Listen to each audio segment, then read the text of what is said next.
This is Audible. Tantor Audio, a division of Recorded Books, presents Brick by Daphne Loveling. Narrated by Gillian Macy and Troy Duran. 1. Sydney. "You don't have kolaches?" the elderly man on the other side of the counter huffs at me. A frown of confusion crosses my face. "What's a kolache?" I ask him. The man rolls his watery blue eyes. "Oh, these baked goods," he says disdainfully, nodding toward my display case. "And no kolaches." "I'm sorry." I try for my most patient tone. "If you can explain to me what a kolache is, maybe I can point you to something in the case that would be similar." He scoffs. "Nothing similar in there." He fixes me with a withering look, as though he's half expecting me to die of shame right on the spot.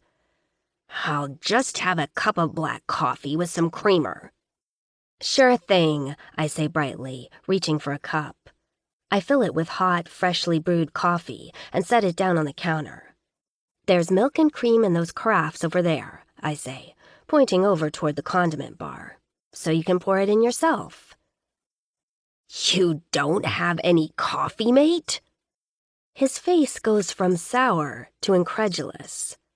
Oh, Lord. "No, I'm sorry, we don't."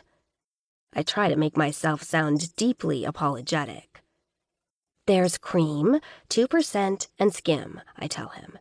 "And refills are free. You can help yourself, right next to the cream and milk." I don't know why I was hoping that might brighten his mood, but it definitely does not. He snorts. "Figures." I don't even know what he means by that, but I'm not about to ask. Apparently, I have sunk to exactly the depths of immorality he expects from the owner of a fancy-schmancy coffee shop. I ring him up, trying not to look apologetic or defensive when I tell him the total. It's clear from his expression he thinks it's an exorbitant amount to pay. Thankfully, though, he seems sick enough of me by now not to bother arguing. He pulls a crumpled bill out of his pants pocket and slides it toward me, then waits in silence until I give him his change. With a loud harumph, he stalks off without leaving so much as a penny as a tip. Of course. My dissatisfied customer hobbles to the condiment bar and gingerly pours in a thin trickle of skim milk, as though a single drop too much might just poison him. Then he shoots me one last disdainful look and goes over to join the two perfectly pleasant old men I served a few minutes earlier, who are occupying a nice sunny table by the window. I take in a deep breath and slowly let it out, then plaster my best customer service smile on my face and turn to the next person in line. As much as I hate to admit it, I'm remarkably thin-skinned when it comes to interactions like this. But, as I remind myself for the 100th time, it's par for the course in customer service jobs. You knew what you were getting into when you opened the golden cup, Sid, so suck it up, Buttercup. And it's true. When I opened up the first and only full-service coffee shop in Tanner Springs, I figured I'd have more than a few customers on a learning curve at first. If I had any customers at all, that is. Fortunately, I seem to have been correct that the residents of this small town would welcome a new place to congregate over good coffee and homemade pastries. My worst fear was that no one would ever come into the shop, and that I'd spend my days wistfully looking out the window, watching all the money I've invested in this place spiral the drain. Thankfully, that has not come to pass. But opening this shop hasn't been without its bumps in the road, and one of the downsides has been that some of my older clientele, Grumpy Kolache Guy, for example, is more used to diner coffee and diner prices. They can be a little tough to please, to say the least. I busy myself with my morning tasks and helping other customers, noting with some satisfaction that Grumpy Guy helps himself to refills on coffee not once, but twice. The sour expression never leaves his face, though. I'll be surprised if he ever comes back to my shop again after today. The thought doesn't exactly fill me with sadness. It's a little after 7:30 in the morning when, right on schedule, the morning rush begins. Every weekday, Monday through Friday, there's a sudden onslaught from now until almost 8:30. A steady stream of humanity files through the front door of the shop, each of them seeking to feed their caffeine and sugar addictions. There are professionally dressed adults hustling in on their way to work, and students on their way to high school before the first bell. Many of them I recognize by now, and I do my best to remember details from past conversations and ask after their families. They seem to appreciate the attention, and I know the routine of our little morning chats is one of the reasons they'll keep coming back for more. I work as quickly as I can, making sure the line doesn't get too long. Business has definitely been picking up in the last few weeks, and it's getting harder for me to handle the morning rush by myself. I've been putting off hiring someone to help me out in the mornings, even though at this point I can probably just about afford it. Truth be told, I sort of like the rush of working these mornings by myself. It makes me feel like Superwoman to handle it all without getting in the weeds. I'm feverishly steaming milk for an order of espresso drinks when the bell to the shop sounds. I look up to see the familiar figure of my only employee, Haley, walking in. "Hey, what are you doing here?" I ask her as she slips behind the counter. "Your shift isn't until this afternoon." "Math test," she replies, pulling down a to-go cup. "I need the caffeine." Haley helps herself to an iced latte while I'm serving other customers. "Also, I wanted to let you know I'm going to be a little late coming in today after school," she explains, in an annoyed voice. "My friend Melissa talked me into being on some stupid senior activities committee." "No problem," I say. "Just get here as soon as you can." She rolls her pale blue eyes and blows her dyed lilac-colored bangs out of her face. "Believe me, I will. You're my excuse for cutting out of there as soon as possible." I laugh as I ring up a customer. "Why are you doing it then if you don't want to?" Haley shrugs. "I don't know. What can I say? I'm a giver." Just then, the phone rings. Shit. "Do you have time to grab that, Haley?" I ask. "Sure," she says, picking up the receiver.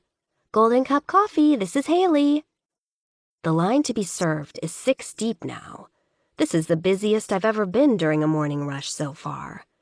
It's just a regular Friday morning, and I can't think of any particular reason there should be so many people today.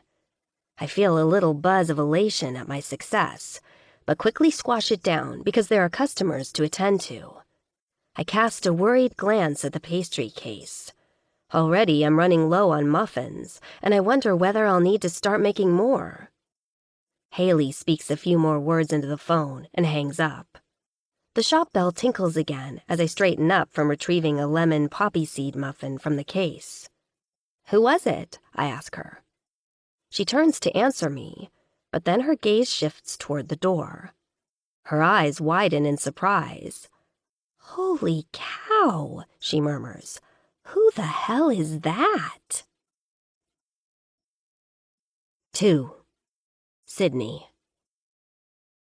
I glance over to see who she's looking at, and almost immediately, the skin on my arms tightens with goosebumps. The man standing in the doorway is so massive that he blocks almost all the light coming through it. Looking at him, the first word that comes to mind is dark. His hair is black as night, cropped short and no nonsense, in an almost military style. The dark shadow of a beard accentuates his square jaw. Tattoos line his arm below the taut sleeves of his black t-shirt. As I try not to stare, the man's deep brown eyes lock on mine. He gives me a lazy, sexy smirk. I draw in a sharp breath and give him a quick nod, then look away. For the past 2 weeks, this mass of a man has been coming into my shop about every other day. He always orders a black coffee to go, and sometimes a pastry. He rides a low black motorcycle, whose engine rumble I can recognize immediately by now. It's a testament to how busy I am today that I didn't hear him pull up. The worn leather vest he always wears is adorned with various patches. They tell me he's a member of a motorcycle club called the Lords of Carnage. One patch on his chest says Brick, which I assume is his name or a nickname. Another says the word Enforcer.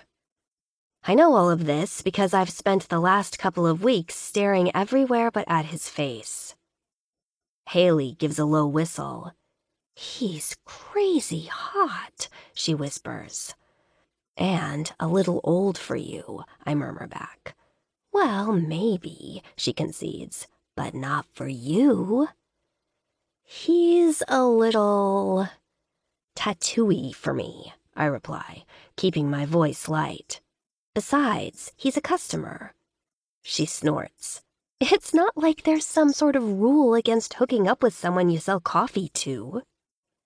"Haley," I warn, "drop it. I have a business to run, and I am not in the market for a boyfriend." "Psh," she dismisses me with a wave of her hand. "Everyone says that, but everyone is."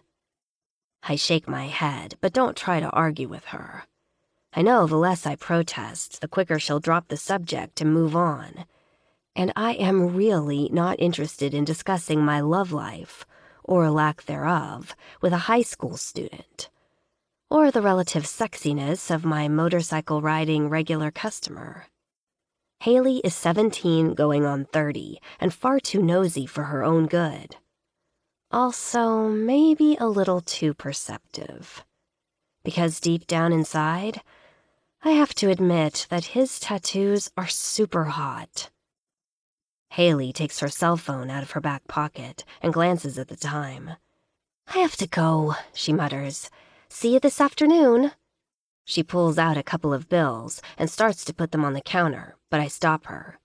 "On the house," I tell her. "Good luck with the math test." "Thanks." She grins and flicks her eyes toward Brick. "Good luck with Mr. Hottie." I resist the urge to reply and go back to serving customers.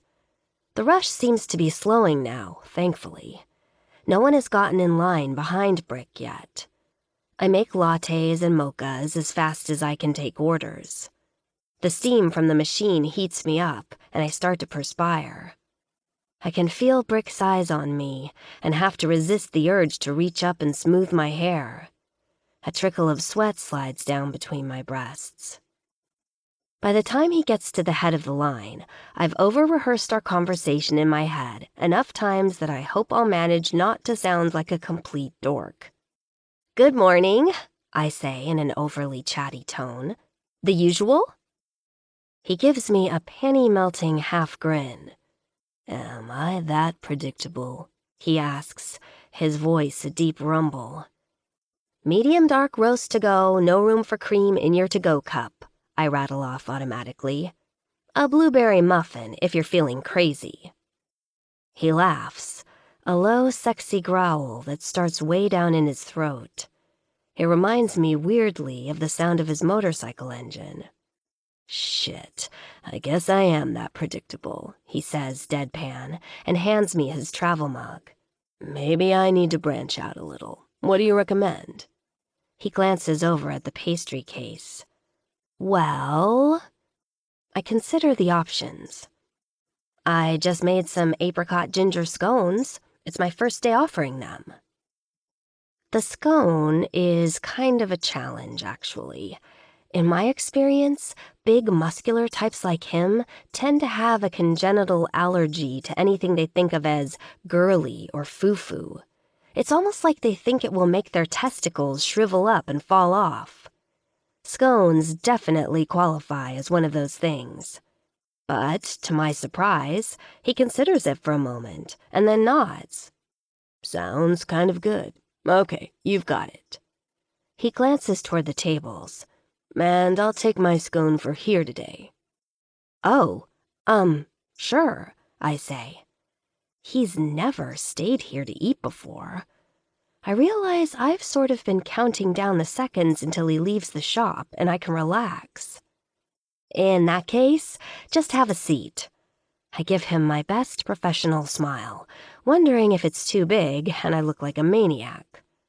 I'll just bring the coffee and scone to your table in a second.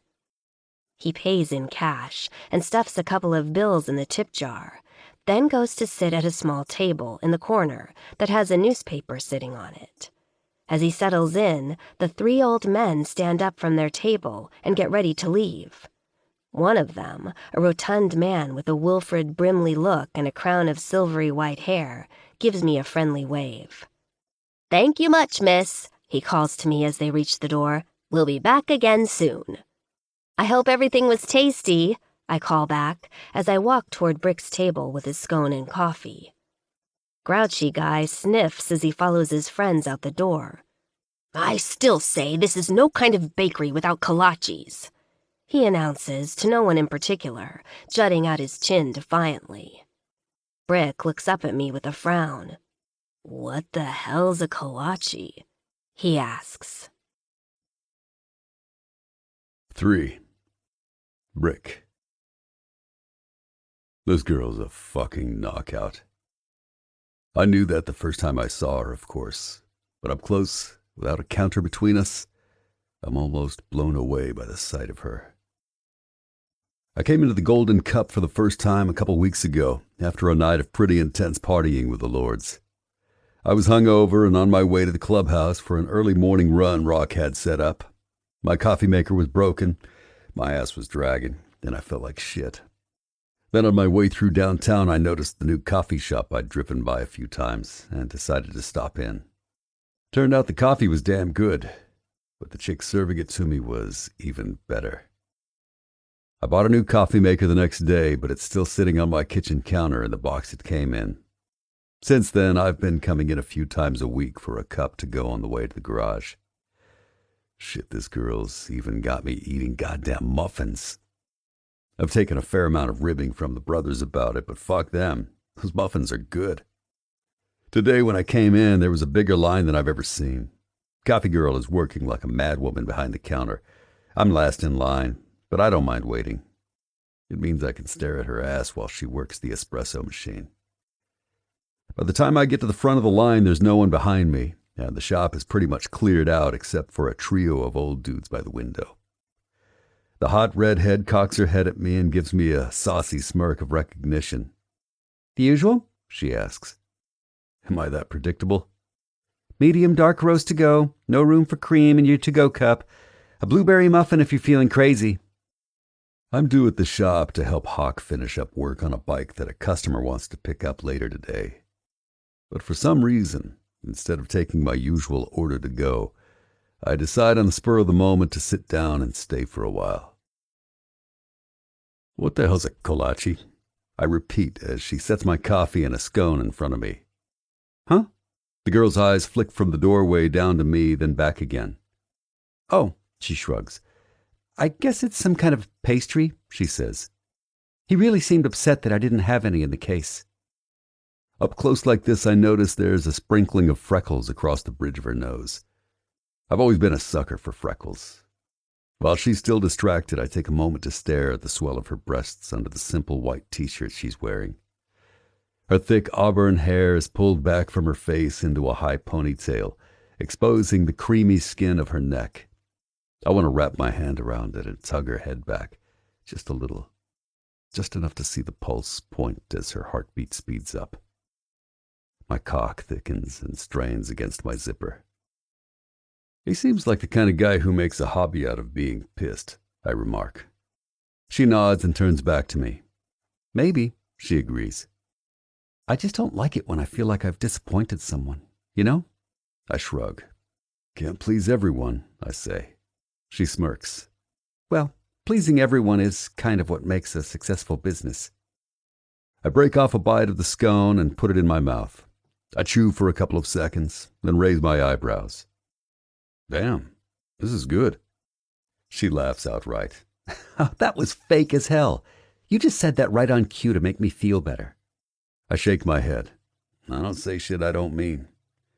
She eyes me speculatively and quirks up her strawberry lips, considering. Not sure I buy that. Do I look like a people pleaser? I ask sardonically. She laughs again, throwing her head back and exposing her throat. Fuck, my cock is instantly hard as a bat. I don't even know why a throat would do this to me, but hers does. I want to nip at the skin. I want to feel the vibrations of her moan against my lips as I tease her. I want to hear her breath catch in her throat as her pulse starts to race. I shift uncomfortably, thankful for the table hiding my obvious erection. Name's Brick, I say thickly. I know. Still smiling, she nods toward the patch on my cut. Right, I chuckle. For a second, neither of us says anything. So, I prompt. This is the point where you say, pleased to meet you, Brick. My name's... Her expression falters for just a second. She bites her strawberry lip. Sydney, she says finally. I listen to the music of her name. It's unique. It seems to suit her. As in Australia? Exactly, she seems surprised. With a Y. I mean, with two Ys. S-Y-D. I nod. Is Brick your real name? She asks. It's a road name. A nickname, I clarify. Oh. After a moment, she asks, what's your real name? I don't know why I don't just tell her it's none of her business. I think about it. A few seconds pass. Gavin, I finally grunt. She takes a moment to consider this. Pleased to meet you, Gavin, she corrects. I haven't heard anyone say my given name in a long time. It feels strange to hear it on her lips. Not sure how I feel about it. You the owner here? I say to distract myself. Yeah. A small, proud smile shifts the corners of her mouth. Place seems to be doing pretty well, I remark. It was busy in here today. Thanks. She flushes slightly with pleasure. It seems like the morning rush just gets bigger every week. That's great. You must be doing something right. Maybe, though you wouldn't know it right now, she says with a rueful grin. I glance around. We're alone in the shop. You're pretty young to own your own business, I observe. You some kind of trust fund kid? She snorts. Hardly. Witness protection plan, then, I joke. Something in her face contracts. It's almost instantaneous and abrupt. Look, I don't think it's really any of your business, do you? She half snaps. Jesus, don't get your panties in a twist, I protest, raising my eyebrows. I don't know what button I've pushed, but I've clearly rankled her. Shit, maybe she really is in Witsec. I meant it as a compliment. Really? She retorts with a cold scowl. Talking about my panties is supposed to be a compliment? Fuck. The temperature in this place just went down 10 degrees. She's got a temper on her, that's for sure. No, not that for fuck's sake, I say in frustration. Look, it's just an expression. I'm sorry, okay?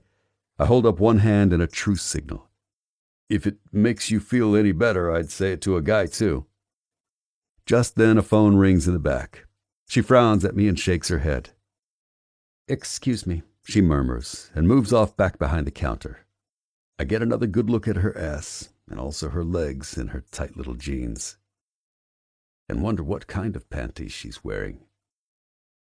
While she's talking on the phone, I pull out my cell and look something up. It's check, I say as soon as she hangs up. What? She's confused. Good, maybe I can distract her from the panties thing before she remembers to get riled up again. Kolaches, I say. I wave my cell at her, then read from the screen. Says here they're a type of pastry that holds a dollop of fruit rimmed by a puffy pillow of supple dough. Apparently it's a thing from Eastern Europe, Czechoslovakia. She wrinkles her nose. Oh. I guess they're a thing around here. Never heard of it, though. Me neither, she frowns. Though I'm not from here originally. I gathered. Most people from around here seem to know everyone else. Where are you from? She raises a distracted hand to her ponytail and starts to play with the end. New Jersey. Her eyes flick away from me. Huh. She really doesn't seem to like personal questions. You? New York, upstate, near Seneca Lake. Oh, wow, I've been there.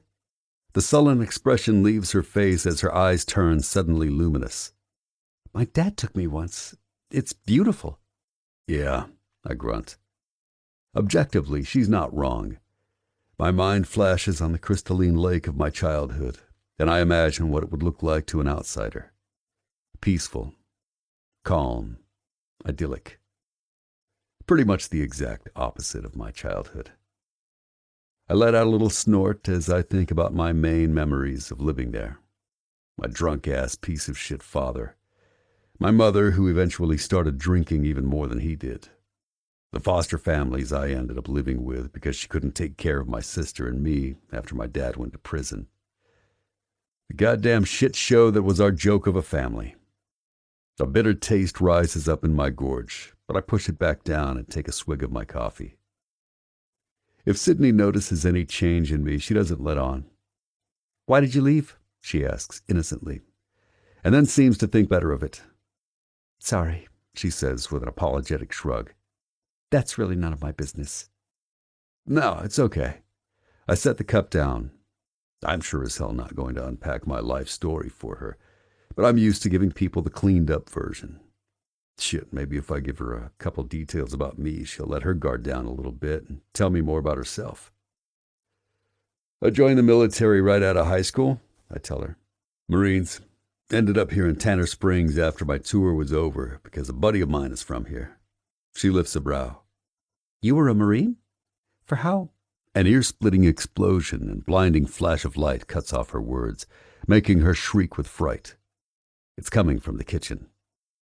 And whatever it is, it just started a fire. 4.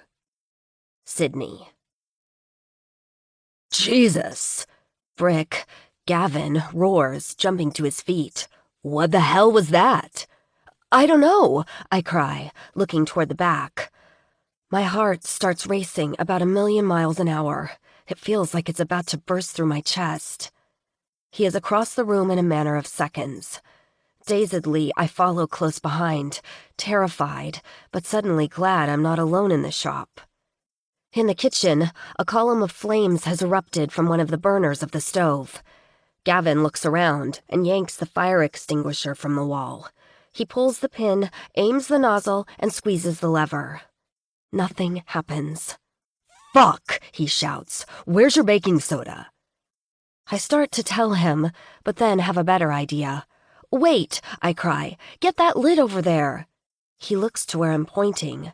I grab an oven glove and gingerly reach out to turn off the burner, and Gavin takes the large flat lid and tosses it over the pan. And just like that, the fire goes out as quickly as it started. Holy shit, I gasp, leaning over. I put my hands on my knees and take a few deep breaths, willing myself not to hyperventilate. Gavin sets the extinguisher on the counter. Why the hell don't you have a working extinguisher in here? He rasps. Truth be told, I didn't know the extinguisher didn't work. It was fine when the fire marshal tested it out during the inspection. But Gavin is talking to me like I'm some kind of stupid child, and I hate it when people talk to me like that, especially men. It would have contaminated the entire kitchen if you'd used that, I pant, and take another deep breath to calm myself.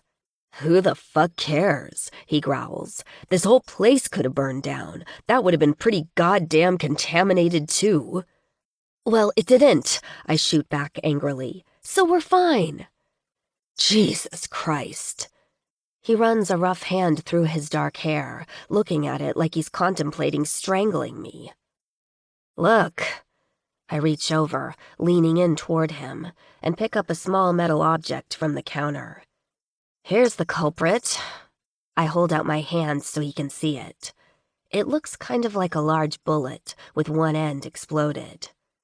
It's a nitrous oxide cartridge, I explain, for the whipped cream dispenser. I must have left it on the stovetop somehow. I guess it got too close to the flames and exploded." He stares at it for a second, then looks over at the wall, which has a nitrous oxide-sized dent in it at about chest level. "And that's where it hit when it flew," he says, pointing to the dent. For the first time, I notice that the skin on the back of his left hand is deeply scarred, like burns that have healed. The scarring continues halfway up his forearm, where it's partially obscured by an elaborate tattoo of a skull half in shadow. I hold the cartridge up to the dent he's pointing at and compare them. "Yeah, I bet you're right," I say. "I don't remember that dent being there before." "Jesus," he mutters. "What the fuck were you doing, Sydney, leaving that thing lying around? What do you think that fucking cartridge would have done to you if you'd been in here?" "Oh, calm down," I snap. "Seriously, it's no big deal. Nothing bad happened." He's making me feel like an idiot, and that just makes me madder. "It could have taken out your eye, or worse." I let out a snort. "Oh my God, lighten up. You sound like someone's grandmother." "God damn it, I'm serious." He grabs me by the arm and pulls me toward him. I'm so stunned, I don't even think to pull away. "What if that thing had hit you in the chest, Sydney? If it could put a dent like that in the wall, what would it have done to you? What if it had hit you here?" His thumb grazes the skin just above the V of my t-shirt. "Or here." I stammer.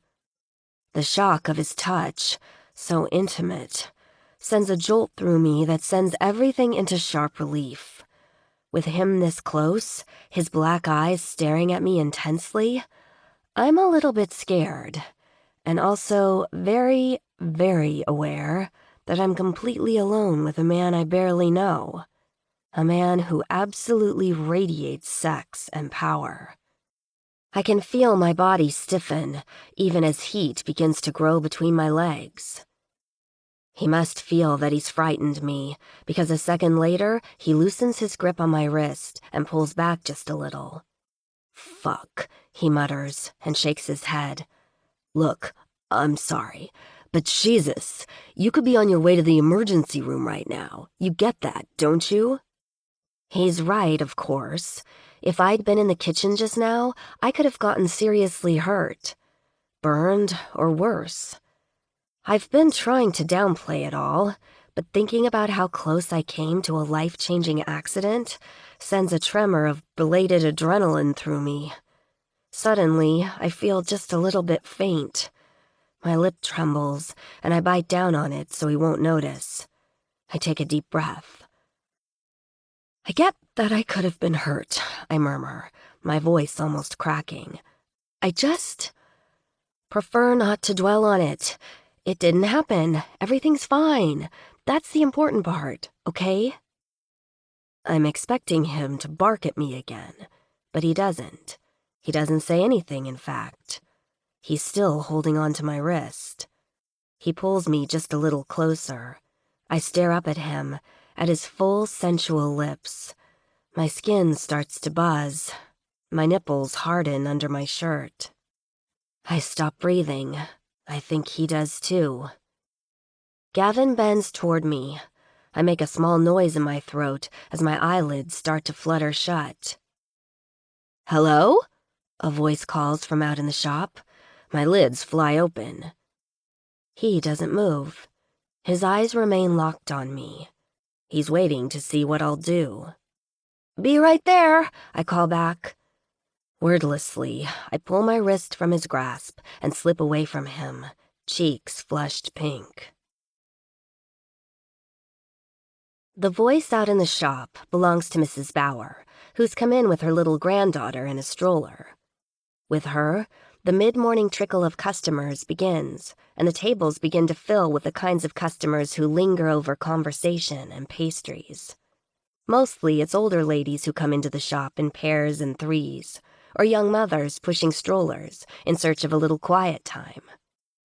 It feels like a mercy that the pace of people coming in is just steady enough that I can avoid having to face Gavin again, after what almost happened back in the kitchen. Because something was about to happen, and, like an idiot, I wasn't going to do a damn thing to stop it.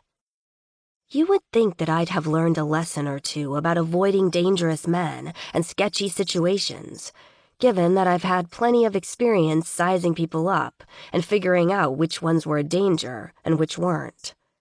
I came to Tanner Springs in the first place precisely to leave my past behind, including one very bad mistake, and start fresh somewhere new. You'd think I'd be better by now at not jumping into stupid situations where I suddenly realize I'm in over my head.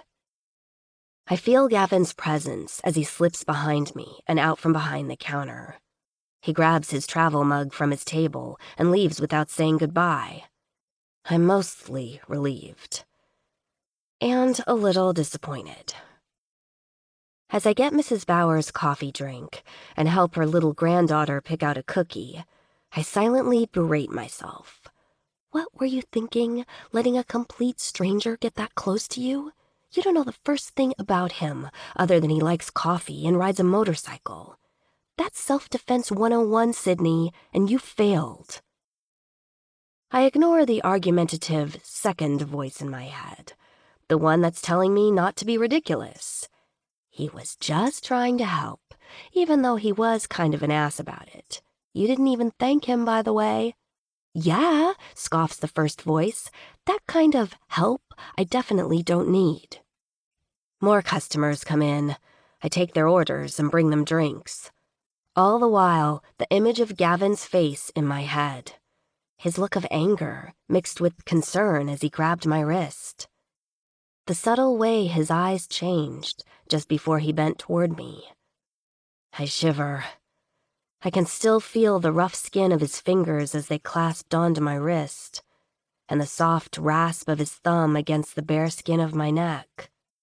My eyes close for a moment as I imagine the soft pillow of his lips on mine.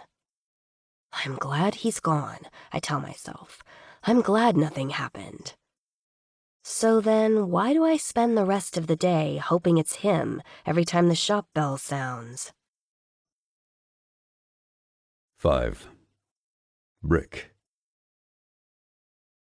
Her eyes are gray-green, the color of moss in shadow. They're all I can see as I ride over to the garage with what's left of my coffee.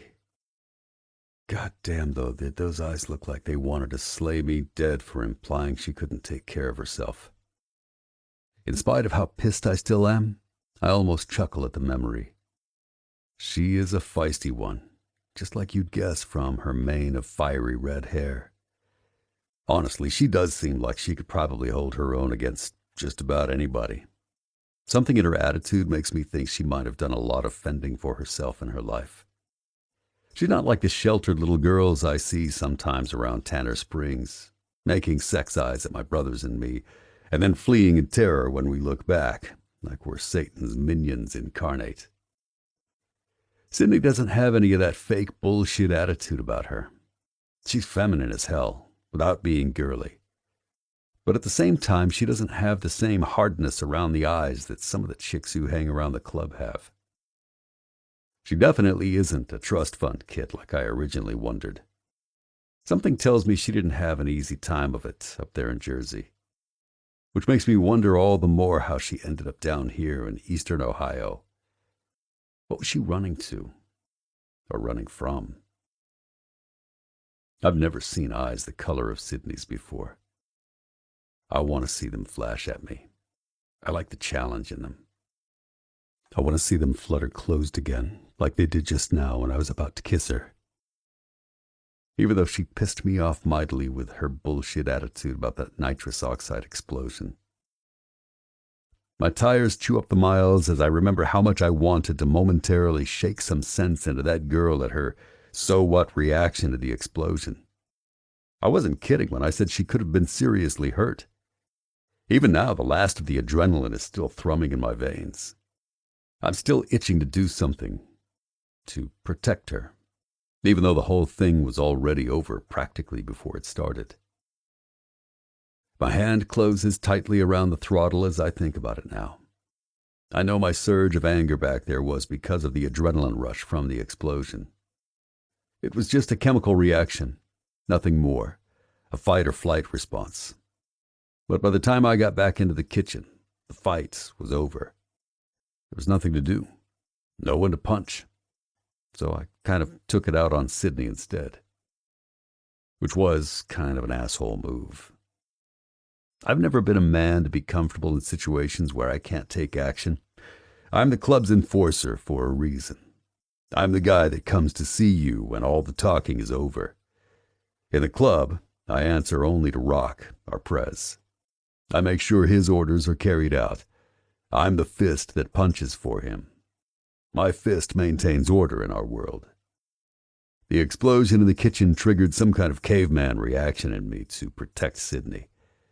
And when the danger was over, when the adrenaline had nowhere to go, being that close to her triggered another reaction. Something even more primal. I shift on my seat, my cock still as hard as a damn bat. That girl's gonna be on my mind all morning. I can already tell.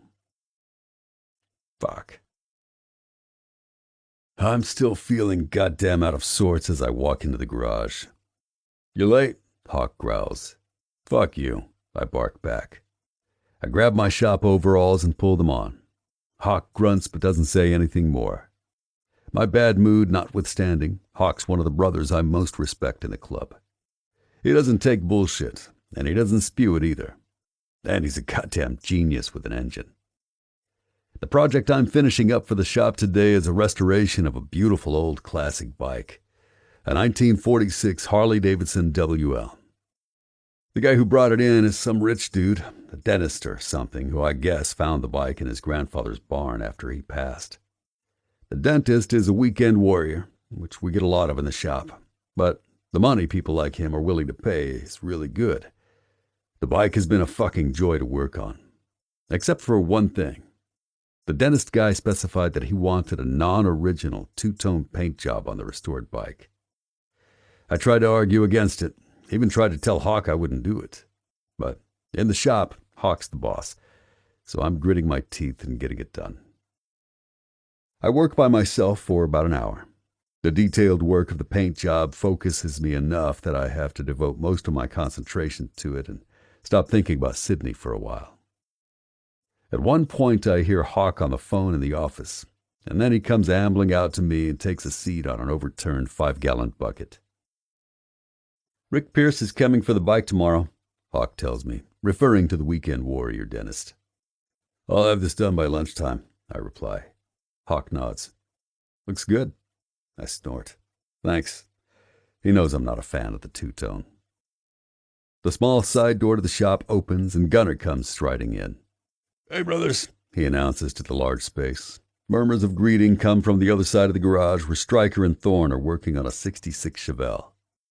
"Is everybody going to be late today?" Hawk complains, glancing up at the clock on the wall.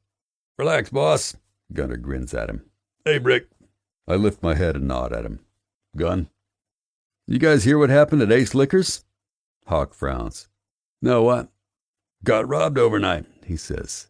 "They grabbed the guy who was closing up, took all the cash from the till and the safe, beat the guy unconscious after he opened the safe for them, took a bunch of liquor, smashed up whatever they couldn't carry with them and left. Guy's in the hospital now, beat up pretty bad, but I guess he's stable." "Fuck," Hawk spits out. He stands up and lights a smoke. "Second one this month. The victim get a good look at any of them?" "I guess they were wearing masks," Gunner replies, his expression turning dark. "He said he might have recognized one of their voices, but he wasn't sure." Fuck me running. I shake my head. This isn't good. There's been a rash of break-ins at local Tanner Springs businesses in the past few months. Most of them, like this one, seem motivated by the desire to get cash and then destroy shit for good measure, calculated to provoke maximum damage and outrage. This one's new in that they actually hurt someone.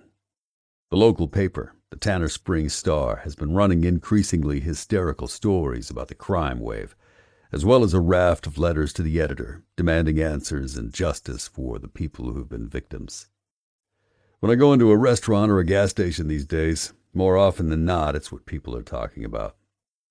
More than one of the letters to the editor has implied it has something to do with the Lords of Carnage, MC. God damn it, Hawk snarls. One more excuse for Holloway and his men to keep us in their crosshairs. Yeah, I agree. And you know what that means. We're likely to have another visit from the TSPD. Jared Holloway is the mayor of Tanner Springs. He's a smug, devious piece of shit who's had our club in his sights ever since he got elected a year and a half ago. He got elected on a Clean Up Tanner Springs platform, talking up a mostly non-existent crime problem, and implying that the Lords of Carnage was a bad element in town that needed to be ripped out at the roots. I'm not going to lie and say that the Lords haven't done our fair share of business that sat firmly on the wrong side of the law, but we've never been stupid enough to conduct those deals inside the city limits.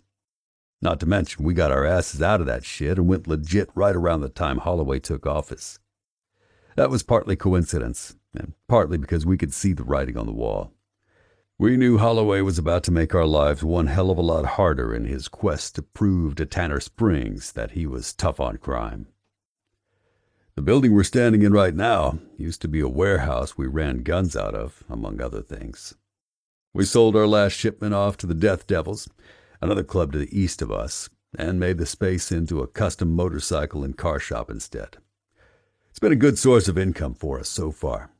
Not nearly as much as gun running, but safer and steadier.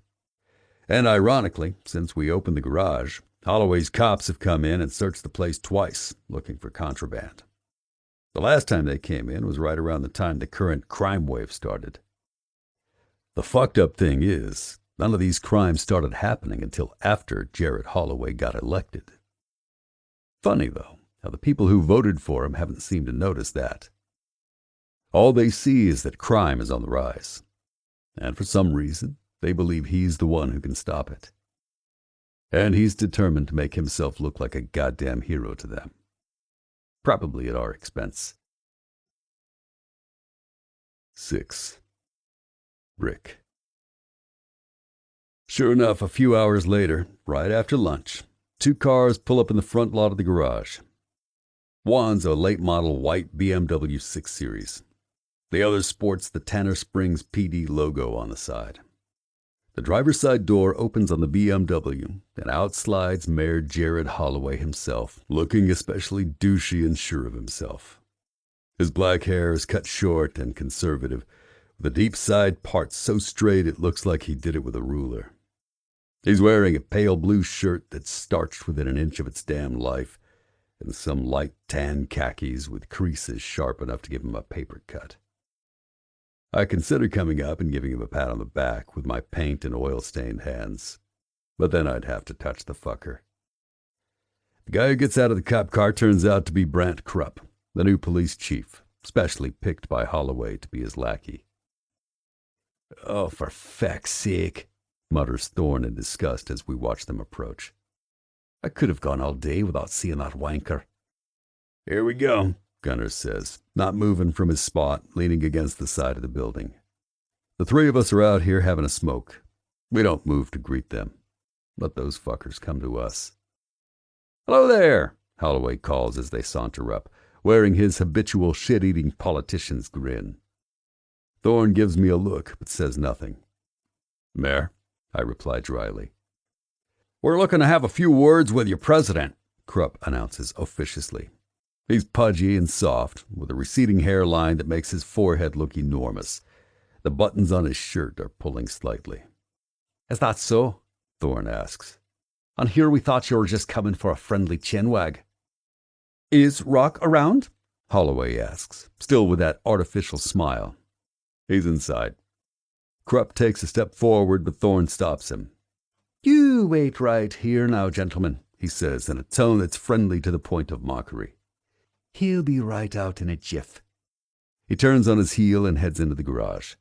Gunner and I continue to take drags on our cigarettes, not bothering to make small talk. The 4 of us stand in silence. Holloway's smile falters only a little, and then he pastes it back on, trying his best to look completely unfazed. Krupp sneers and blows out a dry laugh.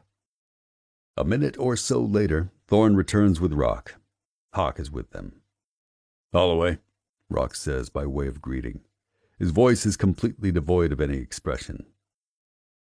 Rock Anthony, Holloway nods, showing his teeth. I remember speaking to you at the town fundraiser for the library a while back. Glad to know I'm so memorable, Rock replies. I don't suppose you've heard about the break-in at Ace Liquors last night, Chief Krupp interjects. He squints his eyes and scans all of us in turn, like he's looking for someone to crack.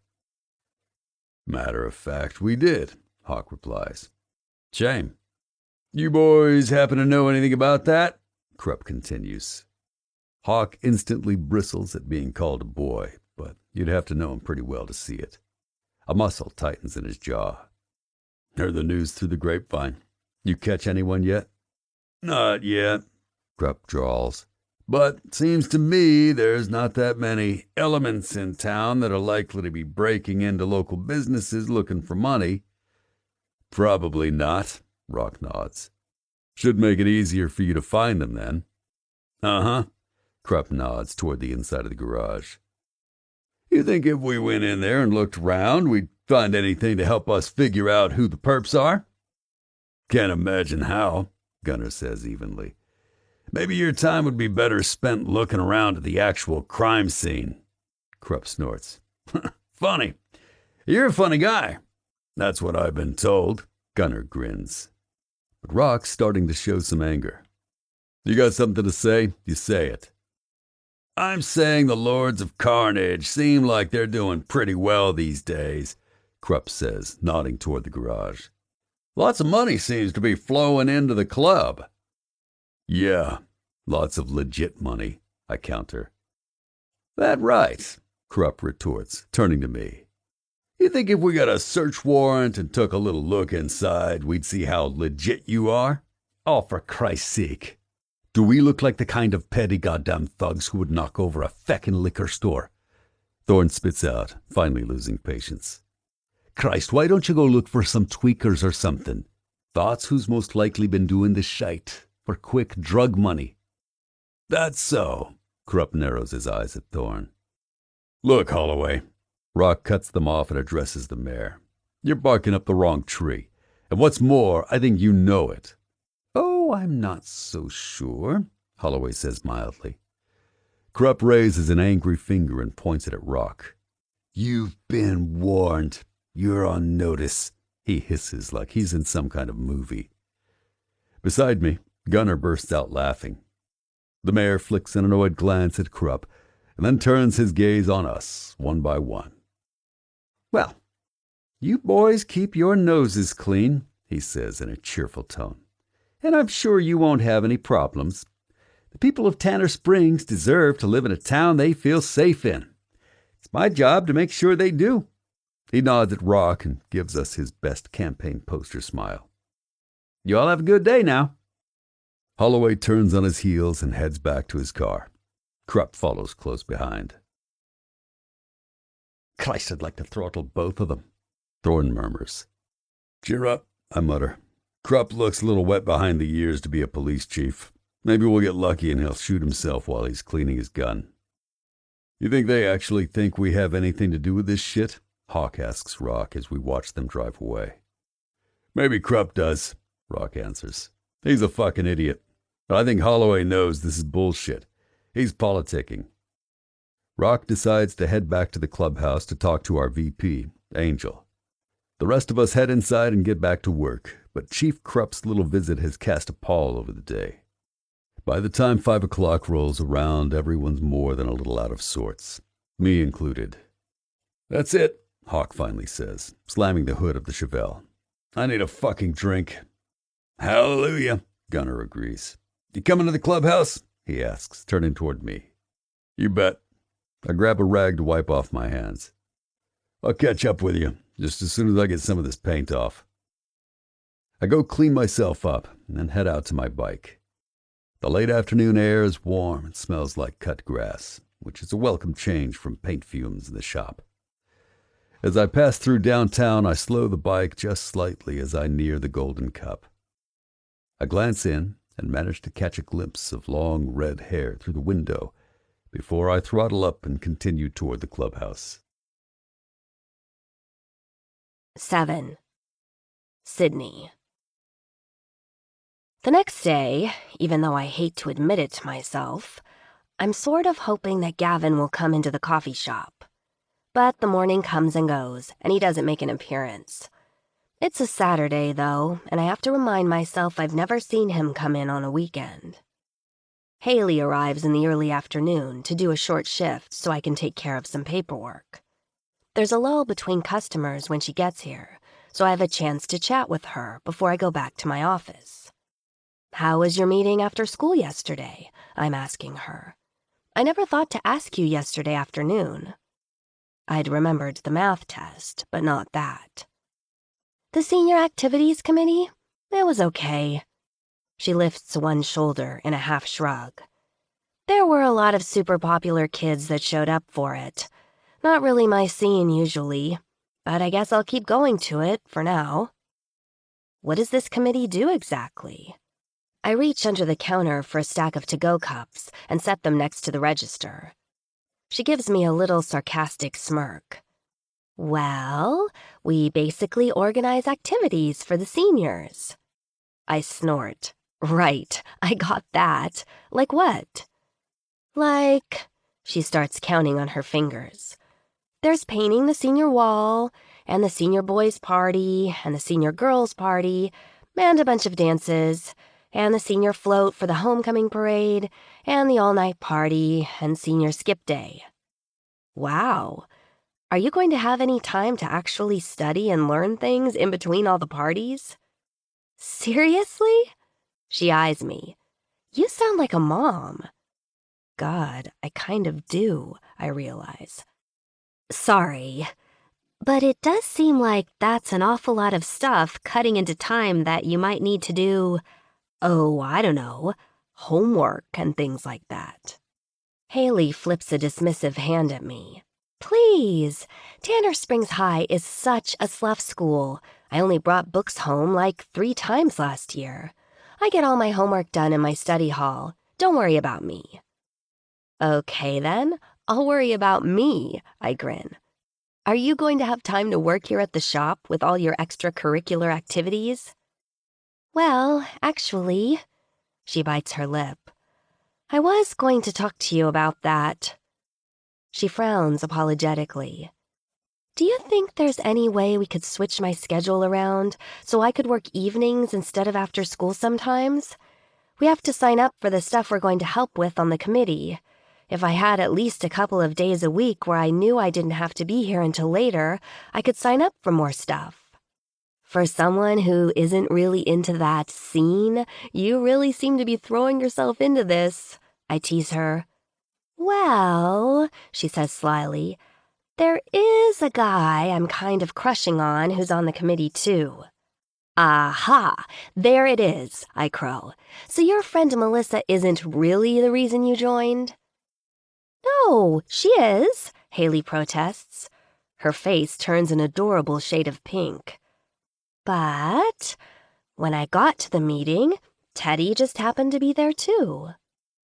I'm about to start grilling Haley on every detail of her crush when a crisply dressed older lady comes into the shop.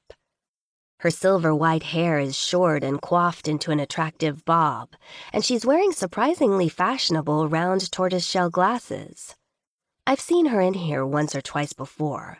She always comes in by herself, and she's always carrying a thick paperback with her to read while she drinks her coffee.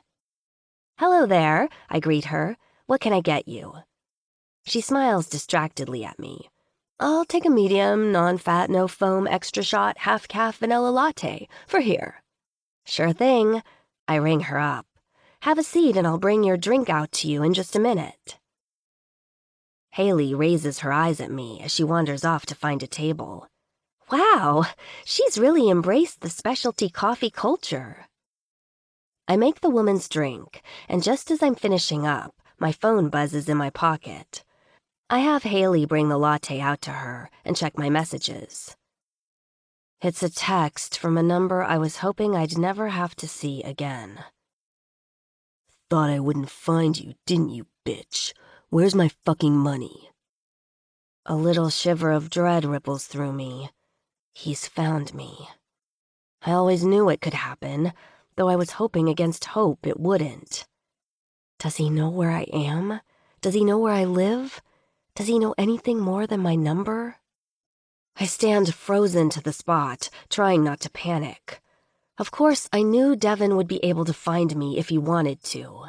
It's not easy to disappear these days, since everyone has an electronic footprint that's hard to erase. There are so many things I could have done to hide that I didn't do. Change my name, leave the country. Instead, I chose to just leave Atlantic City, taking what I knew was mine, and refuse to live my life in fear.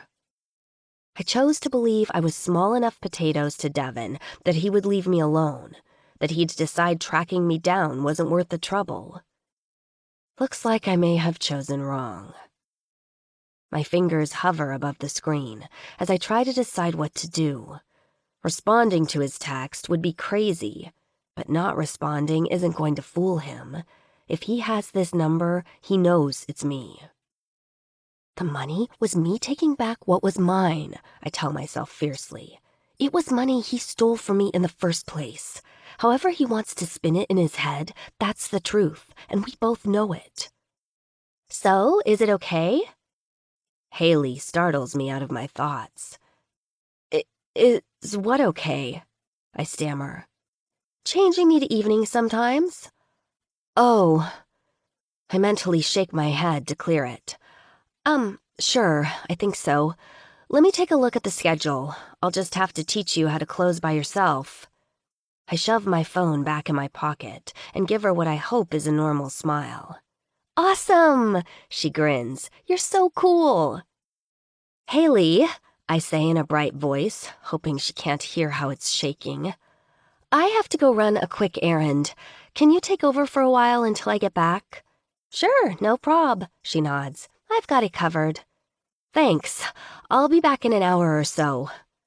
I walk a little unsteadily down the hallway, but instead of turning into my office, I keep going out the back door to my car. With a hand that started to shake, I toss the phone down on the ground, directly behind one of the rear tires. Then I get in, turn the key in the ignition, throw the car into reverse, and deliberately back over it. And then I head across town to my cellular provider to get a new cell phone and a new number. 8. Sydney. I'm not running away from anybody, so what if he found me? I'm not hiding from anything. An hour and a half later, I'm back at the coffee shop, trying as hard as I can to concentrate on my paperwork and casting furtive glances at my new phone, even though Devin can't possibly have the new number yet. I have got to put this out of my mind. I can't let him get into my head like this. He doesn't have the right. He can't control me. I'm stronger than that. Devin was always an aggressive player. He always had an attitude, and took losing more personally than a professional should. I knew instinctively that he would take my leaving as a loss, a blow to his ego. Still, he's practical too, to the point of being cynical. I was only one of the players in his stable. He had plenty more when I was there, and plenty of bigger, more reliable earners than me. The fact that he was also romantically interested in me, though, changes the equation. I have to consider the possibility that his ego might have overridden his practical side where I'm concerned. As I get online and place some orders for supplies, I think about what my dad used to say about bluffing in cards. Poker was never my game, but Dad started out his career as a professional poker player. Some people never bluff, or almost never. Others are habitual bluffers. The best bluffers don't get emotionally invested in their bluffing, one way or another. The worst ones are the ones who get off on it, who get off on the idea of pulling one over on someone else. I have to make myself assume that Devin is bluffing, getting off on the idea of making me scared. If that's what he's doing, then probably the best thing I can do is not call his bluff. Let him think I'm afraid. Let him think that he's won, and cross my fingers that it will be enough. Okay, I tell Haley when I go back out to the front of the shop. I think I've figured out a schedule for you to start working nights and closing for me a few times a week. But in exchange, you have to tell me more about Teddy. Haley is only too happy to comply. I listen with half an ear as she chats happily about her crush, whom she describes as kind of geeky, but, in her words, stealth hot. Apparently, Haley's friend Melissa is convinced that Teddy was stealing glances at her all during the meeting yesterday. It's super cute to see Haley so happy and hopeful, flushed with excitement, in the beginning stages of something that might turn out to be a major romance, or might just be a tiny blip on the screen of her young life. A strange, heavy feeling seems to take over my limbs as I look around the shop and listen to Haley's voice rise and fall with teenage inflections. The scene in front of me right now is so reassuringly normal, almost impossibly so. Tanner Springs seems, to me anyway, like some all-American small town that someone invented in the pages of a book or on a movie set. Haley's just a normal high school student doing normal high school things. Her life is just that, so normal, and so very different from the one I was living at her age. I feel a pang of regret, which I quickly push down. Can't change the past, I tell myself. And I know that's true, but it doesn't stop me from wishing I could sometimes. I do remember being Haley's age, though. As different from hers as my life was, I remember how incredibly important and earth-shattering the smallest things could feel. I remember how important my first kiss felt, how transcendent a first love can feel, how brutal a first rejection can be. And yet, looking back, so much of what seemed like pinnacles of my existence at the time are moments I can barely even remember now. So many things that I thought were almost literally the end of the world were nothing, compared to the private disasters that just snuck up to me later, taking me completely by surprise. My chest tightens a little as I find myself wondering whether Haley will ever have someone hurt her, really hurt her. Whether she'll be in a relationship someday and realize that the man she's with is no good, that she's stayed far too long in something she never should have started in the first place, that she'll have to walk, or run, away from a relationship and leave a little chunk of herself behind in order to save what she has left. Another customer has come into the shop. It's a girl of high school age, and it's clear that Haley knows her from the way she jumps up and bounces over to the counter to serve her. A few seconds later, 4 more kids about the same age trail in behind the first one. They all order elaborate, sugary drinks with mountains of whipped cream and large, calorie-laden pastries. I quietly marvel at them all, on the cusp of adulthood, play-acting at being grown-ups with budding caffeine habits. God, I feel old. I let Haley serve her friends, bubbling with laughter and gossip, and move off to the far end of the counter to uselessly check my new phone with my new number for messages. "Excuse me, dear." I look up to see the older lady in the tortoiseshell frames. She's holding her empty cup in one hand and her book in the other. She's been here for more than 2 hours, I realize. She must be almost finished reading it by now. "I'd like another latte if you don't mind. I was wondering if you could make it for me, so I wouldn't have to wait for these young people." She nods at the cluster of Haley's friends at the counter. "Oh, yes, of course." I shove my phone in my pocket and take her cup from her. "I'll give you a fresh cup, though. Can you remind me exactly what your order was?" "A medium, non-fat, no foam, extra shot, half-calf vanilla latte," she recites. "Got it." I start making her drink. "Are you enjoying your book?" I ask to make conversation. "Oh, yes." She looks down as though embarrassed. "It's a wonderful new addiction I've discovered since you opened your shop. sitting down to read a book with a delicious cup of coffee. I agree. I grin at her. It's one of my favorite things to do. It might be one of the main reasons I opened the Golden Cup in the first place. A fellow reader. That's lovely. Her friendly smile changes to a dismayed frown. Oh, but you never get to enjoy your own shop since you're always working. Well, I do get to enjoy watching others do it. I pour skim milk into the steamer. That's a nice vicarious pleasure. Yes, I suppose that's true. What are you reading, if you don't mind me asking? She purses her lips, clearly a bit embarrassed. Oh, I have a weakness for Regency romances. She holds up her book so I can see the cover. It features a pale woman with an empire waist dress and an elaborate hairstyle. True escapism, she admits, but I do love them. For a moment, neither of us speaks, the whoosh of steaming milk too loud to call over. When I'm finished, I grab a saucer and set it down on the counter, then place the cup on top. There you are, I tell her. Enjoy. Thank you. By the way, my name is Beverly. I'm Sydney. I smile at her. Sydney. She gives a slight nod of her head. That's an unusual name. It's actually my middle name, I say, not sure why I'm telling her this. My first name is Violet. Well, she beams. Violet is my sister's name. She seems so pleased at this connection that it's infectious. That is a coincidence. I grin. Older or younger?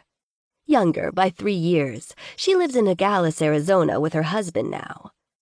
She hesitates for just a second. I hope it's not rude, but out of curiosity, may I ask why you go by your middle name? Violet was my mom's idea, I tell her. My dad didn't like the name. They split up when I was young, and my dad ended up raising me. So now I'm Sydney. Sid to him. Oh. Beverly coughs and glances away, clearly embarrassed. She needn't be, though. I don't remember my mom, so her absence in my life isn't something I really notice much. I do miss my father, though. He's been gone for more than 7 years now. His face comes to me now, his familiar roguish smile, and a familiar wave of grief rolls through me. Sydney! Haley comes up to me breathlessly, interrupting our conversation. That's him! That's who? I frown. Teddy! She stage whispers and tilts her head toward the large table in the center of the room where her high school friends are sitting. Which one? I cut my eyes toward them. The tall, geeky one with the dark hair? Haley is muttering while trying not to move her lips. I'd burst out laughing if she didn't look so earnest. I move my head slightly and take a quick look at the gangly boy talking animatedly with his friends. Teddy is the kind of boy who still looks like he's growing into his limbs. Beyond the gawkiness, though, he's definitely cute. The kind of kid I probably would have had a crush on myself at that age. He's cute, I acknowledge, shooting Haley a quick nod, then turn pointedly to Beverly. Haley, I was just helping Beverly here. Beverly, this is Haley. She works for me after school and on weekends. Nice to meet you, Haley, Beverly says, extending a hand. Haley's face turns sheepish as she shakes it. Nice to meet you, too. Sorry I interrupted you. Beverly gives her an amused smile. No need to apologize. I was young once, too. She bends to pick up her latte. Balancing it carefully on top of her book, she goes back to her table, and Haley goes back to surreptitiously spying on Teddy. I'm left alone with my persistently maudlin thoughts. To imagine Haley as an old woman and Beverly as a young girl, both of them bookends, at the dawn and dusk of what they hope will be a journey that ends with that rarest of gifts, a real love, a soulmate, a fairy tale come true. 9. Rick. So what are we going to do about this shit? At the head of the table, Rock is looking tired. Next to him, Angel, our VP, wears a deep frown of concentration. The mood at church this morning is somber and tense. We just heard that last night there was a fire at one of the businesses downtown. The whole place was gutted, and the police are already talking arson. I don't know, but people are getting damn nervous around town. Gunner leans back in his chair. You know this fire is going to be on the front page of the paper next week. Yeah, Angel says in disgust, with all sorts of leading language about criminals hiding in plain sight and shit like that. It's only a matter of time before they start naming us directly, I mutter. Hawk clears his throat. He begins, I think we're going to have to consider the possibility that the cops know it's not us, or even that they're working with Holloway to pin it on us somehow. I have considered that, Rock barks. Question is, what the fuck do we do about it? Maybe we have to find out who it is ourselves, I say. Doesn't seem like the PD is doing much about it, other than swaggering around town and giving quotes to the Tanner Springs Star. That means a hell of a lot of man-hours doing shit the cops should be doing, Rock retorts. Yeah, I know. I look around the table. It'll definitely put a burden on us, and we don't really have enough men to do it. That's the truth of it, Thorne nods. Even with the prospects. Maybe it's time to start thinking about accepting some new blood, Gino, our treasurer, rumbles.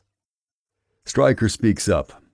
I've been thinking that too, for more reasons than one. Shit, the Iron Spiders have been growing their ranks damn quickly lately by the looks of it. We can't afford to let them get too much bigger than us if we want to hold on to our territory. The Iron Spiders are a club to the south of us. We've been involved in a war with them off and on for the last year or so. It's no secret they've been trying to weaken our club and come after our territory. So far we've managed to avoid any fatalities on our side, but it's been close. The last time they came after us, Hawk's old lady Samantha got caught in the middle and almost got killed. Angel nods his agreement. We don't have any way of knowing exactly how many men the Spiders have, but if I had to guess, I'd say they might be closing in on almost twice as many patched members as we do by now. He doesn't say any more, and he doesn't have to. We've held our own, better than held our own, against them. But if their numbers are as big as he thinks they are, that won't be the case for much longer. There's also the possibility that the Spiders are behind all this shit going down in Tanner Springs, I reply. Could be a backdoor way of fucking with us, weakening our hold on our territory. That's true, Tweak murmurs, keeping us busy by sicking the law on us. There's silence for a few moments. I expect Rock to say something, but he doesn't do anything but stare murderously at the table. How many of you know men you think would be a good fit to be a Lord of Carnage? Angel eventually asks, looking around. Almost a dozen hands go up. He nods. Good. Look, I think we need to move quickly here. Let's actively recruit some prospects, some men we think are top-notch. All you try to think of at least one person you can vouch for. But no wet behind the ears, kids. We need numbers, but numbers aren't enough. And I think we need to look at moving forward with patching in the prospects we do have, if we think they're ready. I think Bullet and Lugnut are ready, Gino offers, talking about our latest prospects. They're tough and steady in a crisis. I think they've proven themselves. Yeah, and Bullet's the only prospect I've ever seen who can drink me under the table. Gunner smirks. A chorus of loud laughs goes around the table. It's a welcome moment of levity. You think we should put them up for a vote? Angel asks, turning to Rock. Oh, my opinion is requested? Rock sneers back. Angel eyes him levelly. I'm asking a question. For a second it feels like the tension in the air just before a lightning strike. No one speaks. Rock looks like he's waiting for Angel to say more, but Angel doesn't take the bait. Finally, Rock turns away and looks at all of us. We put Bullet and Lug up for a vote next church, but that doesn't solve our problem. New prospects take time to vet.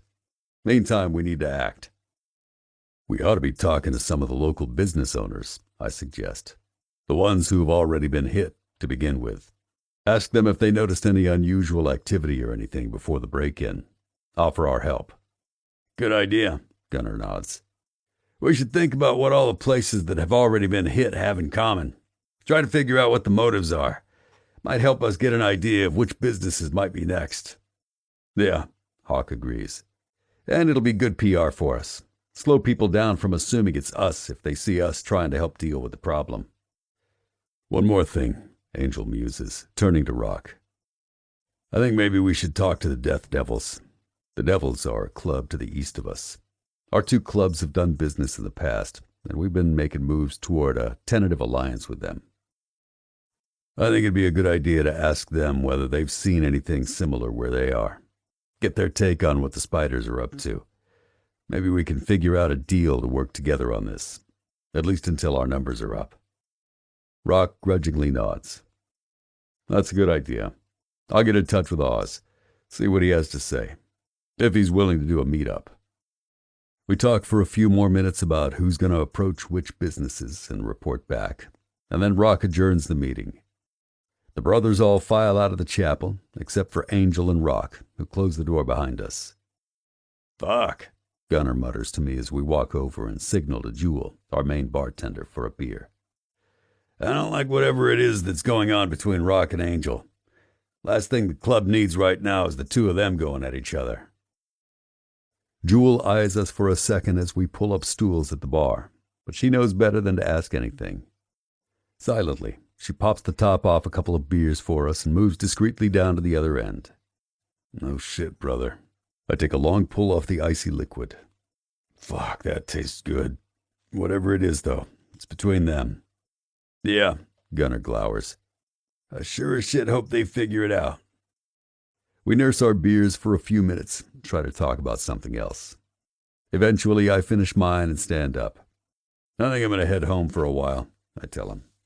You coming back to the clubhouse later? Yeah, maybe, I say non-committally. I'll catch up with you later, all right? Sure thing, brother. See you when I see you. I lift a finger goodbye and walk outside to my bike, exhaling a little as the tension leaves my shoulders. Normally, I'd hang out here with the rest of the brothers and maybe grab one of the apartments upstairs to sleep here tonight. But right now, I'm looking for a little time to myself, to sort through all the shit that's in my head. 10. Brick. An hour later, I'm back at my house staring at the lake with a cold one in my hand. The sun is just starting its descent toward the horizon. I've watched its path at least 100 times out here, just like this, by myself. I came back to the lake after church because I needed some time to relax and to think. Everything that's been going on the last couple of days is whirring around in my brain, and sometimes I just need some goddamn silence to sort it all out. That's why I bought this place, such as it is. In the little more than a year I've lived here, I've basically rebuilt what was a falling-down shack from the ground up. The house wasn't worth much when I bought it, so what I'd saved up after 8 years in the Marines was just about enough to pay for the whole thing in cash. Even so, this place is my goddamn pride and joy. It's funny, but even after a full day of working at the garage, a lot of times the thing I look most forward to when I get back home is firing up the bandsaw or ripping out some old wiring. It's therapeutic somehow, taking something that's run down and fucked up and making it strong and solid again. That's one of the reasons I like working at the garage, restoring bikes and cars too. But here at the house, the results of my work are mine, and mine alone. Before this house, I'd never really had much before that I could call mine. In my childhood, I went from being a burden and an afterthought to my parents to being passed around from foster home to foster home by people who made it clear to me I wasn't part of their family and never would be. I joined the Marines as soon as I turned 18 and spent the next 8 years of my life working hard and playing harder, with nothing to go back home for during my leaves, and no goals except doing the job I was sent with my regiment to do. When I got out of the Marines, I was rootless and aimless. I had no idea where I was going to go when I got back home to the States, and no fucking clue what I was going to do with myself. All I knew was that I didn't want to make a career out of being in the Corps. I chafed a lot at the rules and the hierarchy inherent in military service. Even though I rose up fairly quickly in the ranks, the structure didn't always sit well with me, especially whenever I saw dumb shits with higher ranks lording it over men who were the real backbone of the unit. The camaraderie, though, and the pure physicality of it, those things I liked. That's probably what ended up drawing me into the Lords of Carnage after I got out. Gunner and I had served together in the same platoon, and he knew I was having a tough time finding my way out in the civilian world, much as I thought I wanted it. He was the one who gave me a call and told me to ride out here to Tanner Springs. Told me he had something to talk over with me, something he thought would be a good fit. Now, a handful of years later, here I am. Turns out Gunner was right. He sponsored me to get patched into the Lords of Carnage, the club he'd always thought of joining someday. Now, instead of a staff sergeant or a master sergeant, I'm the club's enforcer. Instead of enforcing rules by military procedures, I do it with my fists and weapons. It's a much better fit, for the most part.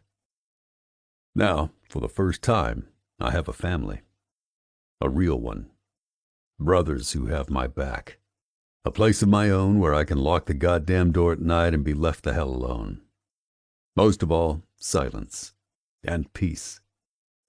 It's lonely sometimes, but it's mine. Absently, I pull a cigarette from the pack and light it, sitting back in the Adirondack chair I pulled from a dumpster and refurbished. Taking a deep drag, I let it out with a heavy, troubled sigh. Church today has left me on edge. Not because of anything that was decided. Not because of this bullshit crime wave in Tanner Springs. Not even because of the threat on the horizon posed by a growing Iron Spiders Club and what that means for the ongoing war between us. I'm on edge because I'm starting to have serious doubts about my club president. An enforcer, above all, has to be very loyal to the man who is his president. Sometimes I'm a bodyguard. Sometimes I'm sent out to do the more violent tasks that need to be done. A hit, or a beatdown, or even ending someone, if that's what's called for. I'm the president's arm of justice.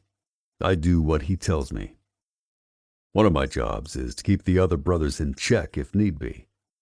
Not only when we're out on a run or in a situation of danger, but also within the club itself. I have to be able to carry out the president's orders without question, even and especially if that means I have to face off against one of my own brothers to do it. Insubordination, just like in the military, is not an option. But, unlike in the military, I've never had cause to question the judgment of the man whose orders I'm bound to execute in the Lords of Carnage. Until now. It's nothing specific. Nothing I can quite put my finger on. But for a while now, I'm not really sure where Rock Anthony's head is at. I think some of the other brothers are feeling it too. I see the way they look from Rock to Angel. They're wondering where the club's heading, if there's a crisis in the making. Yeah, that makes me nervous, because I've never been much good at enforcing rules I don't believe in. Eventually, my cigarette runs down to ash. My beer is empty, and my ass is starting to get sore. With a sigh, I haul myself up and stretch my arms over my head. Enough thinking for now. There's a bathroom renovation inside waiting for me. And God knows, laying shower tile is a fuck of a lot simpler than contemplating the future of a club that I've grown to love, but don't quite know how to enforce anymore. 11. Sydney. So, then you wrap up the rest of the pastries individually and put them in the day-old discount basket for the next day, I'm telling Haley as we walk through the shop. After that, clean out the pastry case, sanitize all the trays, and set up the case for the morning. Then you clean the espresso machine and run the cleaning cycle. I've sat down and made a list of all the things I do when I close, to make it easier on Haley when she starts doing it herself. I point to it from time to time as I talk, to show her that everything is on the list, so she doesn't have to remember it all. She's listening attentively, So much so that it's actually really cute to see how earnest she is. I'm glad, too, because this stuff is important. If she doesn't take it seriously, customers might get a mouthful of rancid cream or sit down at a sticky table first thing in the morning. I want everything to be perfect at the Golden Cup, so every person that comes in here for the first time wants to come back again. You need to clean and sanitize the coffee urns, too, and all the bar tools. The pitchers, spoons, containers, everything, I continue. Wipe off all the exteriors, too, and make everything look as clean as possible. Then, when you're satisfied with all that, mop the floor, wipe off the tables and chairs, and look around for anything else that needs to be cleaned. Oh, and don't forget the bathroom. Then restock the lids and cups and the condiment bar, minus the milk and cream, of course. Then take out the trash on your way out, and you're done. Haley blows out a breath. Good thing you wrote all this down. It's a lot to remember. Don't worry, I reassure her. I'll come in and help you close the first couple of times, so you can ask any questions that come up then. Thanks for letting me do this, she says sincerely. I know it means adjusting your schedule to fit mine. You didn't have to, I know. Honestly, it's kind of nice. I smile. After all, this way I actually get some evenings free once in a while. Hell, I might even end up with a social life if I'm not careful. What do I do with the cash in the till? Haley asks, glancing toward the cash register. Oh yeah, that's another thing. You're going to have to balance the cash register drawer every night. I frown. Let's save that for another time, though, after you're feeling confident about the other stuff. For now, you'll just put the cash drawer in the safe. I'll have taken out most of the money myself, so there will only be a couple $100 in it. Okay, good, she laughs, because my brain is starting to feel like it's going to explode. I set Haley to work cleaning and wiping down things, and I grab the till and go in the back to count the cash drawer. I'm used to doing all of this stuff by myself every night, and it's really, really nice to have someone help me for once. At this rate, I'll get out of here in half the time it usually takes me. Luxury. Already I'm dreaming of drawing a hot bath and pouring myself a glass of chilled white wine. It's the little things, after all. A loud pounding shakes me out of my little fantasy.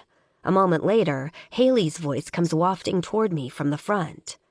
Hey, Sydney? Yeah? I'm just shutting the door to the safe. There's someone at the front door. Just tell them we're closed. I get someone at least once a week who raps on the door to be let in, even though the door's locked and the hours are clearly posted right there. Sydney, I think maybe you should do it. Seriously? I mutter to myself as I wipe my hands on my jeans and turn around. This is something Haley is going to have to learn to deal with if she's going to be closing by herself. Already thinking about the talking to I'm going to give her once I've dealt with this, I walk out into the shop and prepare myself to be polite but firm to the customer. Haley, you're going to have to... I begin, but when my eyes land on the face peering at me from the other side of the glass, I trail off and go silent. He's tall and dark. His eyes feel like lasers on mine in their intensity. My skin feels all goosebumpy all of a sudden. I glance quickly over at Haley, who's looking at me with a wide-eyed, I told you so expression. I should just yell through the door that we're closed, but something in his face tells me he's not here to fill his to-go cup. Uncertainly, I flip the lock and open the door a crack. Hi. Hey, he rumbles. God, his voice is like velvet. I suppress a shiver. We're closed. My voice comes out weirdly breathy. I know. He nods once. Look, can I talk to you? He glances over at Haley. It's work-related. I can't imagine what this is about. What the hell does work-related mean? Is he here to bitch at me again about the whole nitrous oxide debacle? That seems too weird, though, even for him. I can't believe what I'm about to do, but curiosity gets the better of me. So I pull open the door and let him in. When I turn back toward the counter, Haley is openly staring. I suppress an eye roll, knowing that she's going to make a huge deal out of this when she comes into work tomorrow. Haley, this is Brick, I say, because that's what polite people do. Hi. She's standing there, frozen to the spot, almost like she's been frozen in a game of freeze tag. I have never seen Haley act so suddenly shy. She looks like a cornered rabbit. Nice to meet you, Gavin growls. Nice to meet you too, she mumbles. Haley, it looks like you're almost done there, I observe. You can take off now. I'll come in early and finish up in the morning.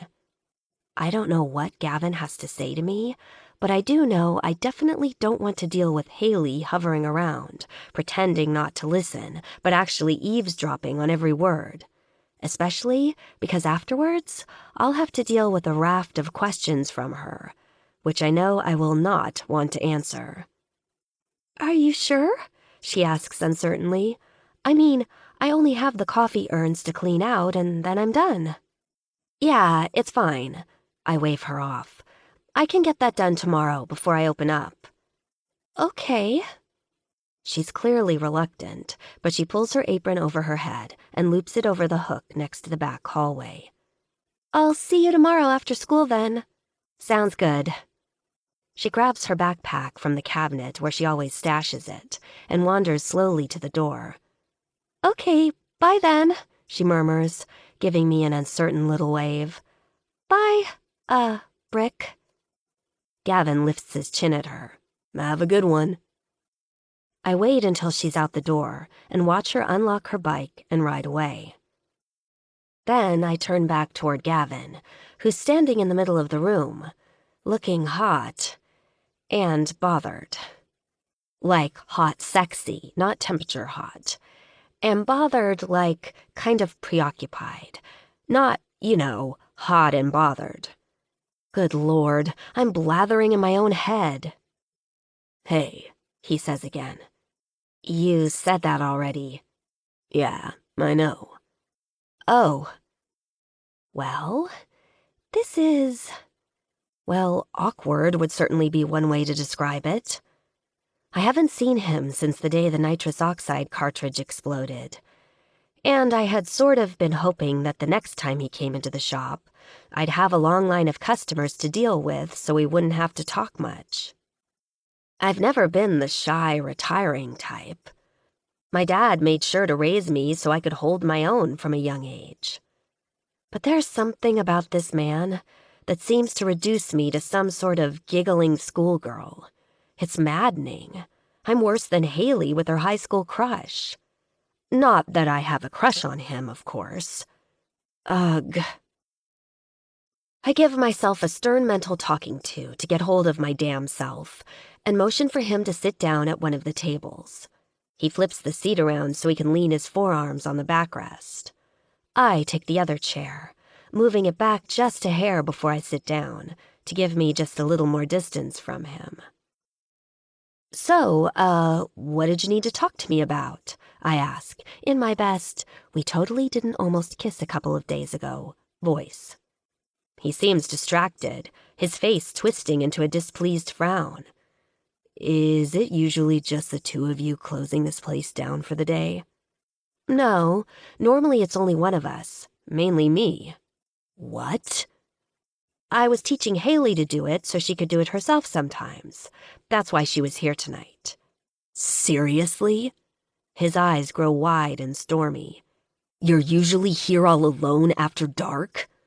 Sorry, I had to let my security detail go, I say, a note of sarcasm in my voice. They got too expensive. What the hell did he think I'd do? He's literally never seen any other employees in the shop because I don't have any other employees except Haley. That's crazy, he says with a dark look. You're totally exposed here. The whole front of the store is plate glass windows. Anyone out there can see everything you do. I snort. Yeah, it's totally scary that they can watch me wipe down counters and restock to-go cups. I'm fucking serious, Sydney, he says angrily. My mind was a swirl of emotions when he showed up just now, but it's amazing how quickly they're settling back into just one: irritation. Look, I scowl. The door's locked the whole time. I nod toward the entryway. And seeing through the windows goes both ways, you know. Anyone who wanted to jump me, I'd see them out there right away. I've got my cell phone, I say, patting my back pocket. Hell, I've even got pepper spray on my keychain. I lean back and cross my arms. I'd be in the back and have it out in seconds, even if they decided to bust down the door.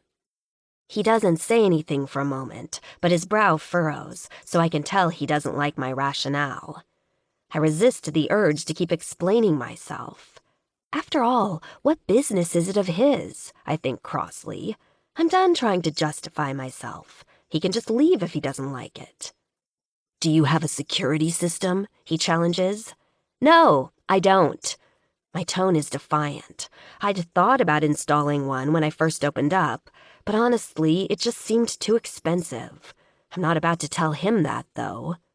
How often do you close this late? It's not even that late, I protest. As soon as the words are out of my mouth, I'm pissed off at myself for even answering him. Look, Gavin, I say, in a tone that clearly says, I'm being patient here, but I don't need to keep listening to this. Am I to assume that you came here specifically to critique my decisions about how late to keep my coffee shop open? Sydney, he says, his tone exasperated. You're a woman, alone, in plain sight of anyone driving by. You know you're a sitting duck, right? He runs a rough hand through his hair. Pepper spray or not. And by the way, pepper spray doesn't always work. It doesn't affect everyone. And if an intruder is high enough or drunk enough, it probably won't do much. Look, what is this about? I ask impatiently. Are you trying to tell me you stopped by my shop after it was closed because you just suddenly got incredibly concerned for my welfare? I don't remember asking you to stop by and give me your thoughts on how to run my business. My voice is rising, but I don't care. And besides, I'm not an idiot, and I would appreciate if you'd stop treating me like one. I'm not completely helpless, you know. Up until now, he's been looking all over the place, like he's been scanning the whole shop for weaknesses and vulnerabilities or something. But finally, he stops looking around and fixes me with a dark, impenetrable stare. There's been a crime wave here in Tanner Springs lately, he says simply. Break-ins, burglaries, and arson from the looks of it. I vaguely remember reading something about that in a local paper a little bit ago. It didn't really seem like that big of a deal, though, even though the paper made it sound like the damn sky was falling. I mean, I'm from the city. Shit happens. Usually to people who aren't paying attention. Okay, I shrug. So, like I said, I'll be careful. Besides, what are they going to take? A few pounds of Kona and Blue Mountain to sell on the black market? I joke. People have gotten hurt, Sydney, Gavin says quietly. I don't think a coffee shop is going to be high on the list of places to rob, I argue. The most valuable thing in here is the espresso machine, and how would they even get it out of here without calling attention to themselves? Yeah, but they could see a vulnerable woman all alone in the shop, taking money out of the cash register, he says pointedly. That's almost as easy as just breaking into a place without an alarm system and helping yourself to whatever you want. You know, Tanner Springs doesn't really seem like a hotbed of criminal activity. Some dumb kids robbing people for petty cash doesn't really scare me that much. I cock my head at him. In fact, you and your club buddies seem like the most dangerous things around here. Shouldn't I be more afraid of having you in my shop while I'm all alone here? He pauses for a beat, his eyes still boring into mine. Yeah, he rumbles. One corner of his mouth turns up in a wicked half-smile that sends a sudden shiver up my spine. You probably should. 12. Sydney. What kind of cash do you usually have on hand in the register? We're standing behind the counter now, because for some reason, instead of kicking him out 10 minutes ago like I should have, I'm still listening to him tell me how I'm putting myself in danger of being robbed or worse.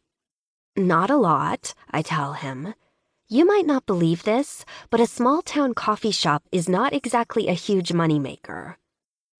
I don't know why I'm even answering his questions at this point, and I'm still pissed that he thinks he has a right to ask them, since they're none of his business. You have a safe? Yes, I have a safe, I say a touch angrily, my eyes flicking toward the back office. How much is usually in there? Seriously, I complain. These are exactly the kinds of questions you'd be asking if you were planning to rob me. If I were trying to rob you, I'd already have walked out the door with whatever I wanted. Is that right? I stick out my chin. That's right. He takes a step closer. You don't believe me?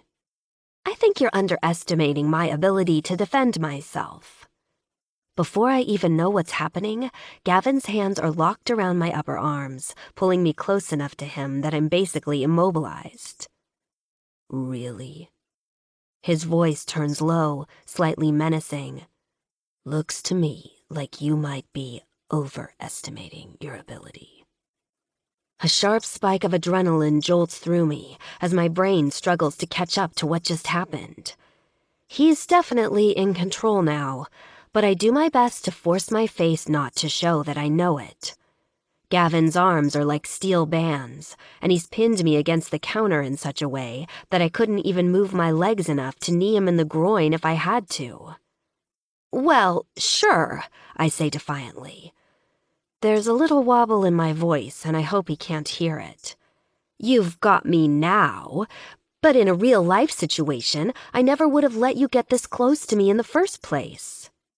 This is a real-life situation, he growls, and you told me yourself, I seem like the most dangerous thing around here. But you still let me into your shop at night and let the only other person here with you go home. We're locked in here now, just the two of us, and your phone and pepper spray, which you voluntarily told me all about, are out of your reach. I fight to push down a tiny little spike of fear as I realize what he's saying. Gavin's eyes are boring into mine now, his face completely devoid of expression. I don't know how to respond. He's not really... I mean, is he? The possibility that I may have actually walked right into a trap like a complete idiot makes my heart begin to thud in my chest. Admit I'm right, he insists. He's so close now that the rasp of his voice, deep and husky, sends an electric thrill through me. In spite of myself, my body is actually responding to him, to this, to his rough, calloused hands, to the heat of his body so close to mine. Everything feels like it's in hyper-focus right now, down to his full sensual lips that I can't help but realize are just inches from mine. The little spike of adrenaline I felt just now wasn't fear, not really. It was something else. Desire. Lust. Admit it. If he wants to do something to me, there's no way I can fight him off, I realize. It's pointless to struggle. If he really is here to hurt me, then he's right. I walked right into it. And if he's here for something else, God help me, but I probably won't resist at all. Okay, I whisper. I admit it, you're right. Gavin's hands release me, and suddenly he's 3 feet away from me, like none of this just happened. I lean weakly against the counter I was pinned against just moments ago. Taking a deep breath, I let it out raggedly, but slowly, praying he won't notice just how much being that close to him has affected me. Now, he says, his voice suddenly all business again. Let's talk about your safe. How much is usually in there? Honestly, I say as we stand in the back office, If someone wanted all the money in the safe, I'd probably just give it to them. A few $1,000s isn't worth enough for me to risk my life. I've mostly recovered from Gavin's lesson, but I'm still a little pissed off at myself, and at him, and a little flustered about my body's reaction to his. But I don't have the energy or the bravado to kick him out right now. It's like somehow the last few minutes took all the fight out of me. Sure, he nods. It's stupid to risk your life for something as unimportant as money, but that's not what I'm worried about. It's that we don't know the mental state of whoever is committing these break-ins. He turns to me. You might think that just handing over the cash would be the end of it, but someone who's high or even just nervous might not be inclined to just let you go. And if they think you'll go to the cops and be able to describe them, they might want to scare you enough so you'd think twice about that, or worse. I don't ask him to clarify what the or worse could be. A little tremor runs through me. Even with the front door locked, if you're back here when someone breaks in, you might not have enough time to call 911 or get your pepper spray out. And like I said, chemical agents don't always work. His jaw tenses. And that's assuming they break in. They might just take an easier route and wait until you come out, probably with the money from the till in your bag. So basically, you're telling me that no matter what I do, I'm in danger of being robbed or worse. I sigh and pull the hair tie out of my hair in frustration, raking my hands through my thick mane. If that's the case, what's your point? Sounds like I can't avoid it no matter what precautions I try to take. No, I'm not saying that. I mean, yes, there's always some risk, but it makes sense to try to mitigate that risk as much as possible. How? Well, for one thing, don't take your money to the bank at night. Take it during the day, when there are more people around. Okay, but how does that stop me from getting hurt? I say smugly. I mean, am I supposed to carry a sign every night that says, "The money from the till is in the safe"? The bad guys won't know I'm not carrying it. True, he admits. Ha! I crow, pumping my fist. You like that, huh? Proving me wrong? For the first time, Gavin smiles. Not just a half curve of the lip, or the hint of a smirk, but an actual smile that reveals even white teeth and crinkles the corners of his eyes, totally transforming his whole face. It's dazzling. Yeah, I like that. I smile back, ignoring the sudden thudding of my heart. For a moment, we just stand there, not saying anything. It feels like something maybe passes between us, but then his eyes flick back toward the safe, and I tell myself it was just my imagination. So, you have a good point about the safe. He nods. You should definitely start varying the times of day you go to the bank to make deposits, and don't do it at night anymore. But you need another kind of deterrent. I suggest a security camera or two, and especially a sign in the window that advertises you have them. Even though I hate to admit it, all this talk about break-ins and danger has me just a tiny bit spooked, damn it. For a split second, I think about Devon. Would he ever try to take the money I left town with back from me? Would he actually track me down and try to make me give it back, even though he knows it was mine in the first place? Would he really come to Tanner Springs to find me? I try to ignore the little hairs that stand up on the back of my neck at the thought. You think so? I ask, wavering. I do. I take a deep breath, hold it, and let it out noisily. Okay, you win. I'll look into it. He smirks at me, eyes twinkling. Good. I was going to win eventually, so I'm glad you decided to see reason. Oh, you were you? I say sarcastically. You know I was. His tone turns teasing. You're pretty goddamn stubborn, I'll give you that, but you've got nothing on me. I snort. God, isn't that the truth? It is, he agrees. So next time, let's just save ourselves the trouble, and you can just cut to the chase and agree with me. Deal? I can't help it. I laugh out loud. That's unlikely, but a guy can always dream, I guess. This is so weird. It's so confusing being around him. I can't read him at all.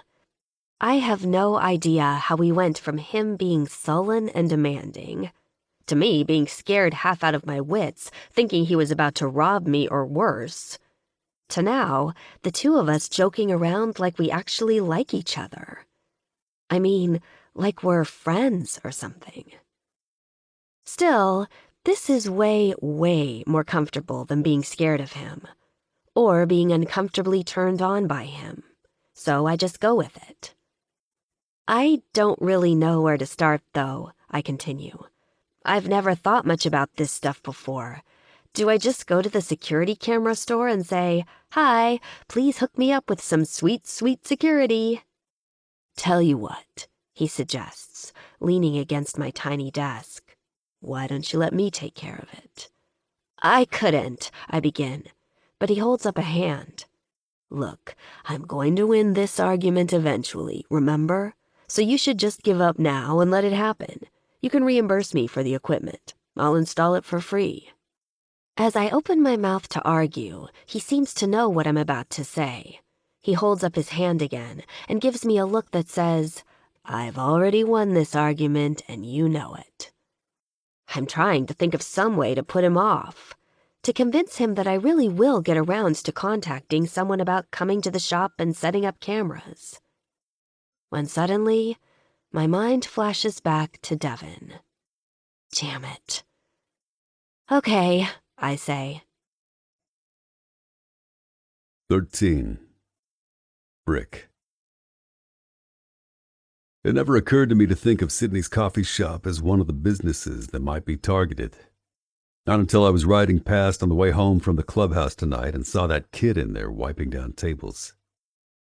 It's true that the Golden Cup might not be the most obvious target for whoever's doing these break-ins. But it's also true what I said. Anyone with criminal intent who walks or drives by this place at night is going to see Sydney in there and start thinking about ways to break in and overpower her. Without some sort of protection, she's a sitting duck. And a smoking hot one at that. Before I knew what I was doing, I was pounding my fist on the door, scaring the shit out of the girl and motioning for her to let me in.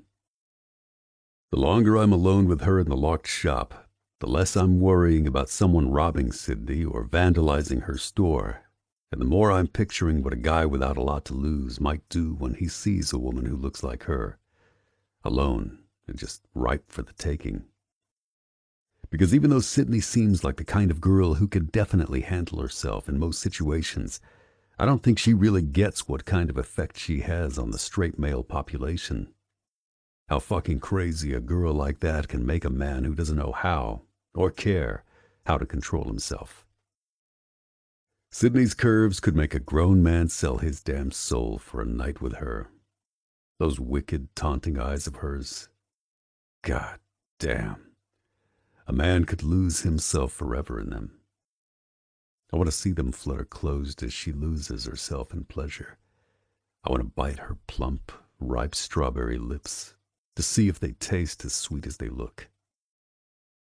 The thought of some fucking piece of shit staring at her through the plate glass, making plans of what he wants to do to her unwilling body, it makes me want to puke and murder anyone who looks at Sydney the wrong way. I don't want to scare her needlessly, but I want her to be careful for Christ's sake. And even though I believe she probably is for the most part, it's not enough. Not when I don't know who the hell is out there causing trouble in Tanner Springs, or why. I didn't mean to frighten Sydney when I grabbed her in the back office. I wanted to show her how vulnerable she'd made herself by letting her guard down around me. Until I did it, it seemed like a good way to make the point. But as my hands closed around her upper arms and she realized she couldn't escape me if she tried, I realized I might have made a horrible mistake. For a second, as her wide, uncertain eyes looked up into mine, I felt like a fucking bastard. Like some piece of shit mongrel of a human who gets off on scaring women for fun. Worse, much worse, was the realization that she didn't know me well enough to be sure that I wasn't. I opened my mouth to apologize, even though I was half afraid she wouldn't believe me. But just as I did, I saw a flash of defiance transform her features. Her eyes seemed to bore straight through me, like she didn't buy my little game, like she was calling my bluff and didn't believe for a second I was about to hurt her. The relief that flooded my veins came as a complete surprise, almost making me dizzy. I couldn't believe I'd done something so stupid, something that came so close to making her never feel like she could trust me. And all because I wanted to protect her, ironically. I let go of her and took a step back, even more pissed off at myself because I was hard as fucking iron from being so close to her, even for a few seconds. The thing is, I could have almost sworn by the look on her face, by the blush on the skin of her neck, by the way her breathing sped up a little bit when she locked eyes with me, that Sydney was as turned on as I was. But I wasn't about to take the risk of being wrong. And even if I wasn't, trying something at that moment was about the worst fucking idea in the history of bad timing. So I forced myself to think about anything, absolutely anything, but fucking Sydney in the back room of her coffee shop. I promised myself I wouldn't ever make a fucked up mistake like that again, and that I would make goddamn sure she was as safe as humanly possible to make up for the shitty thing I'd done, in my own mind at least. I don't know what finally makes Sydney stop arguing with me about her needing more security at the shop, but I'm not about to waste any time when she does. I'll come back tomorrow night to set up a camera and show you how to work it, I tell her. You'll be here? Yes, just me. She looks at me and narrows her eyes, like she's expecting me to bitch about her being alone in the shop at night again. But I decide not to push it for now. She's agreed to let me help her. That's the most important part for now. Okay, same time roughly? I glance around the room for a clock, but I don't see one. We close at 8, she tells me. I'll be here at 5 too. She moves to let me out, but I'm not leaving until she leaves with me. With a huff of indignation, Sydney finishes up the last of her closing chores as I wait. She puts the cash drawer in the safe, and the two of us go out the back, her locking the door behind us. See you tomorrow, I say when we get to her car. It's the only one parked in the tiny, darkened back lot. She grumbles and slides into the driver's seat. I wait until she's started the engine, noting with satisfaction that she automatically locks the car from the inside when she gets in, and drives off into the night. I walk around the block to the front of my bike, my head full of Sydney, my nostrils full of the scent of her shampoo. My cock is still at half-staff in my pants, and I'm too keyed up to head home to the lake house. So instead, I head toward the clubhouse. I'll work off some steam and spend the night in my apartment there. Half an hour later, I've stripped down to a loose, faded t-shirt, and I'm in the club's weight room. Everyone else is out of the bar drinking, playing pool and raising hell, so I've got the place to myself. The steady boom of bass guitar drifts toward me from the sound system in the main room. I'm benching as much weight as I can tolerate, veins bulging out of my neck as I grit my teeth and swear to myself. After a little while, someone comes in as the music swells louder through the open doorway. Hey, brother, Angel's voice says. You're missing the party. I grunt loudly, giving the barbell a final push and setting it above me on the rack. Yeah, I mutter and sit up. Need a little stress relief, the non-alcoholic kind. Angel takes a seat on the bench beside me. Hey, I wanted to give you a heads up. Apparently, Rock is going to talk to Oz tomorrow to see if the Death Devils have been dealing with similar shit as we have. Alone? It's not exactly unheard of for Rock to go to a meet without at least some of his officers, but it is pretty unusual. Yeah. Angel is silent for a moment. I asked him who he was taking, but he cut me off, told me to leave it alone. Oh, that is unusual. When a president is gone, the VP is in absolute charge of the club. For Rock to not be forthcoming with his own vice president, well, it's pretty damn troubling, even if nothing's going on. We sit like that, without talking, for maybe a minute. There's a feeling of foreboding between us, but it's not something that's very easy to talk about. Loyalty to and respect for the club's president is fundamental to our code as brothers and officers of the Lords of Carnage. It's one thing to challenge an idea the president has during church, or to offer an opinion on a decision that has to be made.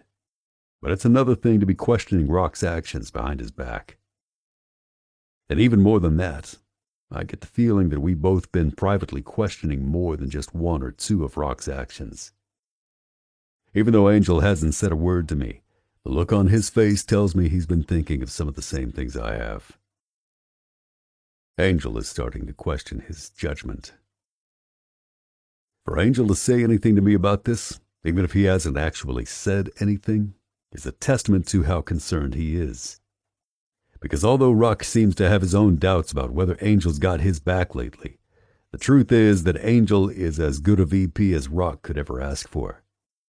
I admit, I've questioned Angel in the past. Back when his dad was still the mayor, I wasn't always sure Angel's loyalty to the club would stand up to his sense of duty to his family. But I'm man enough to admit I was wrong about that. Angel's as solid as they come, and his determination to do the right thing by all of us is something I never should have questioned. The silence is still hanging in the air between us. Once one of us says anything, we've started a real conversation about Rock that goes beyond what we've said to ourselves in our heads. And we both know it. I don't like this, I tell him finally. He nods once and stands. Neither do I. Then he's gone.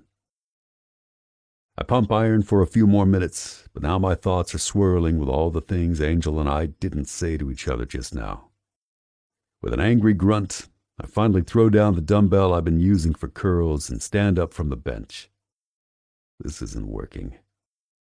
Pushing open the door to the weight room, I step out into the hall and walk through the bar, past the brothers who raise their bottles at me and offer me a drink, and the club girls who tilt their heads coyly at me in silent invitation. I ignore them all and head upstairs to my apartment, where I pour myself a couple shots of whiskey and down them one after the other.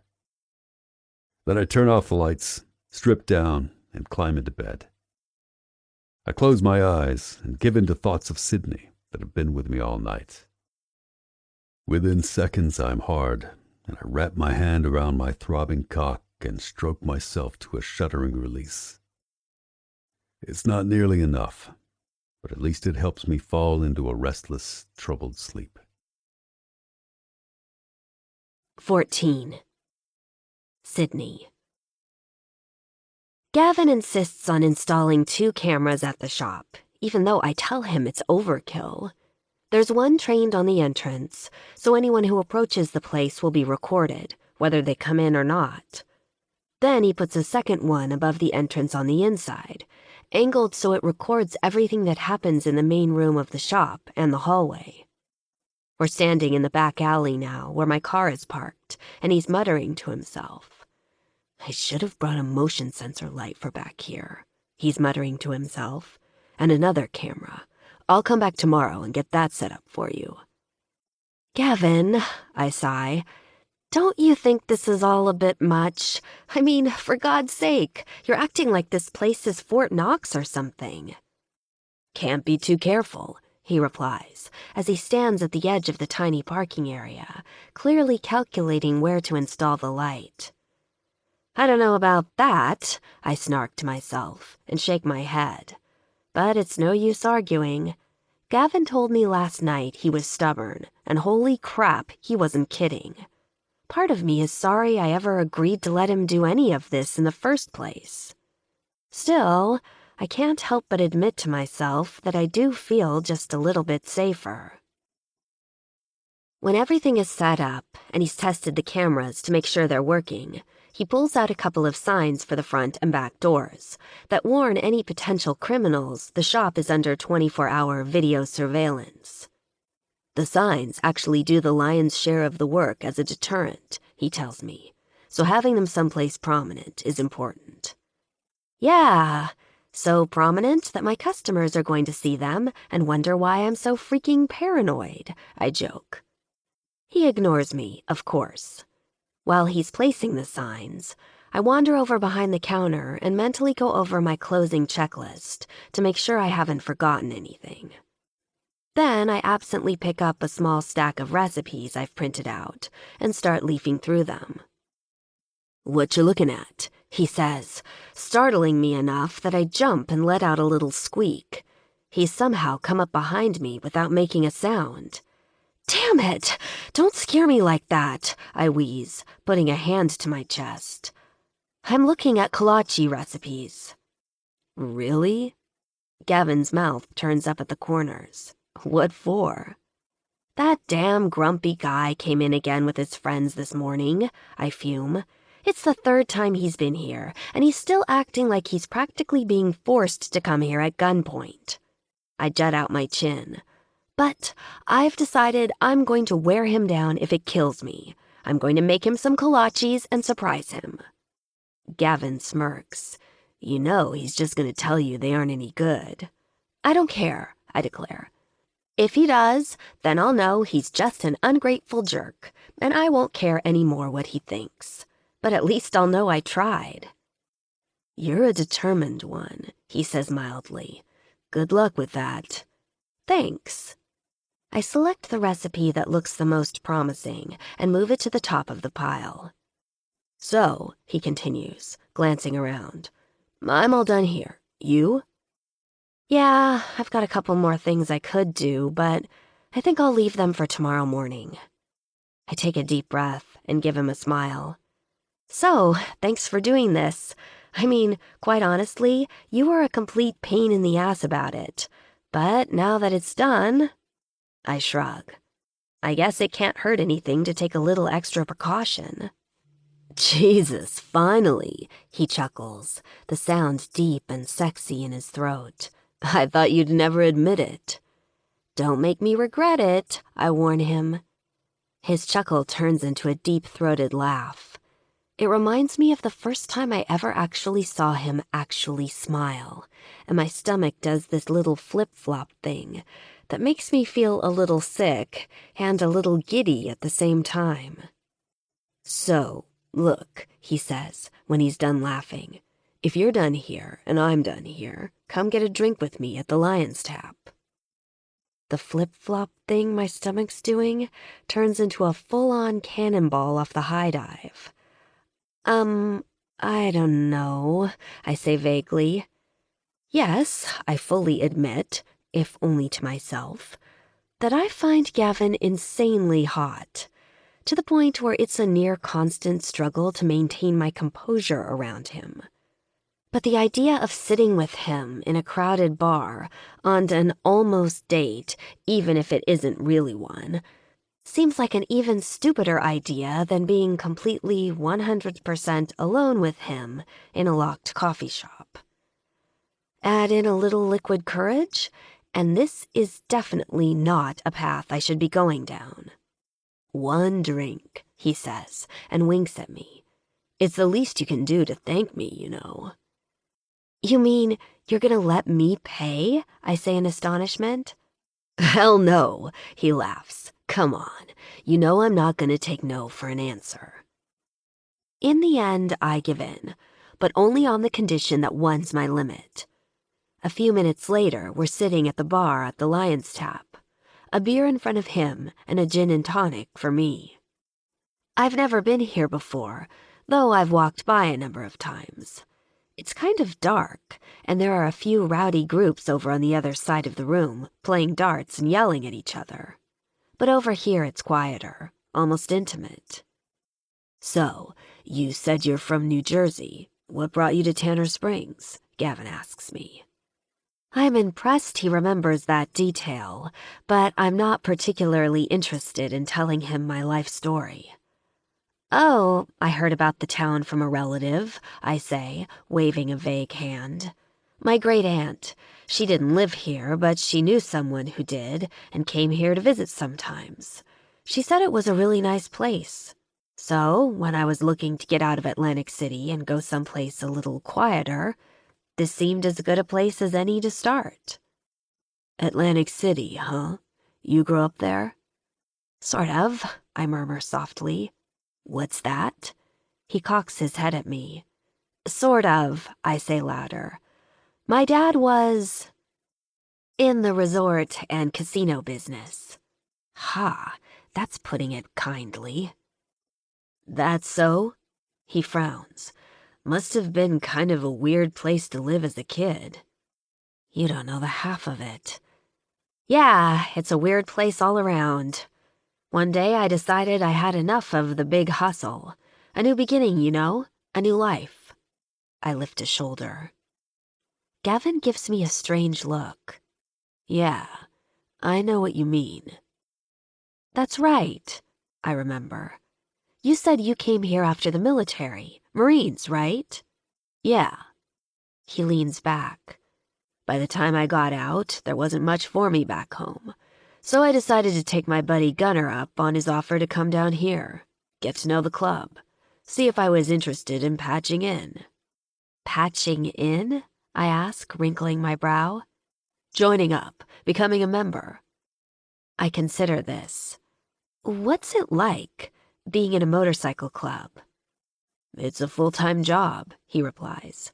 More than that, it's a brotherhood, a family. I chew over his words. What do you do other than that? I ask. Like, for work? The club owns a custom bike and auto design shop. I work there with a bunch of the other brothers, and a few other things here and there. A few other things? I repeat with a smirk.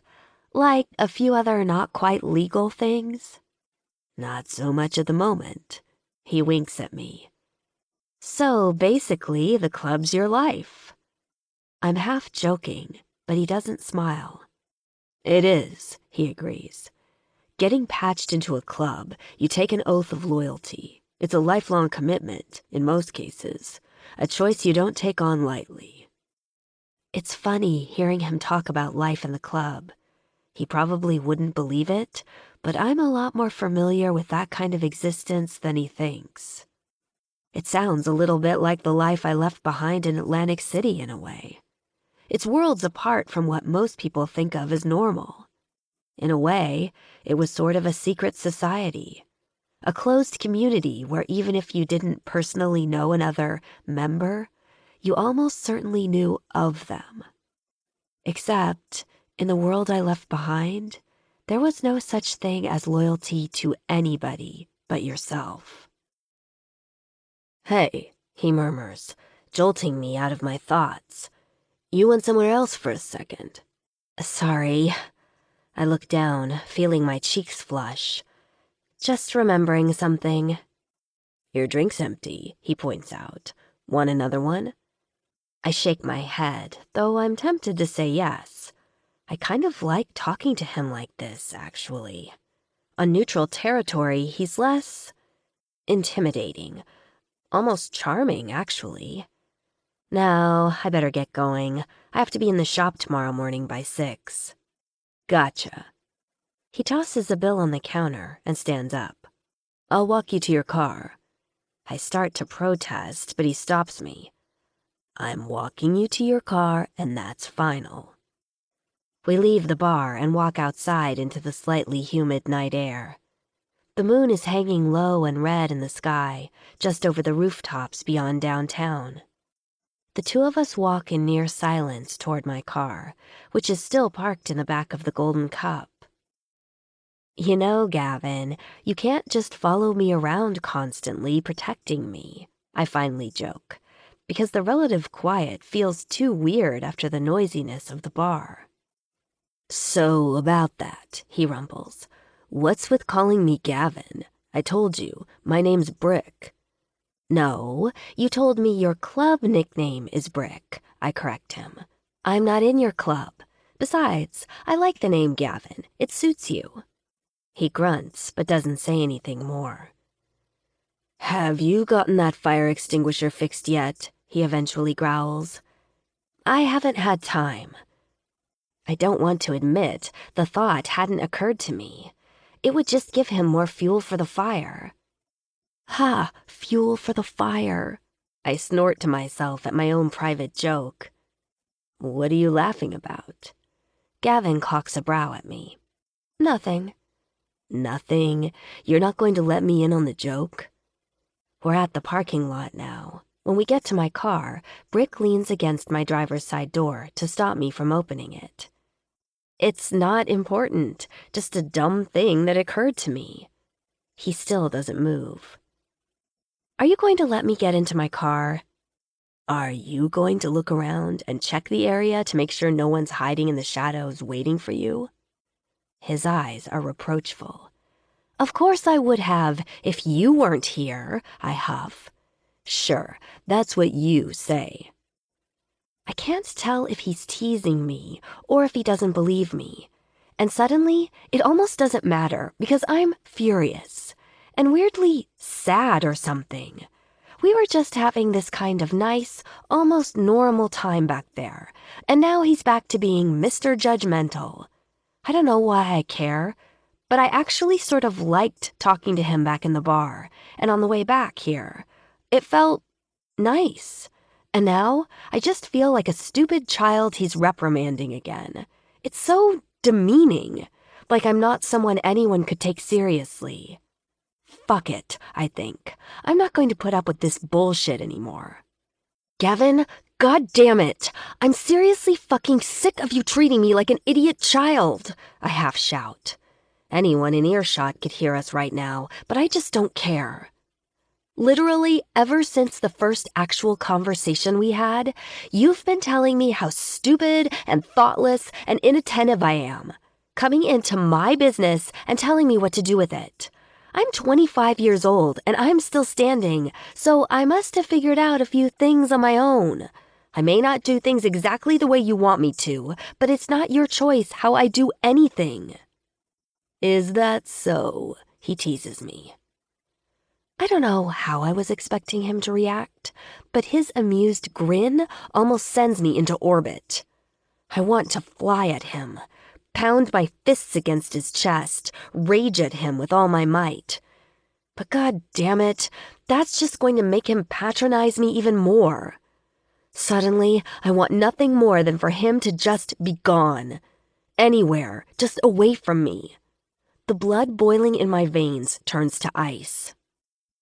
Please, step away from my car, I tell him rigidly, my jaw clenched to stop me from screaming.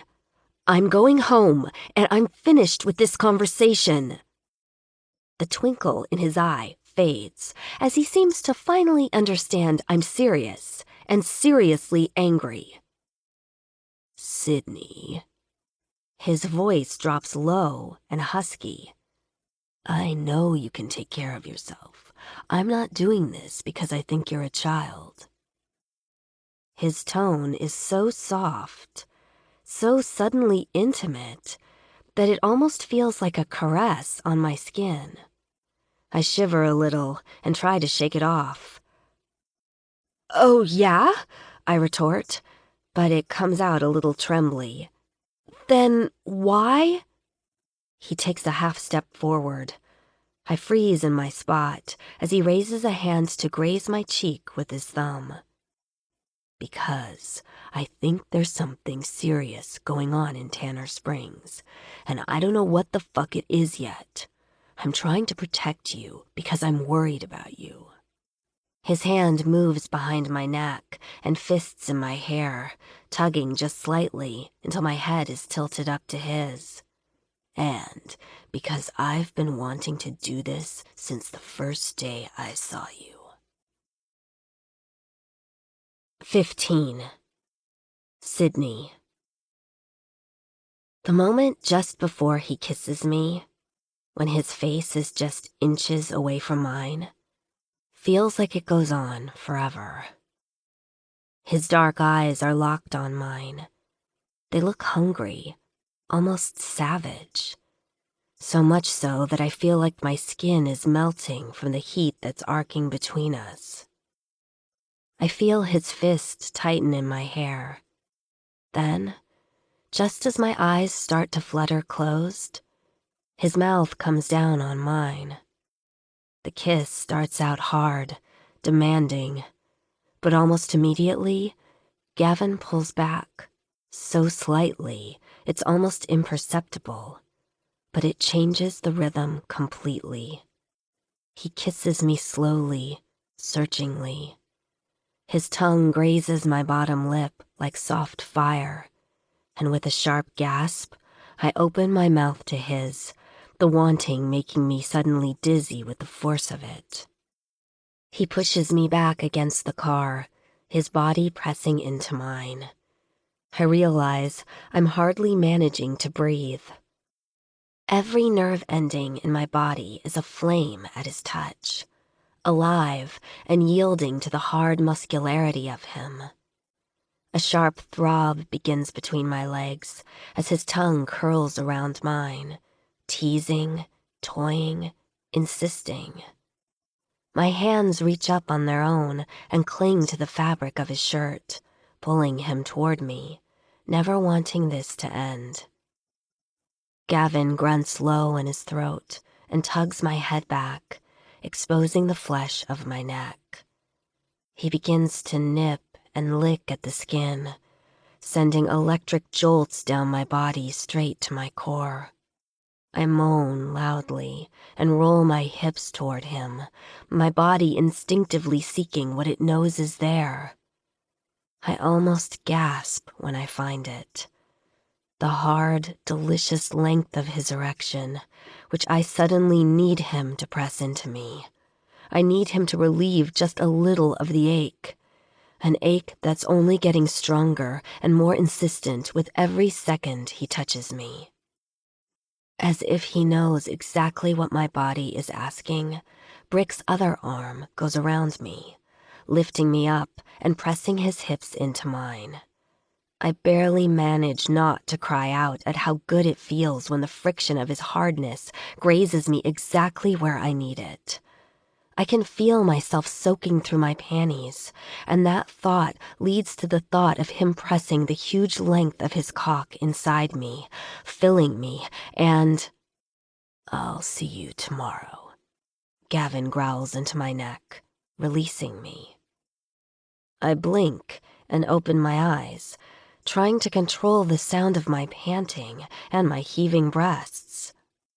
"What?" I stammer. "I'll see you tomorrow to put in the motion sensor light and the last camera."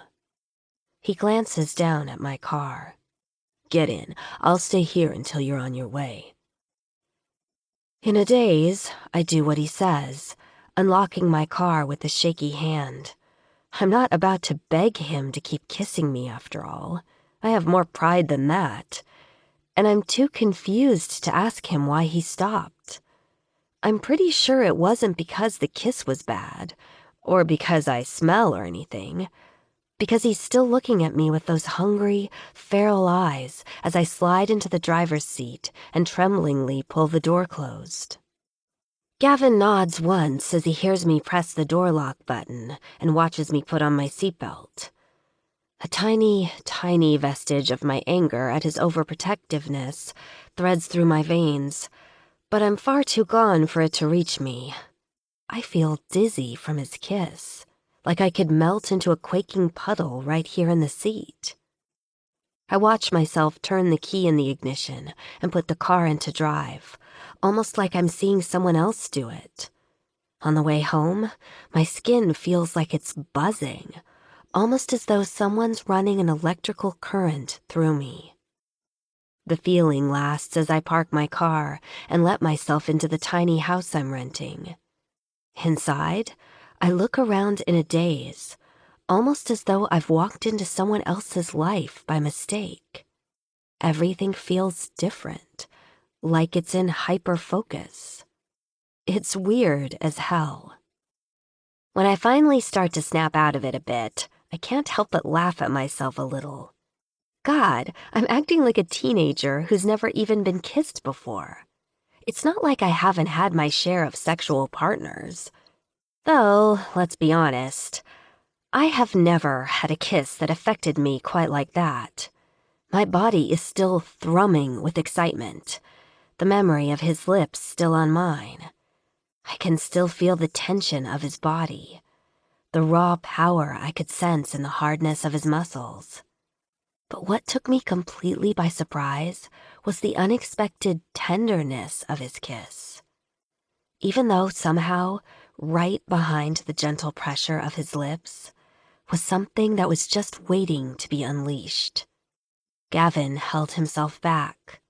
Why, I'm not sure, but I don't think it was because he didn't want more. I get ready for bed mechanically, barely registering it as I pull off my clothes and toss them in the hamper. I already know what I'm going to do when I slide between the sheets. As soon as the light's off and I'm in bed, I reach into the tiny drawer of my bedside table and pull out my vibrator, my breath speeding up slightly. I haven't had sex since before I moved to Tanner Springs. I've definitely made use of battery-operated help since then, but I haven't been nearly as turned on, as desperate for release, as I am right now since, well, honestly, I'm not sure I've ever been this turned on. I move my legs apart and imagine that the vibrations sliding along my slick folds are his fingers caressing me. Then his tongue, teasing me expertly as I arch my back off the mattress and moan softly. I reach up and pinch one nipple, pulling in a sharp breath as I realize how close I already am.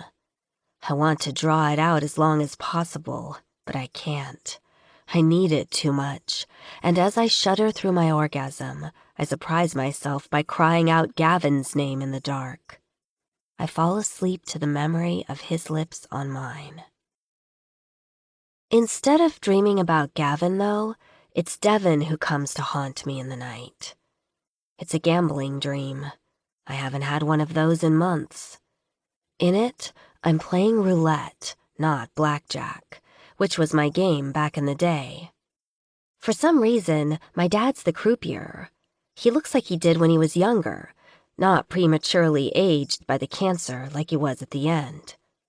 There are other people at the table, but I only recognize Devon. He's wearing his standard black shirt and black jeans. His sharp, angular face is tense with concentration, hungry to win. A look I know only too well. I hate roulette. I don't know why I'm at this table. It's a game where you almost always lose to the table eventually. The house edge is high, sometimes over 5%. That's higher than blackjack, craps, or baccarat. So I know I'm going to have to be careful if I want to walk away from the table with my money. I'm not sure why it doesn't occur to me to just take my chips and go to the blackjack table. Or hell, just leave the casino, because that's what I want to do. But in the dream, I somehow know that they won't let me out of here unless I play at least once. I tell myself that if I just place one bet, that will be it, and I can go. Roulette gives you the chance to win 35 times your bet. In this way, roulette is more like slots. One single bet can win a lot. It's also like slots in that the house edge is very high. I place an even money bet on numbers 1 through 18. Atlantic City has a special rule that reduces the house edge to 2.7% on even money bets, so it's my best strategy to play conservative and move on. Devon makes a street bet, a set of 3 numbers, which will pay out 11-1 if he wins. All of the numbers he chooses are between 1 and 18, which means if he wins, I win. If he loses, so do I.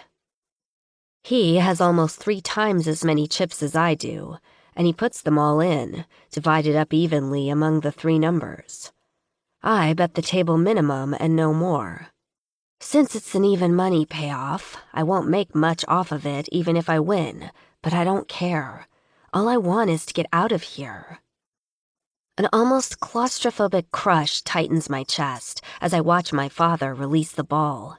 I hate having Devon's fate linked to mine, even momentarily. A nervous churning starts deep in my gut as we all watch the ball fly around the wheel, ricocheting off the numbers with a ratcheting sound. The ball lands on 24 black. We both lose. I realize I've been holding my breath and let it out as silently as I can. I'm almost relieved by losing because if I'd won, I know I'd be tempted to bet again. I scoop all the chips I have left into my bag and turn from the table, away from both Devon and my father, without a word. I walk as fast as I can without running, but suddenly cry out in pain as Devon grabs my hair and pulls me back.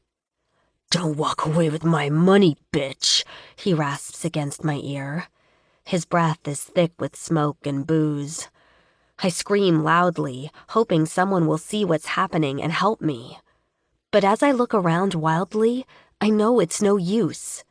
Even though almost every casino I've ever been in is always packed with people, in my dream, there's no one in sight, and the room's as black and deep as a tunnel.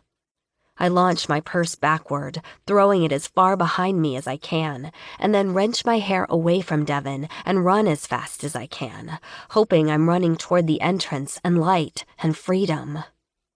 With a start, I wake up in my darkened bedroom.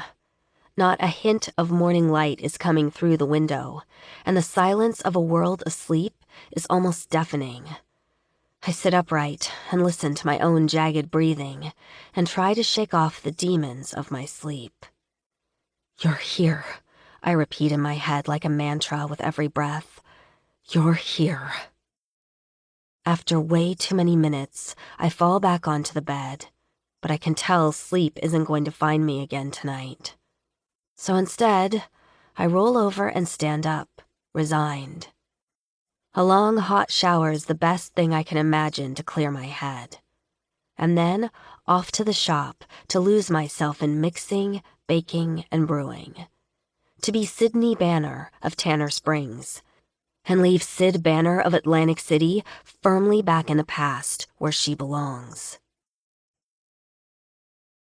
16. Rick. Pulling away from Sydney, resisting the urge to take her up against her car in the darkened parking lot, was just about the hardest fucking thing I've ever done.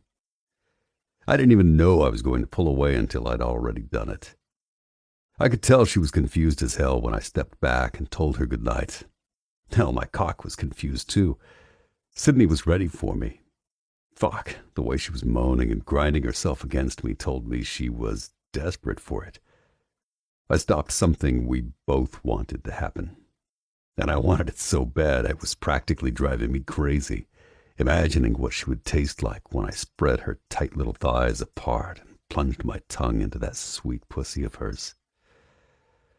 Even as I ride back to my place with a raging damn hard-on, my cock yelling at me for letting the moment go. In my gut, I know it was the right decision. I'm still pissed at myself for scaring her in the coffee shop that night. I'm used to being in control in the bedroom. Hell, I demand it. But I'm not taking what I want from someone who doesn't want it to. Last night in the alley, she was vulnerable. And even though I knew she wanted it as much as I did, I sure as hell didn't want her associating fucking me with getting attacked in the dark by some piece of shit. I'm going to have Sydney. I know that as surely as I know anything. But I'm going to make damn sure that it's on her turf and that she knows exactly what she's agreeing to. I'm going to make her ask. Hell, I'm going to make her beg. The next morning, I wait until Sydney's morning rush is over to show up to the shop. There are only 2 customers in the Golden Cup when I arrive, both of them sitting alone at tables by the window. I push open the door, the now familiar bell announcing my arrival. Sydney looks up from filling a small container of something and colors when she sees it's me. She looks a little tired this morning, the flush of her cheeks standing out against the pale of her skin. She's not wearing makeup, I don't think, and it just makes her look more gorgeous. More her. Like she's just a little closer to naked without anything on her face. Morning, I nod to her, stepping up to the counter. I hold up the bag I'm carrying. I've got that camera and motion sensor light for the back. She looks a little flustered, and I know she's thinking about last night. It's fucking adorable. I thought you were coming back tomorrow night, she murmurs. I said I'd see you tomorrow. This is tomorrow. Her eyes flick toward the customers. Okay, she says, giving a slight nod. You can go back and do whatever you need to do. The back door locks from the inside, so leave it open so you can get back in. I barely hear what she says. I'm too focused on the pale pink of her lips and the memory of how they tasted last night. Instantly, I'm hard, and I shift the bag subtly in front of my crotch. I'll have it done in less than an hour, I tell her, and walk down the hall toward the back. I left my drill and other tools in her office, and I go in and grab them, looking at the small desk and chuckling as I get an idea for later. I'm done with the installation in 45 minutes. This morning, before I came here, I set the camera up to transmit to my phone like I did with the others. If anything happens, I'll be able to access the video wherever I am, whenever I need to. I only feel a small twinge of guilt that I'm not telling Sydney this. When I get back inside, one of her customers has left. The other, a thin, pinched-looking middle-aged man, is tapping softly on a laptop, earbuds in his ears, and an empty cup on the table in front of him. Sydney turns toward me expectantly, looking a little less rattled than she was earlier. I'll take my payment in coffee, I tell her. The usual. She gives me a small, shy smile. Okay, but I'm out of blueberry muffins this morning. You want to test something out for me? What's that? One corner of her mouth quirks up, revealing a small dimple I never noticed before. A kolache. It's good. The dough is golden and puffy, and in the middle of the round pastry is a little mound of what turns out to be a kind of sweet cream cheese.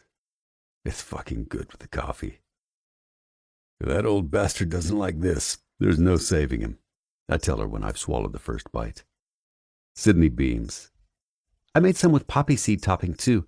They're in the oven now. Sounds delicious. I mean it. I've had enough of Sydney's pastries by now to know she's really good at this.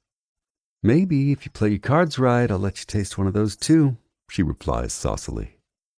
I don't know why, but there's something about the look on her face she gets when she decides to tease me. It makes me want to carry her into the back room and do every filthy thing I can think of to her.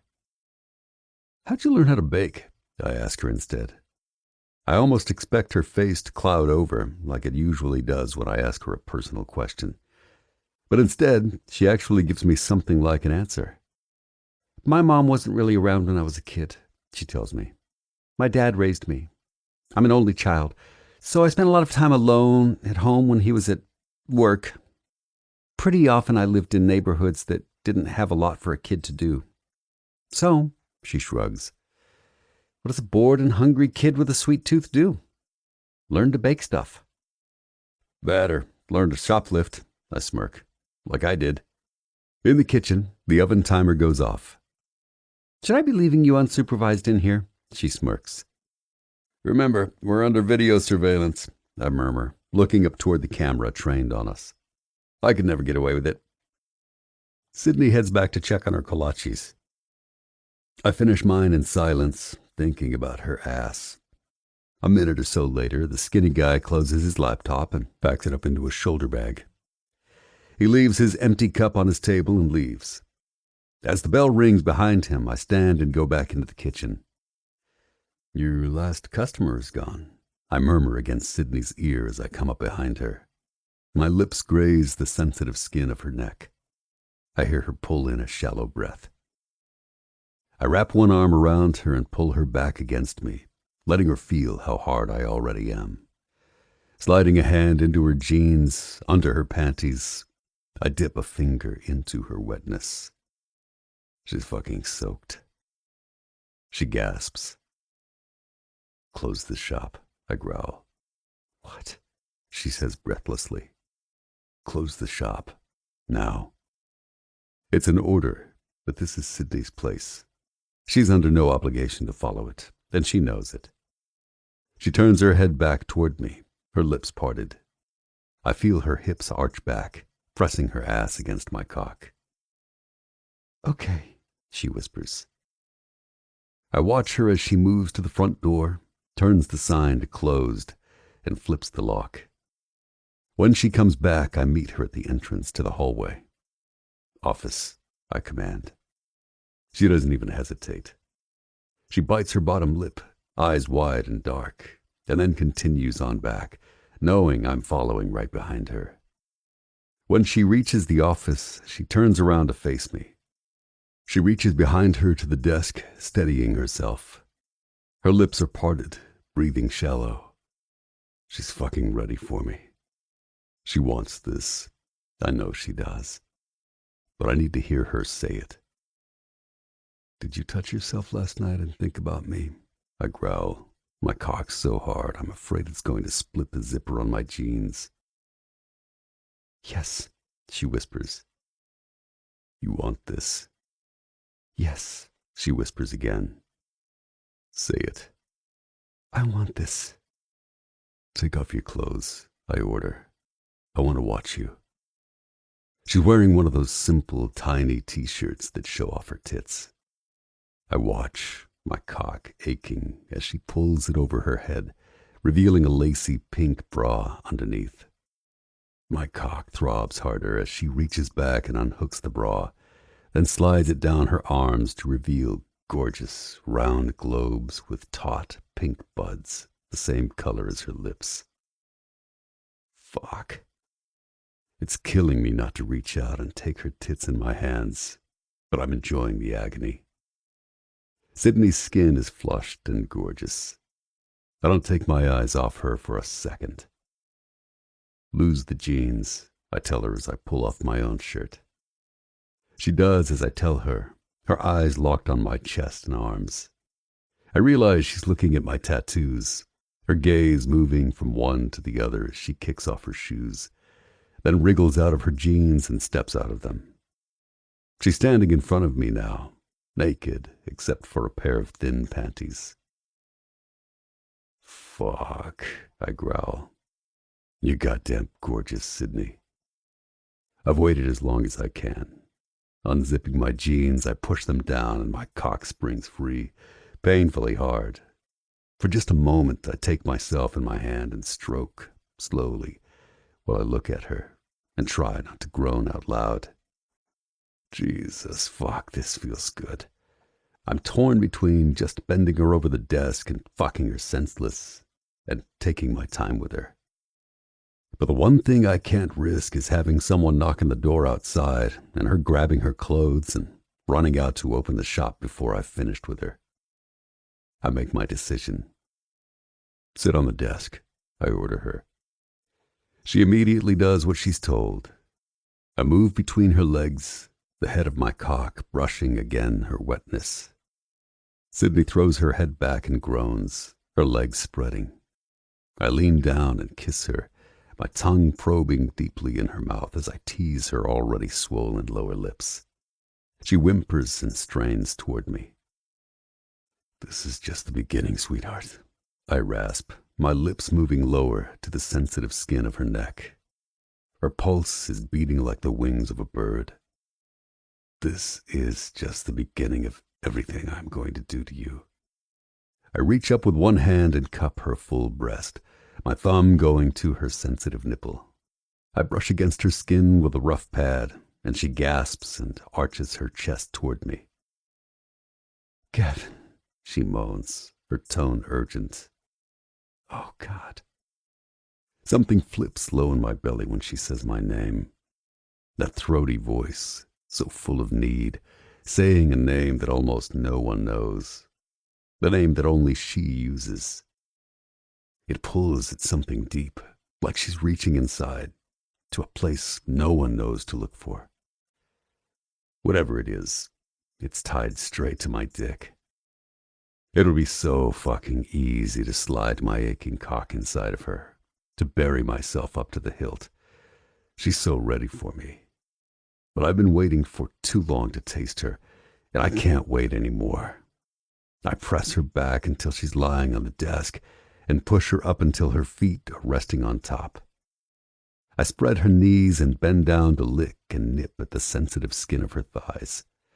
I can feel the exact moment that she realizes what I'm about to do. Her muscles tense in anticipation, her hips angling up to meet my mouth. I growl low in my throat and swipe my tongue slowly the length of her pussy. Good God, she tastes sweet. She shudders and cries out, her thighs falling open even more. I swipe again, then plunge my tongue deep inside her, tasting her, learning her, listening to her body as she whimpers and thrusts toward me. I want to take my time, but more than anything, I want to hear her come. I want to feel her come on my tongue. I lick and tease, and Sydney's hands clutch desperately at the desk. Her head rolls from side to side, her cries getting louder and higher. Suddenly, with a gasp and a shout, she convulses, her entire body shaking as her orgasm takes her. I continue to lap at her until she begins to quiet. Then I bend down and grab my jeans, pulling a condom out of my wallet and sliding it over my shaft. Just that amount of contact makes me stifle a groan. I'm that hard. And then I'm sliding my cock against her soaking entrance, and she's begging me to push inside her, to fill her. I sink inside her hot channel as slowly as I can stand it. But then Sydney's moaning and thrashing again, and I grab her hips and start to thrust.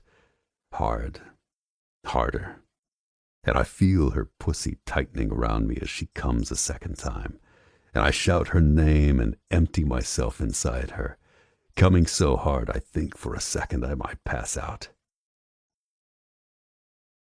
17. Brick. Oh my God. Sydney's panting as I pull her up, still inside her, and wrap my arms around her. I kiss her deeply and she giggles. You taste like me, she murmurs. Fucking delicious, isn't it? I say. That was... She takes a deep, shuddering breath. Wow. Wow is fucking right, I agree. About time we got around to that. I'll never look at this office the same way again.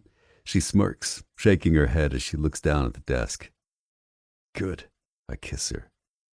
You'll be wet and ready for me every time you balance your cash register from now on. Sydney's skin flushes. I should open the shop back up, she murmurs. I've never closed during the day before. I bend down and grab her clothes, then hand them to her. We get dressed in silence, but it's not particularly awkward. Her ponytail has come mostly undone, and she pulls out the hair tie and rakes her fingers through her tresses, putting it up again. How do I look? She asks.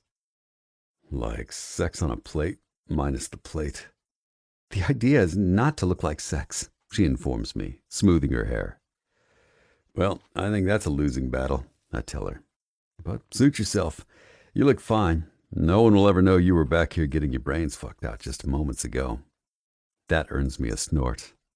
Romantic? Hey, fucking is romantic, I protest.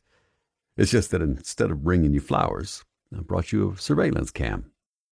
I let her go and open up first, so she won't be embarrassed if anyone's waiting outside.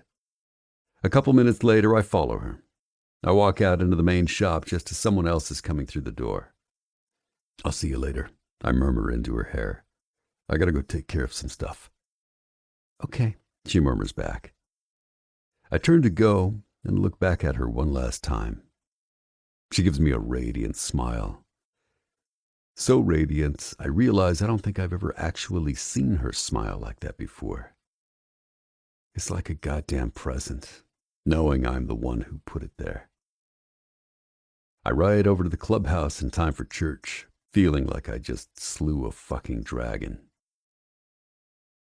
None of the business owners I talked to had any information for us that we don't already know, Stryker is saying.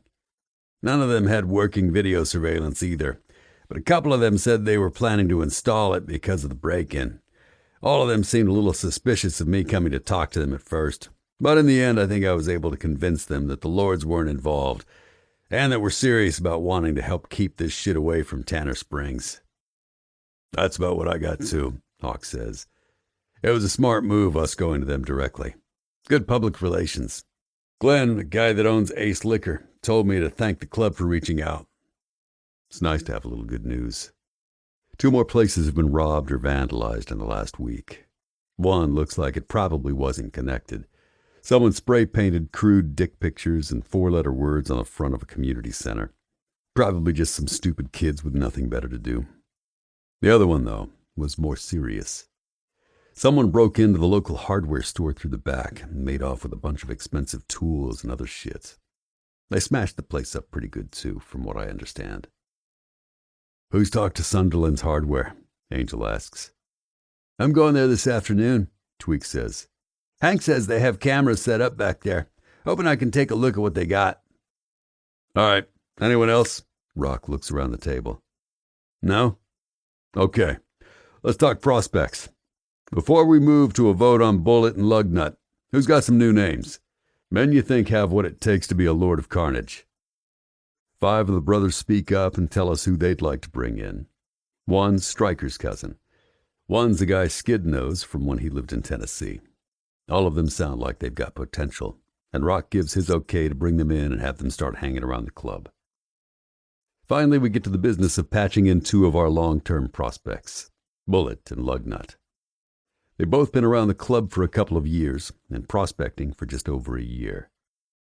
We talk about them one by one, going around the table and giving our arguments for and against bringing them into the Lords of Carnage. This is serious business, one of the most important decisions we can make as a club. To bring in someone new, it's crucial that every single one of us has absolute confidence and trust in him. We need to know every Lord has our back and would fight to the death to defend our club and any one of our brothers. The Lords of Carnage is more than a club. It's a brotherhood. Anyone who doesn't understand the full weight of the vow they're taking when they're patched in doesn't deserve to wear our cut or our colors. And anyone who betrays the oath once they've taken it should expect justice to be swift, absolute, and brutal. In the cases of Bullet and Lugnut, I don't have a doubt in my mind about voting either one of them in. Neither do the other brothers, apparently, because they get in unanimously with almost no discussion.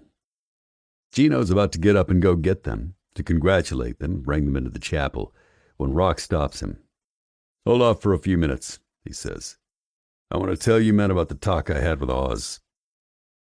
We listen in silence as Rock tells us how he met with Oz at a neutral location a couple of days ago. Oz told him that the Death Devils haven't been seeing the same kinds of increases in crime and break-ins in their territory that we have. However, Oz agreed with Rock that if the Iron Spiders have the Lords of Carnage in their sights, especially if their aim is to eventually destroy us and take over our territory, the Devils could be next. Oz says he's open to an alliance with us, Rock concludes. What kind of alliance would that be? Thorne asks. We didn't hammer out all the details yet, Rock answers. He's going back to his men to talk to them about it. He'll be contacting me soon to agree on terms. For the first time, Gino speaks up. Shouldn't that be something that happens with some of our brothers there? Our officers? Rock looks at him sharply, but doesn't say anything. Gino meets his gaze evenly. Thorne nods. It should. I'd like to see Angel and Ghost there, at least. Maybe Brick and Gino as well. The silence is deafening for 5 seconds that feel like 5 hours. I can feel some of the brothers tense, and I know we're all wondering if Rock will take this as a challenge to his authority. Our president's face is dark, unmoving. Finally, his eyes roam the room, taking each of us in. The rest of you feel that way too? The question feels just short of a threat. I glance quickly at Angel, but his face tells me he's not going to weigh in on this one. It's a show of strength to have your men with you, Gunner tells him. A show of unity. I think it's a good idea. Rock considers this. All right, he finally says. Angel, Ghost, and Brick. If Gino notices he's been left out, he doesn't show it. I'll let you know when the meet's set up. The three of us nod our assent. All in favor? Rock announces. Around the table, hands raise. It's unanimous. I feel myself relax just a little bit, glad to have gotten through that moment without a showdown. Okay, now that that's settled, what do you say we bring in Bullet and Lugnut? Gino suggests, half rising. They're probably pissing themselves waiting by now. Now, let me do it. Gunner springs up. A few of us chuckle knowingly. Gunner's always tried to fuck with people, and this is sure to be no exception. A couple seconds later, he comes back in with Bullet. I thought it'd be better to bring them in separately, he announces to us in a low, somber voice as he closes the door. Taking his lead, the rest of us nod and do our best to look serious. Bullet glances around the room, taking it all in. Like any prospect, he's never been in the chapel before. He looks appropriately humbled and stands before us, back straight, hands clasped behind him. Prospect, Rock rumbles. We just took our vote, and a lot of the brothers supported you. He pauses. But, as you know, a vote to patch in a prospective member has to be unanimous. Bullet's face crumples just slightly, but he squares his chin and looks Rock in the eye. I understand, he says and nods once. I'm sorry to hear that. Is there any chance of a revote further down the line, or is this it? Angel snorts and leans back. Not sure why you want to revote, brother, since this one got you in. Bullet blinks and looks at Angel. It's obvious he's trying to keep his face completely neutral. You mean? God damn it, Angel, Gunner complains. You suck at letting people twist in the wind. That's right, brother, Rock smirks. You're in. Repeat after me. I, Bullet Lamar, do solemnly swear. Bullet recites his oath, half in a daze. When he finishes, Gunner barks. Okay, brother, now sit the fuck down. The rest of you fuckers, try to do a better job with Lugnut than you did with Bullet. Lugnut comes in. We fuck with his head for as long as we can manage it, and eventually put him out of his misery. He's laughing like hell by the end of it, and he raises his hand and takes the oath. While the rest of us look on, each of us no doubt remembering the day when we were patched in ourselves. It's a solemn but happy moment, one I remember like it was yesterday. But the solemnity doesn't last long. Once Lugnut's been patched in, Rock bangs the gavel, and the meeting's over. The brothers go over to the new patches one by one, clapping them on the back or shaking their hands. Laughter resounds through the room. Congratulations, brother, I say to each of them, giving them a handshake and a nod. Thanks, brother, Bullet grins back. Shit, it feels good to say that. I'm not gonna lie, I'm glad prospecting's over. Yeah, Gunner jokes. Maybe now the club girls will give you the time of day. Lugnut looks like Gunner just told him he's won the lottery. Excuse me, gentlemen, he murmurs. I think I'm going to go test that theory right now. Then someone opens the door and we all file out toward the bar, where the party of the year is already brewing. It's going to be a night to remember. 18. Sydney. I spend the next few hours in a post-coital haze, so blissed out that I'm almost sure my customers can tell I recently spent 20 minutes in my back office having what has got to be the best sex of my entire life. The only way I could feel more conspicuous is if I literally had on a t-shirt that had, "I just had 2 mind-blowing orgasms," emblazoned on the front. My good mood continues most of the afternoon and into the evening. It's so obvious that even Haley notices as soon as she comes in for her closing shift. "You're really happy today," she remarks. "What's up with you?" "Oh, nothing," I say with a shrug. "It's just a nice day out, so I'm in a good mood." Haley stops what she's doing and cocks her head at me. "Are you serious?" she asks, her hands on her hips. I turn toward the front window. It's raining. I hadn't noticed. I mean, we need the rain, I say hastily, so that's nice, right? Haley purses her lips. You're full of shit, she says bluntly. Something's happened, and you're not telling me. I'm your boss, young lady. I have no obligation to tell you a thing. Oh my God, something did happen. She's triumphant. Something happened with the hot biker guy. Am I right? I'm right, aren't I? Damn it. I'd been hoping to avoid the subject of Brick with Haley, especially since the night he came to the shop and I told her to leave. I should have known it would be impossible. Like most teen girls, she loves gossip, especially about the male of the species. Nothing happened, I exclaim, rolling my eyes. My dad raised me to have a good poker face, but I can tell I'm not fooling Haley for a minute.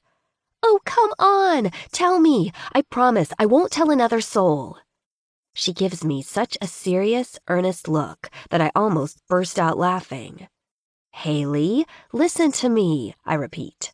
Nothing happened. Fine, be a killjoy, she sighs with a toss of her lavender ponytail. I'll just use my imagination. Haley fake pouts for the rest of the shift, and I let her. I'm not about to give in, so she can just live with it. Tonight's the last night I'm helping her close the shop before she tries doing it by herself. As 8 o'clock nears, I can't help but sneak glances out the window, wondering whether Gavin will show up. Even though my pulse begins to race at the thought, I know I'll never get Haley off my back if he does. In the end, he doesn't come by. I'm both relieved and disappointed. Haley's mom comes to pick her up, and I lock the shop and go out the back. Even though Gavin isn't here, I guess his badgering at me to be careful has had an effect on me, because I notice I'm ultra cautious and aware of my surroundings as I go to my car and lock myself in. I'm driving back to my place when my phone buzzes in my purse, telling me I have a text. My stomach does a little flip of excitement, even though I know it can't be him. He doesn't have my phone number, and I don't have his. The euphoric cloud I've been floating on for the past few hours dips a little as I remember that Gavin and I are basically nothing to each other. His weird preoccupation with the security level of my coffee shop, notwithstanding, we're more or less strangers. And that's fine, I tell myself emphatically. You don't need him to be your boyfriend. In fact, you don't even want a boyfriend, remember? When I get home and turn off my car, it's as if the fates had taken it upon themselves to remind me exactly why I don't want a boyfriend. I pull out my phone to discover that the text I got is from Devin. You will be fucking sorry, you whore. Better watch yourself. I know where you live. I have to sit in my locked car and force myself to breathe deeply and evenly. My hands clutching the steering wheel so tightly, my knuckles are white. He found my new number, my brain repeats crazily. He found my new number. He's not letting this go. When I manage to get my breathing under control, I flick my eyes briefly back to my phone again, and then grip my keys with my pepper spray tightly in my hand. My house looks undisturbed, all the lights off, except the one on my front porch. I try to talk myself out of the prickles of fear tingling on the back of my neck. From the mistakes in the text, it looks like he might have been drinking, or maybe even on something stronger. So, maybe he's just drunk and lashing out at me to make himself feel better. Besides, as I've told myself before, if he really was coming after me, why would he tell me about it? Why wouldn't he want to take me by surprise? It doesn't make sense.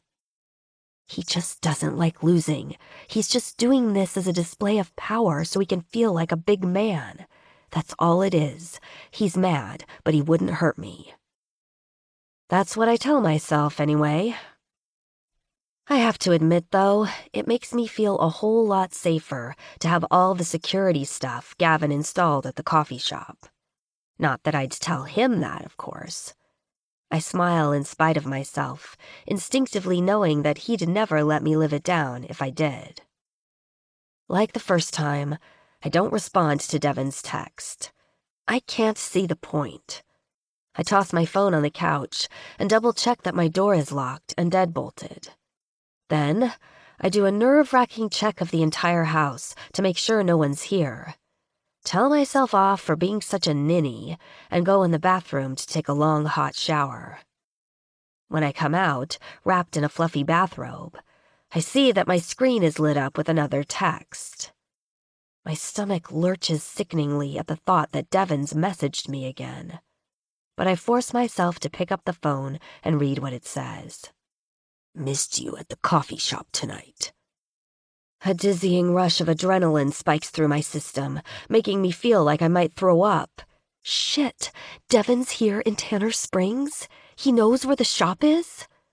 My mind races frantically, trying to think what I should do, what I should say. When I realize with a start that the text is all alone on the screen. And that the area code is for Tanner Springs, not New Jersey. Weakly, I slump down on the couch and actually start laughing with relief. I text back, "You can't come there every night to guard me and escort me home, you know." A couple of seconds later comes the response, "Wanna bet?" I'm trying to think of a smart-ass reply when Gavin sends me another message. "So, you're not dead, which is positive. You make it home safe?" "Yes, I'm fine. How did you get my phone number?" "I'm a man of mystery." "Apparently." For some reason, I'm grinning like an idiot as I watch the little dots dance on the screen, telling me he's typing. "I've got some shit going on tonight, but I'll stop by the shop tomorrow. I have a present for you." I risk a reference to earlier today. "Is it as romantic as a security camera?" A second later, he replies, "Babe, you have no idea. See you tomorrow." I just barely hold myself back from typing a response to him, because I know it will probably come out all super dorky and overly attached and just plain uncool. I tell myself that leaving it like that will make me seem casual and self-assured and not reading too much into any of this.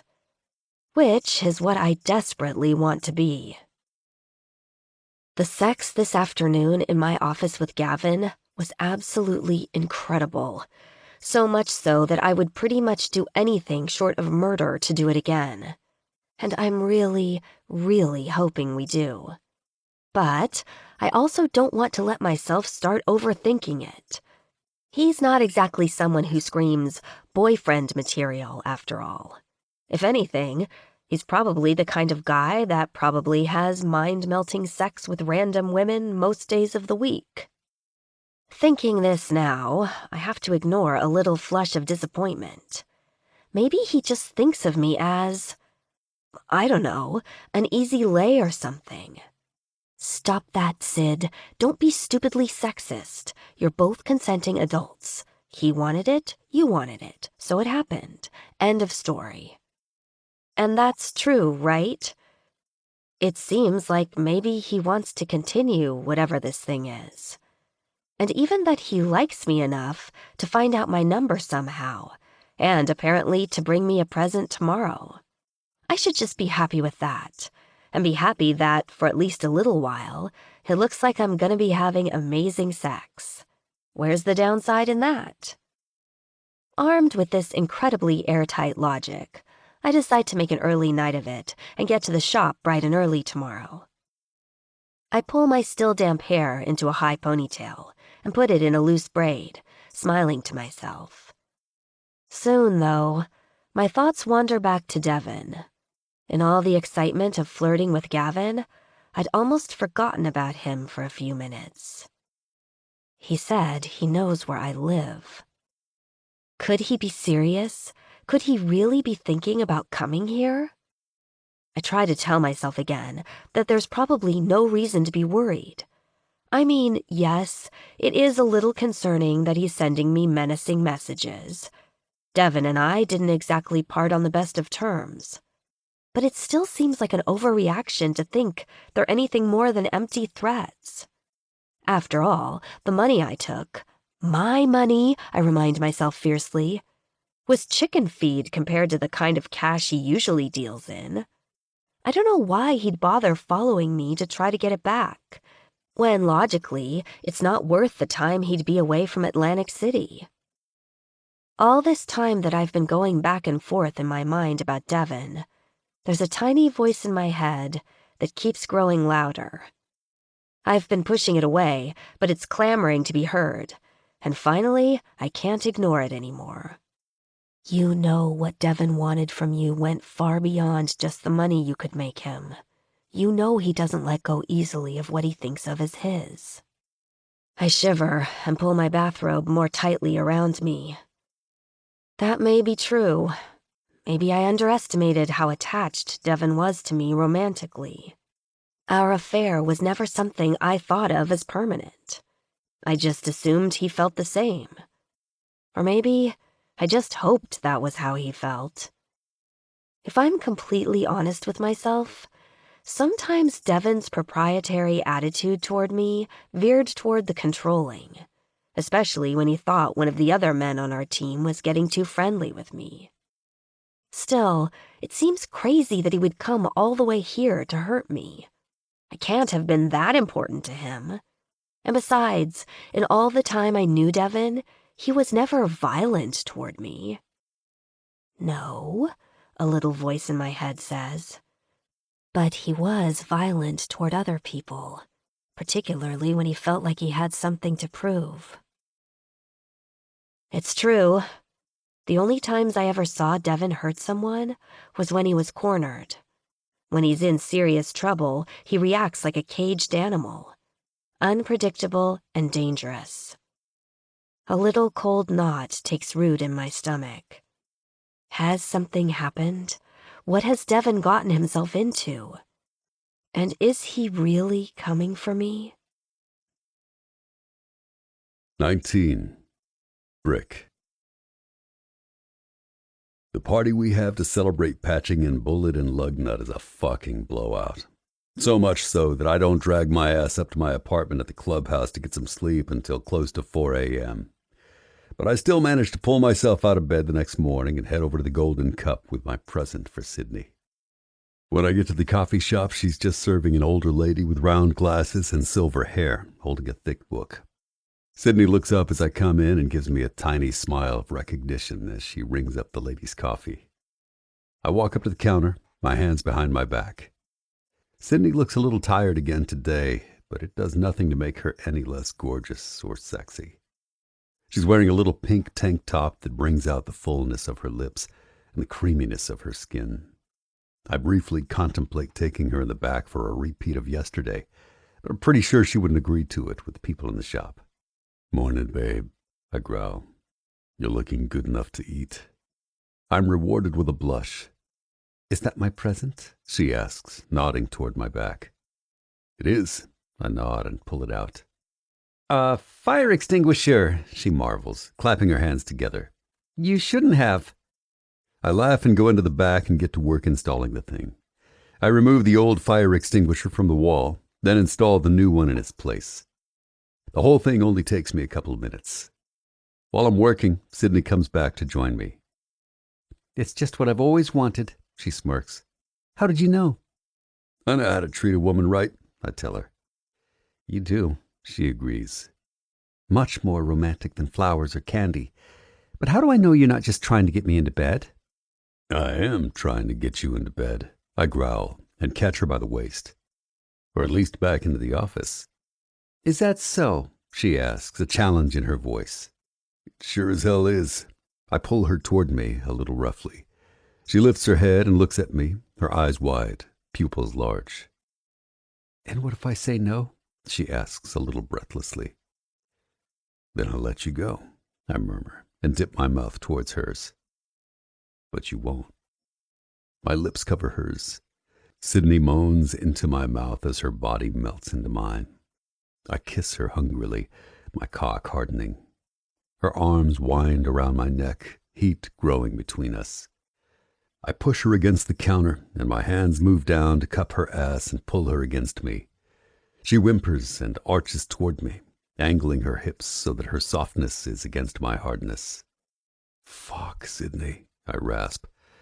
"Let's take this in the back." "Hello?"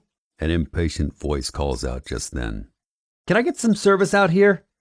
"Oh, for fuck's sake." Sydney breaks away from me. "It's Kolache guy." "Oh, brother," I mutter under my breath, remembering the old guy who's never happy with anything. Sydney slides down from the counter and adjusts her clothing. "I'd better go serve him," she murmurs. She looks up at me conspiratorially. "I actually have kolaches today. He might just faint from surprise." She slips away from me and I let her go. I finish screwing the extinguisher housing to the wall, making sure it's secure, which has the added benefit of giving me time to calm the raging hard-on in my pants. I walk out into the shop just as Sydney is offering the old guy a kolache. "They look close enough," he's saying skeptically, peering into the pastry case with a suspicious frown. "But that doesn't mean anything." Behind him, the older lady with the round tortoise-shell glasses and the silver bob has come up for a refill. When she sees what he's looking at, she opens her eyes wide. "Oh, I haven't had a kolache in years," she exclaims. "Not since I was a girl growing up in Cedar Rapids, Iowa.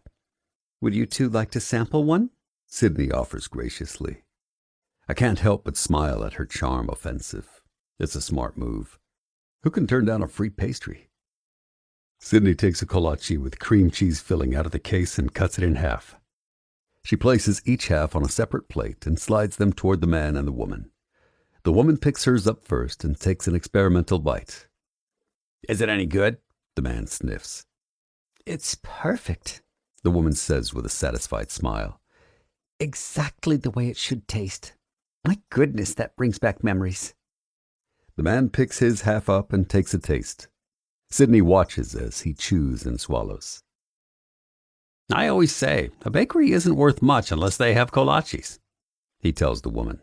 He doesn't remark one way or another on the pastry, but his voice softens just a touch. "I grew up near Columbus. Bakeries there. The real ones, not the highfalutin modern ones. Have some of the best kolaches." He pauses a beat. "This one's pretty good," he admits grudgingly. "Thank you," Sydney says soberly. "I'll keep trying." The man orders a coffee and takes the plate with his half of the kolache over to the table where his friends are. Sydney refills the woman's espresso drink and she goes back to her book. When they're both taken care of, she turns to me and does a tiny fist pump of victory. "He liked it," she exults. "I can't believe he didn't just spit it out like I was feeding him rat poison." "Good thing, too," I grin. "It was a hell of a lot of effort you went through to win over one customer." "I can't help it," she smiles back. "Sometimes I just get an idea in my head and I can't let go of it. I like a challenge." "So do I murmur, moving in just a little closer to her. She cocks her head. "Are you calling me a challenge?" "You do take a little more work than I'm used to." Her smile fades. "I didn't ask you for anything, you know." "Hey." I reach up and brush a strand of hair back from her face. "Joke." She relaxes just a little. "Okay." The bell to the door tinkles. I glance back to see a group of women coming into the cafe. "So, are you working all day today?" "No, actually. Haley has the day off from school today. Some sort of teacher in-service thing. So I'm done at 3 and she's going to close tonight." "Where do you live? I'll pick you up at your place tonight around 7. "Do you happen to be free tonight, Sydney?" she recites in a pointed tone. "If you are, I was wondering if you wanted to do something." "You're free," I growl, leaning in close enough that I can smell her shampoo. "What's your address?" "I should turn you down, you know." Her breath hitches in her throat. "Just for being an ass." "I'll make it up to you." I reach down and slide my hand between her skin and the waistband of her jeans. Keeping the thin fabric of her panties between us, I graze a finger softly against her clit. She gasps and shudders. 327 Adams, she whispers. Don't dress up, I say thickly. You might not be wearing anything for long. 20. Sydney. It probably sounds unbelievable, but in all the months I've been in Tanner Springs, I've never had a single visitor inside my house. What can I say? I work morning, noon, and night. I very literally do not have a life outside of the coffee shop. For the most part, it's not something that bothers me much. I like what I do. And back in Atlantic City, my social life was pretty non-existent as well. Like everyone else in my old circle, I followed the bizarre, anti-circadian rhythms of the professional gambling universe. I slept when I could, ate whatever was on hand, and spent most of my time in the windowless expanses of any number of casinos. The nature of the life I led meant that I wasn't exactly meeting lots of new people and throwing dinner parties or anything. Outsiders weren't to be trusted. Hell, insiders were barely to be trusted. And when I had a rare moment to myself, usually all I wanted to do was hole up and lose myself in a book, or lock the door and fall into a luxurious, dreamless sleep until I woke up without an alarm. So, to say I'm not used to having friends as such is an understatement. Beyond the mostly superficial conversations I have at the coffee shop, the most interaction I typically have on any given day is with the checkout lady at the grocery store or the occasional gas station attendant. When I get home from the Golden Cup around 3:30, I'm already having a mild panic attack at the realization that Gavin will be here in just a few short hours. I look around the tiny house I've been renting with a critical frown, trying to view it all like someone seeing it for the first time. It has the look of someone who's just moving in. No pictures or artwork on the wall, no knickknacks or sentimental objects anywhere. Just a generic, L-shaped chocolate-colored sectional couch, a glass coffee table, and a flat-screen TV sitting on a low, dark wood stand that I got at a second-hand store. The only colorful thing in the room is a chevron-patterned rug that I bought on impulse one day in a desperate attempt to make the room look less sterile. My bedroom isn't much better. The queen-sized bed has practically never been made. The gray and white comforter twisted into a ball with the sheets in the middle of the mattress. It's not exactly like Gavin is an interior designer or anything, but knowing that he'll be here soon and will see all this makes me feel self-conscious all the same. I do a hurried vacuum of the place, make the bed, and manage to dig up a couple pictures I've been meaning to hang since I moved in. A couple of hours later, and at least the place doesn't look quite so sad and pathetic. Satisfied there's not much more I can do, I take a quick shower, dry my hair, and put on a little bit of makeup. I pull on a clean pair of jeans and my favorite fitted top, and try to ignore the heat that pools between my legs when I remember what he said about not wearing my clothes for very long. Finally, when I can't think of anything else to do, I pour myself a glass of wine and sit down on the couch with a book and some music, and try not to lose my mind until he gets here. Eventually, around 6:45, I hear the far-off but familiar rumble of a Harley. I stand up quickly, almost spilling my wine all over my shirt, and take a few deep breaths. I don't know why I'm so nervous, but I feel like my heart's going to beat out of my chest. Through the front window, I see Gavin pull up in front of my house. I open the front door and go out to meet him as he cuts the engine and slides off the bike.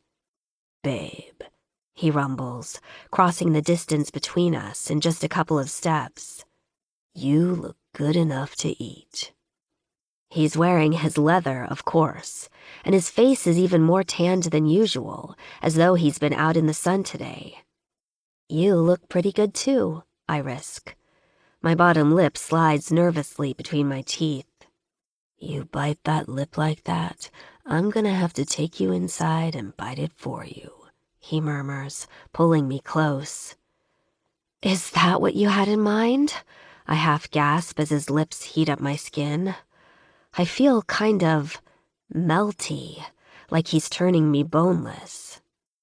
I had in mind to take you out on my bike, he growls against my ear. But I think that's gonna have to wait. I'm not gonna be able to ride like this.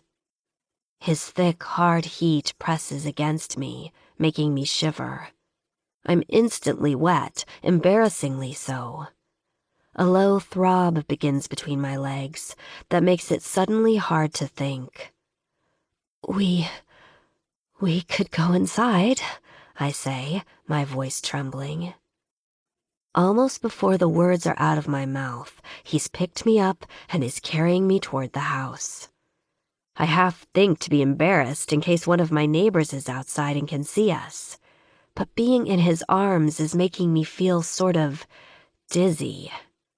I wrap my arms around his neck as he yanks open my front door and carries me through it. Inside, he doesn't even slow down. "Bedroom," he orders. "Down the hall on the right," I breathe. Already my pulse is racing. It's amazing how quickly I just abandon myself to him. I don't think I could resist him no matter what the price. I wouldn't know how. In the bedroom, he slides me from his arms and puts me on the bed. For a second, I silently curse myself for not changing the sheets this afternoon. He steps back and unzips his pants, pushing his jeans down until they hang to his thighs. He takes out his cock and wraps his hand around the base. It's the first time I've really gotten a good look at it. And, oh my God, it's massive. No wonder he felt so good inside me last time. I suppress a moan as I feel the throbbing between my legs grow. "You know what I want," he says huskily as he strokes. "Take off your jeans." I do as I'm told, sliding my jeans off and kicking them to the floor. "Take off your shirt and bra." My eyes locked on his. I pull the shirt over my head and unclasp the bra. When I'm naked, except for my panties, his eyes slide slowly down my body with unconcealed lust. His gaze lingers on my breasts. My nipples grow taut. "Touch yourself." I open my mouth to protest, but I know he won't take no for an answer. I've never done this in front of anyone. My cheeks flame red as my fingers slide under the fabric of my panties. "Push the panties aside," he commands. I slide one finger into my wet opening and slide the juices against my throbbing clit. It feels so good that I gasp and half close my eyes. "Fuck yes," he growls. He's stroking himself slowly from root to tip. I reach out for him, my fingers circling him near the top, loving the heat and hardness of him. He groans at my touch, a bead of pre-cum appearing at the tip. My mouth actually waters at the thought of tasting him, feeling the velvet of his skin against my tongue. "I want to taste you," I say. I didn't know I was going to say the words. I couldn't stop them before they came out of my mouth. "Not yet. Not tonight." He moves his hand and cups my face as I begin to stroke in the same rhythm that I'm teasing myself. I turn and wrap my lips around the tip of his finger, sucking it into my mouth and moaning as I imagine it's his cock. "Fuck, Sydney," he groans as my tongue swirls around, showing him what I want to do to him. In my hand, I feel his cock pulse and jump. He pulls away from me and takes a step back. By now, my whole body is crying out for his touch.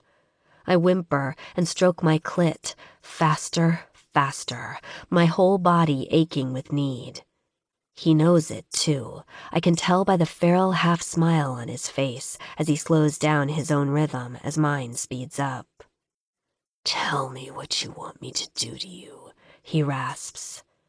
I can see it in his eyes. He won't give me what I need until I ask for it. I want you to fuck me, I whisper. I need to come. Take off your panties, he says. Spread your legs for me. I slide them down my legs and pull them off. Hesitating just a moment, I open my thighs slowly. He waits. I open them wider until I'm completely exposed. Jesus fucking Christ, that's gorgeous, he says, his voice thick. He reaches into his pocket and pulls out a condom. Stepping out of his jeans, he slides it over his shaft and lowers himself onto the bed between my legs. You're so fucking wet for me, Sydney. God damn, you're so wet. He slicks the head of his cock through my wetness. I half cry out, my head falling back as I arch my hips toward him. Just seconds more like that, and I'm going to come, and I want it. I need it so badly. Please make me come, I beg him. What do you want, Sydney? Tell me what you want. I want your cock, I pant. I want your cock inside me. His hands are on my hips then, lifting me upright and off the bed so that I'm straddling him. He guides me down onto his shaft, the top of his cock sliding deliciously against my clit as my pussy opens and stretches to take him all in. The heat of him alone almost sends me over the edge. Sydney, Jesus fuck, do you feel what you do to me? He mutters against my throat, his voice thick.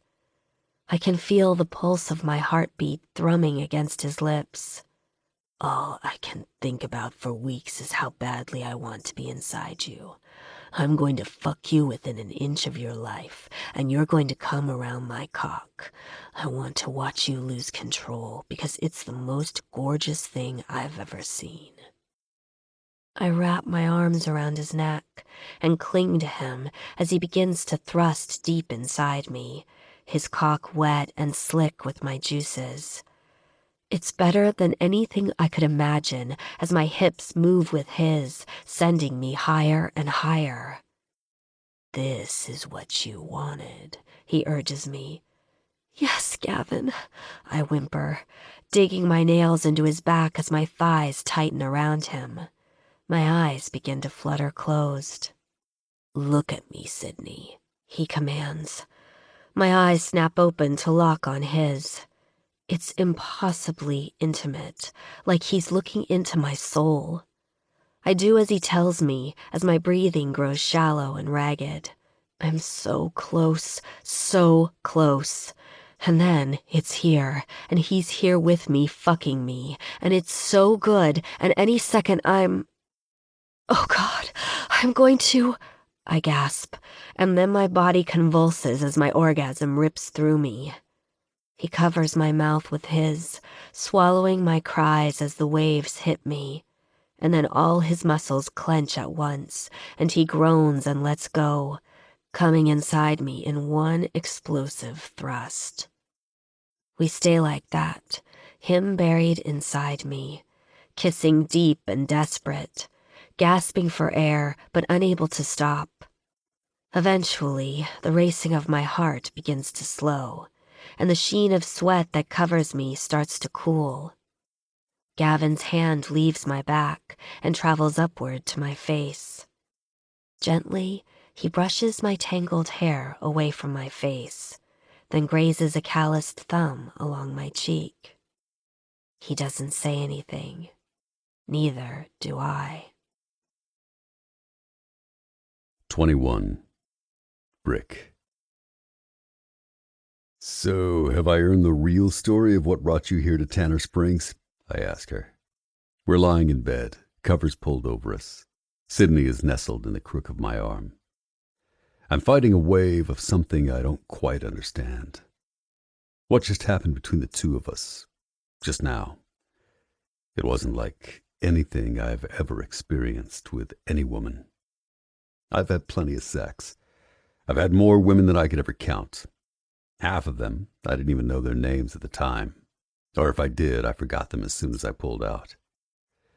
When I felt Sydney clench around me, her orgasm felt almost like it became part of mine. We came together, with her shuddering in my arms.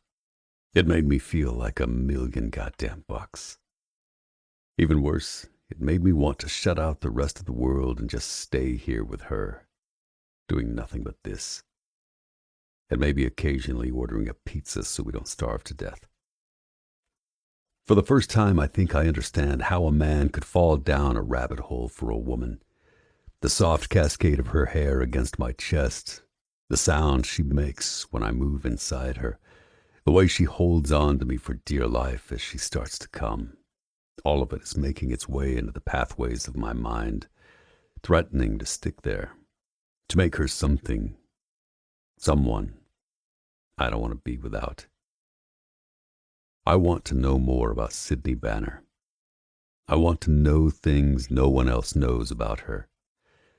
And as good as it feels to be with her, alarm bells are starting to sound in my brain. As a Marine, I got used to deprivation, to testing the limits of my physical and emotional endurance. I got used to doing without, to living a life stripped bare of anything but training, readiness, and being constantly alert to danger. That was the part I ended up liking best about it, strangely enough. There was no time or energy to waste thinking about shit that didn't matter. The past was over and done with.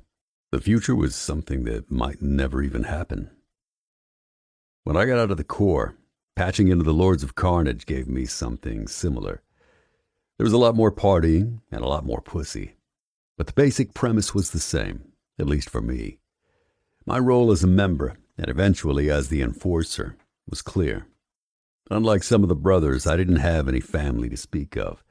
No old lady, no kids, nothing to be except a lord. When I see Ghost with Jenna and their kids, or Hawk with Samantha, I tell myself I'm happy for them, but that kind of life is not for me. I'm not a man who's interested in constructing a future with a family and all that shit. All I want is my club and my lake house, and to be left alone. That's what I tell myself. Which is why, instead of lying here asking Sydney about her childhood, I should be pulling on my pants and getting the hell out of here. What do you mean, the real story? She asks with a yawn and throws an arm across my chest. You said you grew up in Atlantic City, and that your dad is in the resort and casino business, I reminded her. Was in the business, she corrects me. He's dead. Oh, I don't say anything for a moment. The way she says this, he's dead, is so matter-of-fact. She's sure as hell not asking for sympathy from me, but there's a tightness in her voice, just barely perceptible, that tells me she's working hard to hide the pain from me, and maybe from herself. After a beat, I decide to push a little. Do you miss him? I can feel her stop breathing for just a moment. Yeah. And then I decide. Tell me about him. Sydney pauses, making me think she's about to change the subject. But then she doesn't. He wasn't the most conventional dad in the world, but he loved me, she begins. And my mom wasn't in the picture. She left my dad when I was 4, and I have no idea where she is today, or if she's even alive. My dad told me she never really wanted to be a mom, so he was kind of all I had. Shit. I pull her closer. So he was a gambler, huh? She chuckles softly. You figured that out, did you? Yeah, I have uncanny powers of perception. He was born in North Carolina, she murmurs. I think he was a high school dropout. Came to New Jersey when he was 18 or so. Met my mom, dazzled her with his charm and good looks, and got her pregnant before either one of them really knew what was happening. Hence, me. Lucky me, I murmur against her hair before I can stop myself. It feels like something in the air shifts. My heart pounds in my chest. If she notices it, she doesn't say anything. Like I said, my mom left when I was young, she continues as if I haven't spoken. I don't have any memory of her, so it was just the two of us. My dad moved us around a lot. I'd go to school sometimes, sometimes not. Every once in a while, he'd come into some good money and we'd put down some roots for a while. But it seemed like just when I'd start to get really attached to one place, make some real friends, he'd say it was time to go. So after a while, I didn't bother making friends so much. My dad loved me, though, she says in a small, sad voice. I mean, in his own way. He wasn't really equipped to be a normal father, but he did the best he could by me. He felt bad, I think, about hauling me all over the place, so he'd buy me books and stuff and try to make sure I was reading them instead of rotting my brain watching TV or playing video games all the time. He'd talk to me about gambling, too. It was what he knew, you know? Something he could teach me himself. I don't think he really intended to make a gambler out of me exactly. It seemed more like he thought he was teaching me about the world through the lessons he gave me. About human weaknesses and how to read people and how to understand whether the odds are against you or not. Listening to Sydney talk about her father, I can't help but picture her as a young girl. Red hair in a tangle, always the new girl in the new school, raised to fend for herself. My throat constricts a little. I resist the urge to hold her tighter, not wanting to distract her from telling her story. When I was old enough, Dad started teaching me the tricks of his trade, she tells me. I was most interested in blackjack, so he taught me how to count cards. At first, it was mostly just a math exercise. But it turned out I was good at it. I wasn't doing it at the casinos, of course, since I wasn't old enough. And my dad absolutely forbid me to gamble for money before I turned 18. But when I did turn 18, I started testing out what I'd learned by reading and doing simulations online. Eventually, he got me into the gambling circuit by getting me fake identification, saying I was 21, so I could get into the casinos. She laughs softly. It turns out that my irregular schooling helped me on that front. I didn't have a high school diploma, so it was harder to prove I wasn't as old as I said I was. At first, I just watched the other people and made sure I broke even so I didn't arouse suspicion. Then, eventually, I started letting myself win a little more often. I'd set limits to how much I'd allow myself to make, to discipline myself. I think back to when I first started coming into the Golden Cup. How it always seemed to me that Sydney had the look of someone who had learned how to fend for herself early. I'm starting to get why she chafes so much when she thinks I'm treating her like she's helpless. I also know instinctively that if she thinks I'm feeling sorry for her now, she'll shut down and stop talking. This isn't exactly the life story I'd expect from a small-town coffee shop owner, I tease, keeping my voice light. No, I suppose not. She raises her head and gives me a playful grin. Imagine how scandalized Kolachi guy would be if he knew. So you were good at it, I prompt. Gambling. I was, she nods. That how you made enough money to start up the coffee shop? Eventually, yeah. It's a little more complicated than that, though. Sydney pauses for a moment, like she's considering how much further to go with her story. I wasn't planning on making a living out of it. And even though my dad taught me as much as he could about the tricks of his trade, he didn't want me to be a professional gambler either. He always told me it was a dangerous life, an uncertain and unstable one. And of course I knew that, just from the way I was raised. I wanted to go to college, actually, she sighs. I dreamed of having a normal life, of living in a dorm and eating pizza and ramen and study sessions and having a roommate and girlfriends. Sydney trails off and gives a dry little laugh. That didn't happen. A couple months after my 18th birthday, my dad started coughing a ton. We thought it was bronchitis, but the meds the doc gave him didn't work. Finally, we went in for some more tests to see what was up. Turned out he had lung cancer. By the time they caught it, he was almost at stage 4. He was dead 6 weeks later. Holy shit, Sydney. I'm sorry. I feel like a jackass for saying something so trite, but it's true. I'm sorry as hell for her, losing basically the only person she had at such a young age. It's true I walked away from my last shitty foster home at around the same time, but at least I chose it. And besides, the home I left was no kind of home at all. Sydney at least had a parent who loved her, and it's clear how much she loved him. Looking at her face now, I see all the pain etched on it that she's hidden from the world. Thanks, she says simply. Life is shitty sometimes. If it's one thing my father taught me, it's that the odds are always against you. You do everything you can to beat them, but she shrugs. Eventually, the table always wins. I wish I could tell her that's not true, but the words freeze in my throat. I'm not exactly a rainbows and unicorns kind of guy, and she's not stupid. She'd smell the bullshit from a mile away. A lump forms in my throat where the words would be, if I had any to offer. 22. Brick. After Dad died, I had to figure out a way to make a living. Sydney has propped herself up on one elbow. Her eyes don't quite meet mine as she continues to talk, and it's almost as though she's telling someone else's story, her voice devoid of emotion. He had been on a losing streak when he got sick, and the medical bills wiped out all his savings, she continues.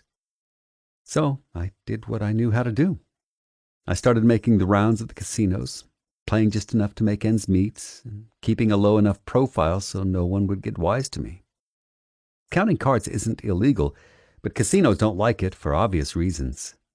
I was lucky I was a girl and young enough that most people just assumed I was some college kid on vacation or something. As long as I was careful and didn't call attention to myself, I managed to stay under the radar for the most part. She hesitates for a moment. But eventually, one of my dad's gambling associates recognized me one day and had me watch to see how good I was. The people who were watching me noticed I was counting, saw my potential, and went back to tell him. A few days later, Devin had me brought to the suite where he was staying and asked me to join his team. Team? I ask, not understanding. Yeah. She takes a deep breath and lets it out. All of a sudden, she sounds tired. There are teams all over the major casinos, especially in Atlantic City and Vegas. They're run like a business, with rules and perks and incentive systems. Behind the teams are investors, too, who try to make money off a team or an individual counter. Her face grows dark for a moment, like she's remembering something she doesn't want to talk about. I did that for a little over 3 years. The thing is, on a team, the money can be better, but your fate is also tied to everyone else on the team. We had months of losing from time to time, and even though I was good at it, the lifestyle just wasn't for me. I'd seen what it did to my dad, and I never had the drive or the passion for winning that carried the others through. Sydney looks at me now, almost as though she's registering that I'm still there. In movies, they romanticize that life, she says. But the reality is that it's grueling and intense. I thought about my dad and how his whole existence had been focused on beating the odds, and decided I needed to get out before the life claimed me. She looks away again, her eyes dark and troubled. So I took the money that was mine and left town. I came here because it was the only place I could think of that was far enough away from what I'd known. Your great aunt told you about Tanner Springs, I murmur. Right? Right, she nods, looking impressed. One corner of her mouth curves up slightly. My great-aunt Edna. She's the only relative of my dad's he was in touch with. Had a high school friend who lived here. Edna's dead now. But I remember she always used to talk about visiting Tanner Springs in the summers. She loved it here. Since I literally had nowhere else to go, I figured I'd take a chance. So here I am. Here you are, I agree. Atlantic City's loss is Tanner Springs' gain. She gives me a little smirk. At least I can be proud I've brought decent coffee to this town. Does anyone from your former life know you're here? I ask out of curiosity. Something in Sydney's expression flickers, just for a moment. It happens so fast that I almost think I'm imagining it. But then she smiles at me, and it's different somehow, like a part of her has closed off. Nope, no one, she says a little too airily. Don't blow my cover, okay? Suddenly, everything feels a little off. I want to push it, to call her bluff and ask her what's wrong, what she's not telling me. But I don't, because something tells me I wouldn't get it out of her. Not right now. And if I'm honest, it's also because selfishly, I sense it might wreck the mood. So instead, I file it away to ask her about later. You're the first person I've told all that to, she murmurs, tracing a little circle on the sheet with her finger. In Tanner Springs or anywhere. The weight of her words hits me then, as I realize what she's saying. Sydney probably hasn't had a lot of people to confide in, given the life she's had. The fact that she felt comfortable enough to let me in, to get a glimpse of the world she worked so hard to leave behind, is a gift, something precious and fragile. It's more than I expected. I don't know quite what to do with it. Your secret's safe with me, I say carefully. Thanks for telling me. You know, you're a surprisingly good listener, she muses, biting her lip, and then smirks at me. For a big bad biker guy, that is. I snort and grab her by the waist, making her squeal. Enough talking, I growl. I can't have you thinking I have a sensitive side. You'll ruin my goddamn reputation. Your secret's safe with me? She shrieks as I toss her back on the bed. She starts to giggle as I lower myself on top of her and pretends to protest, but the giggles turn to moans soon enough. I'm already hard again, and she's wet and ready for me. I push myself inside of her and we rock together, Sydney wrapping her legs around my hips and whimpering as I drive myself deeper and deeper. We come together, and then I hold her, so tightly I'm afraid I'm hurting her, but I can't let go. So, your turn, Sydney murmurs, her fingers tracing the scar patterns on my left hand and arm. Tell me about this. We haven't slept. We haven't eaten. It's still dark outside and quiet. The sky hasn't yet shifted from inky black to just a tiny hint of gray, announcing the morning, but it will soon. I shrug. Not much to tell, I say, winding my fingers through hers. It happened in the Marines. I stop for a moment and weigh how much to tell her. It's an ugly story. Not exactly anyone's idea of pillow talk. I was stationed in Helmand Province, Afghanistan. Some guys in my unit were hit by an RPG. Pulling one of them out to safety, I got burned pretty bad. She looks at me, her eyes dark with sympathy. Did you get him out? Yeah, I say softly. But it wasn't enough. He didn't survive. I stop talking, thinking about the aftermath. Sydney seems to sense that I don't want to talk about it. We should get some sleep, she murmurs. It'll be morning soon. We're both going to be dead tired today. Worth it, I say, pulling her hand to my lips and kissing it. She nods, her eyes shining. Worth it, she whispers. Sydney drifts off to sleep, and I listen as her breathing slows and deepens. She's right. I'm fucking tired as hell, and I'm going to feel like shit later. But I also know I'm not going to sleep. Instead, I lie there and think about the rest of the Hellman story. About Rob Sims, the Marine I tried and failed to save that day. About how he was always talking about his wife. How he was trying so hard to stay alive so he could make it back home to her. Fuck, I mutter under my breath. Next to me, Sydney stirs and sighs, but doesn't wake up. Sims was a hell of a Marine. He was the guy you wanted next to you in a fight. Solid and dependable as they come. The guy you knew would always have your back. He was a straight fucking arrow, too. Jesus, he fucking loved his wife. He talked about her all the time. Her name was Tina. I can remember the picture of her Sims had as his home screen on his phone, because he'd show it to anyone and everyone who asked about her.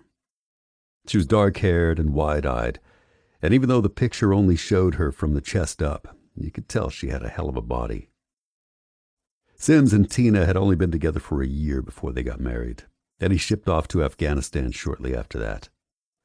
Sims worried about Tina a lot, about whether she was adjusting to her new life on a military base without him, far from her family and the friends she'd left behind. A few months before he ended up getting killed, Sims confided to me once or twice that they'd been fighting a lot, and that sometimes she wouldn't reply to his emails after an argument, or wouldn't pick up the phone when they'd agreed to Skype. He always forgave her for it, though. "She has it a lot rougher than I do, in a lot of ways," he'd say. "She's all alone, without a lot to do on the base. It's tougher to be the one left behind." Personally, I thought it was maybe a little tougher to be living in a 100-degree hellhole, getting shot at and explosives lobbed at you, but I figured I'd keep that shit to myself. A couple of months after Sims got killed, I came up for a 2-week leave. I hadn't originally planned to go back to the States, but at the last minute I decided I felt an obligation to go see Sims' widow and offer my condolences in person. I figured she might take some comfort in knowing something about his life as a soldier, how respected he was by his fellow Marines, and how fucking sorry we were that he was gone. I found out Tina Sims had moved off the military base where she'd been living and into an apartment, a few miles away, but still in the same town. I got hold of her address and her phone number too. I thought about calling her to let her know I wanted to pay her a visit, but I've never been much good on the phone. And to be honest, I had no idea what the fuck you were supposed to say to a grieving widow anyway. In the end, I decided to just bite the bullet, show up, and hope for the best. The place Sims' wife had moved to was a rundown 2-story apartment complex in serious need of a paint job. The front yard was little more than some patches of dead grass and brown shrubbery. The whole building and the grounds around it reeked of neglect. My first thought when I got there and saw the condition of the place was that Sims would have lost his damn mind from worry if he knew his wife was living in a shithole like this. I started trying to figure out what I could do to help her out as I made my way up the walk. I didn't know anything about survivors' benefits in the Corps, but I sure as hell thought there had to be something better for her than this. At first, when the man answered the door, I thought I'd written the address down wrong. He was about my age, thin and cocky looking, with a shitty little mustache. His clothes and hair smelled like weed. In confusion, I asked if this was where Tina Sims lived. "Widow Sims!" he yelled back into the apartment, a laugh in his voice. "Someone's here to see you!" When Tina came out looking like she'd just gotten out of bed, even though it was mid-afternoon, I recognized her instantly from Sims's photos. I told her who I was, and that I was a friend of her husband's. "I ain't got a husband anymore," she sneered. "What I got now is a monthly check." Tina Sims didn't want to talk to me, and wouldn't let me in the house. Not that I wanted to go in by that point anyway. It was pretty clear she wasn't grieving Rob, and that she'd quickly found someone else to spend her time, and his death pension, with, if she hadn't been cheating on him the whole time he'd been gone, that is. It ate at me in the days and weeks afterwards. It killed me that Sims went to his death thinking his wife was faithful, thinking that she loved him, that she missed him, and was waiting for him to come back home to her. I don't know. Maybe it was better that he never found out the truth about her. But I fucking couldn't stand that he went to his grave being lied to like that. It still makes me sick to think about it. I've always taken Sims and his wife as a cautionary tale about what happens when you let your brain talk you into believing in shit that isn't real. Tina Sims lied to him and shit all over him, and he never even knew it. And she'll never pay a price for betraying him.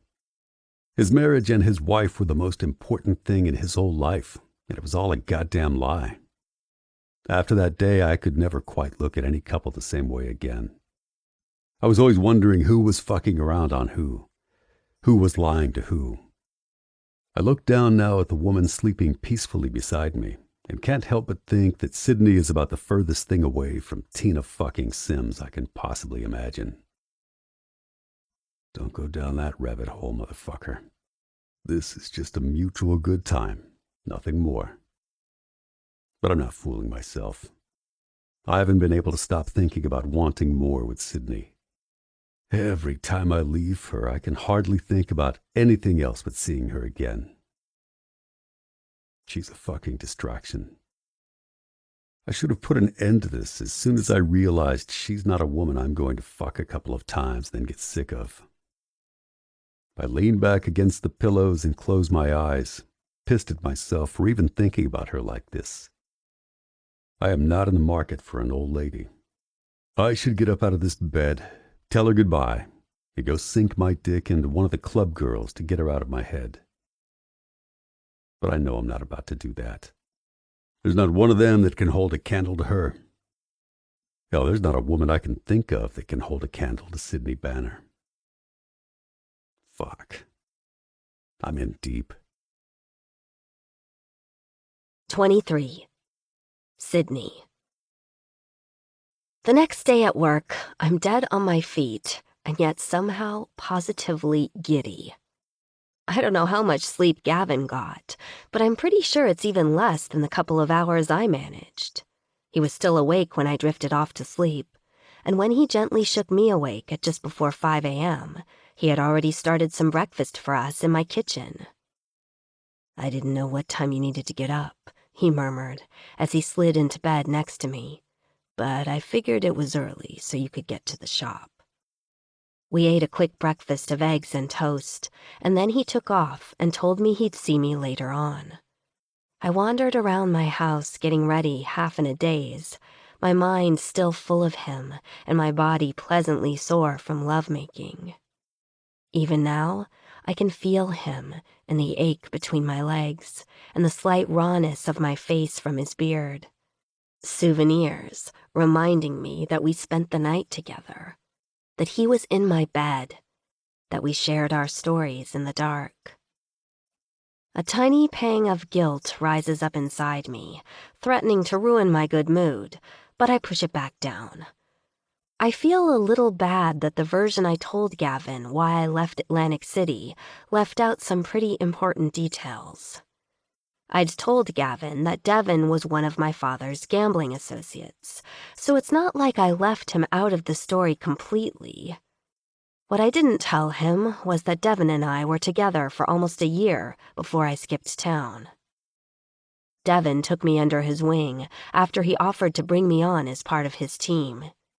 At first, he kept our relationship completely platonic, never letting on that he had any sexual interest in me at all. I let my guard down, little by little coming to trust him as much as I'd ever trusted anyone besides my father. When we did get involved, he began confiding in me more regarding the business side of the house. I learned about some of his less than ethical dealings with some of the other members of the team. I also eventually learned, without his knowledge, that he was skimming money off the top of the organization before he paid us. I was a high earner for Devon. I had a knack for being able to disguise myself and pass unnoticed. Once I had determined I wanted to leave Atlantic City and start somewhere fresh, I calculated that in the 3 years I'd worked for him, he'd skimmed almost $50,000 from me. It was money that I took back the day I left, leaving him a note to that effect and telling him I was finished with Atlantic City and with the team. I feel bad skipping over that part with Gavin. I know I should have told him about the texts I've received from Devon, and that there's a slight possibility that he might be serious about coming after me. I can't help but shake the feeling that Gavin would think I'd been lying to him if he knew, when that's not what I was doing at all. Not intentionally, anyway. It's just that right then in the moment, Things felt really good laying here beside him. I didn't want to wreck the mood and get him all riled up and saying things like, "Why the fuck didn't you tell me this before?" And, "We have to immediately go buy 15 security cameras for every angle of every room in your house." And, "I'm rearranging my life so I can spend 24 hours a day keeping an eye on you and making sure you're safe." Gavin would be angry if he knew I'd withheld all that from him. I know that. I try to tell my conscience not to feel so guilty about it. He is just trying to protect me, and I'd be lying if I said that doesn't make me feel sort of, well, not loved exactly, but at least valued. But I also know he'd just worry way more than necessary.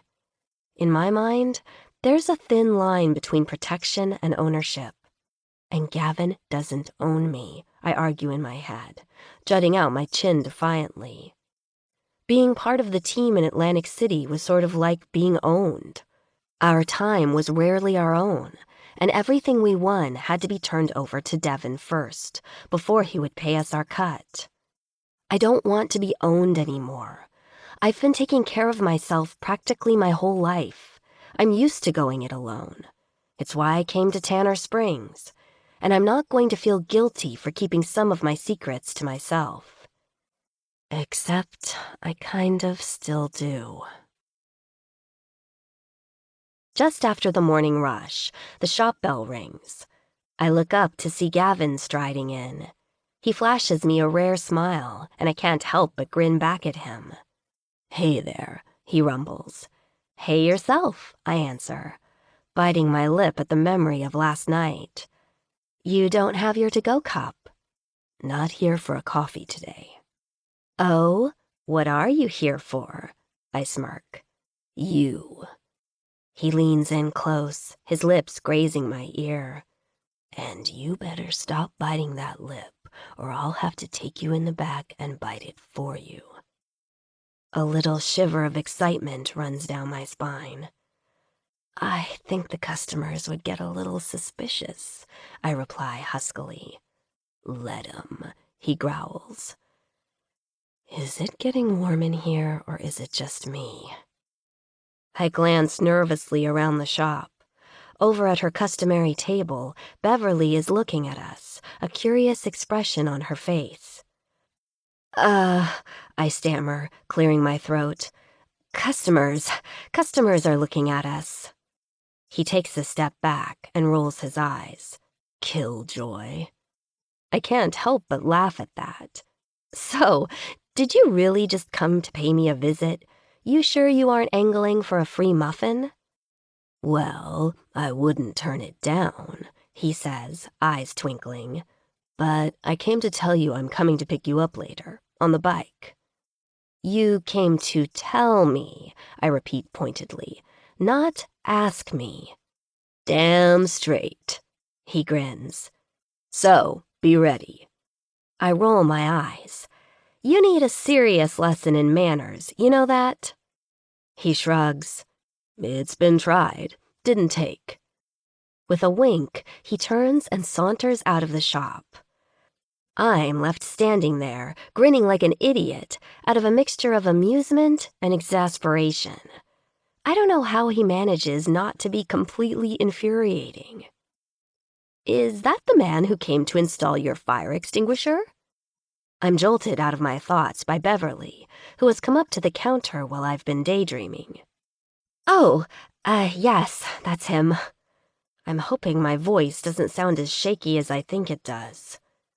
She eyes me speculatively. "That's a very capable-looking handyman you've got there," she says, raising a thinly penciled brow above her tortoiseshell frames. I try an innocent laugh. He's not actually a handyman. He just knew my old extinguisher didn't work and got me a new one. "He's a member of that motorcycle gang, isn't he? The Lords of Carnage?" I can't quite read the look in Beverly's face, but I have to guess it's disapproval. "Yes," I say, trying not to sound defensive. "He's a regular customer here in the shop, if you can believe that." She nods and stares at me evenly. You know, the paper says that gang is behind all this recent crime in town, she observes. Some of the letters to the editor do, anyway. I draw back for a moment in genuine surprise.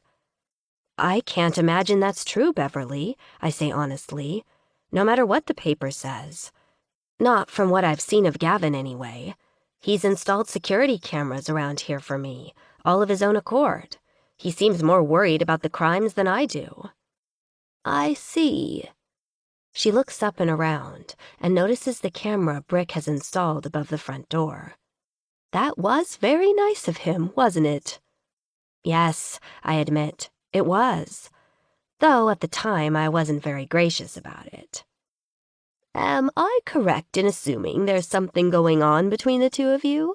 She asks with a curious gleam in her eye. I open my mouth to deny it, but instead I hesitate. Because for some reason, I kind of want to tell someone about Gavin and me. Even though I have no idea what we're really doing together, I can't help but wish I could talk about it like we're a normal couple. The realization that I actually want this to be a relationship or something hits me like a bolt from the blue. Shit, this isn't good.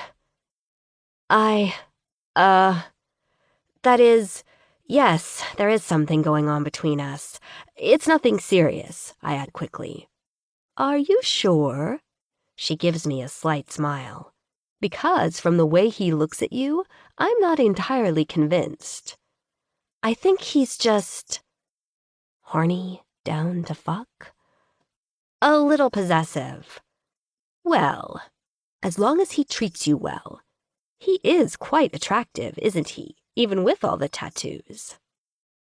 My mind flashes to last night and the ripple of his muscles as he stroked his hard length. My face flushes hot. Yes, he certainly is, I agree. You may be right about what's being said in the paper, she says, nodding thoughtfully. It's always been sort of a rag, after all. I wouldn't be surprised if they're barking up the wrong tree. All the same, though, Sydney, you will be careful, won't you? Don't worry, I assure her. I'm probably safer with Gavin around than I've ever been. While we've been talking, the door to the shop opens again. It's Kolachi Guy. I instinctively glance over to the table where he usually meets his friends, but they haven't come in yet this morning. Instead, as I watch in surprise, he sets a small hardcover book and his glasses case down on Beverly's table. She gives him a quick wave as he comes up to the counter. I hope you're not out of kolaches yet, he greets me in a jovial tone. Beverly, he murmurs, turning to her. Hello, Bradley. She smiles back at him. The two of them look at me expectantly. I'm momentarily discombobulated, and I'm not sure if it's from learning that Kolachi Guy actually has a name, or that the two of them seem to be on some sort of date?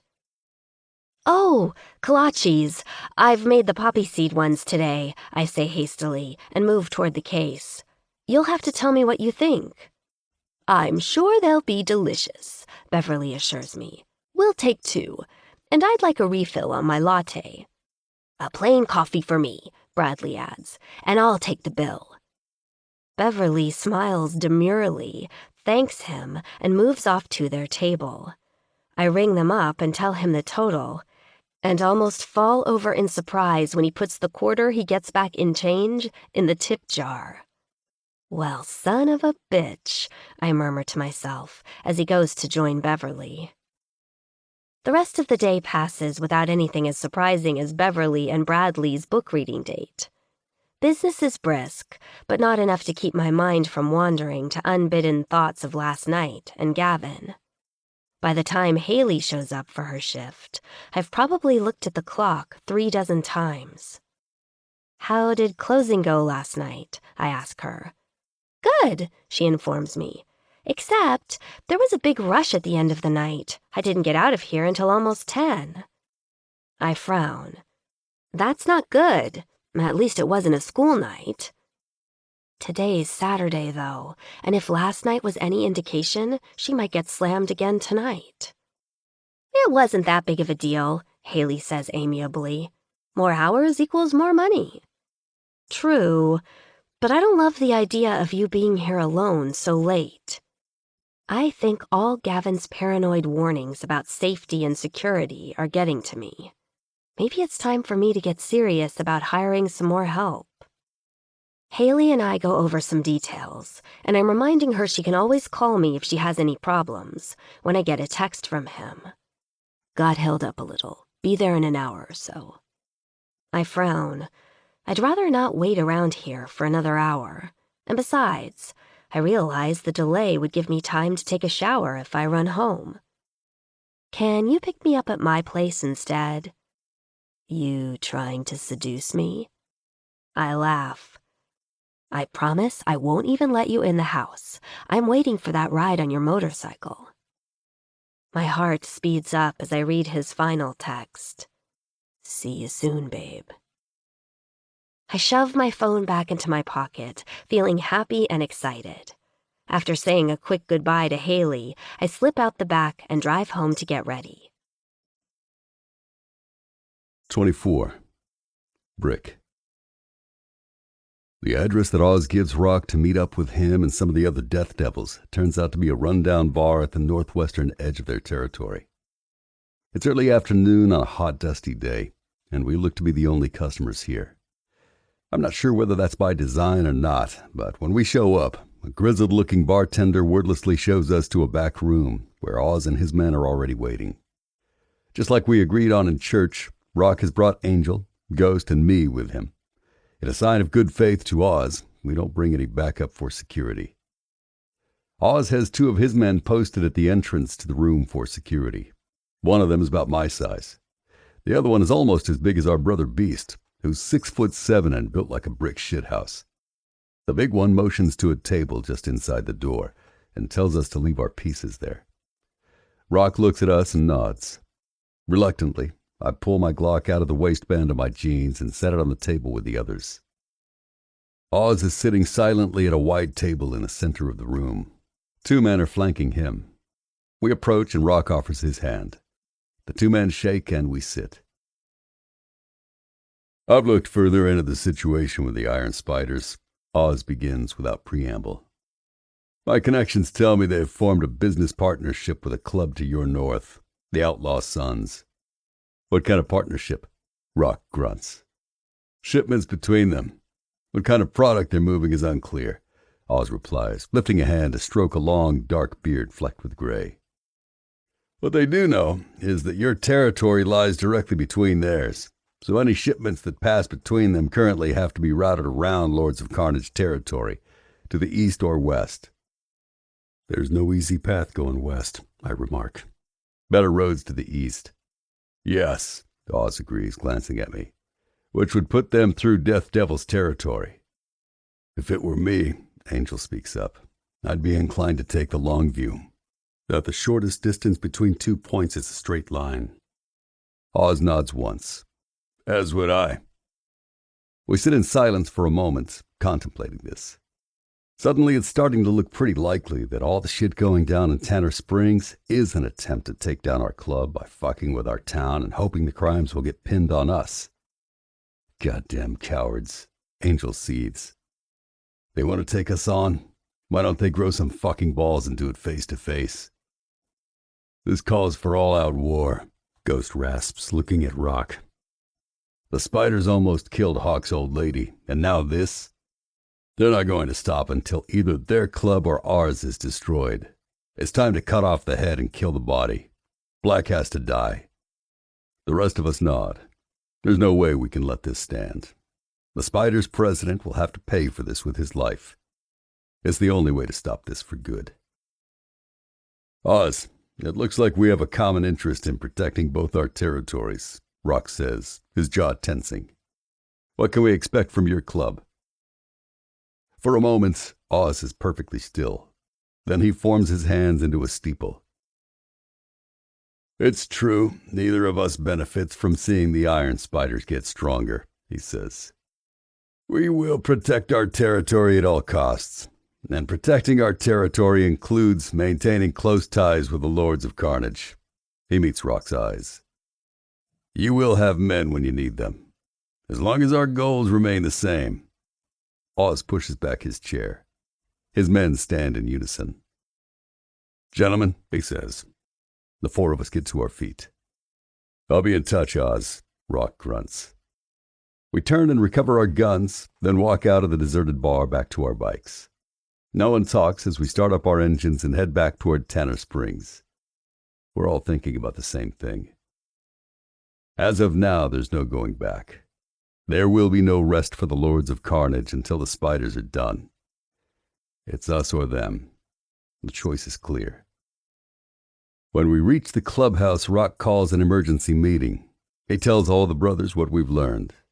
Everyone is in grim agreement about what needs to be done. Rock tells Tweak to use his tech skills and contacts to locate the Iron Spider's clubhouse. Like many MCs, their club location is a closely guarded secret, but Tweak has never let us down before.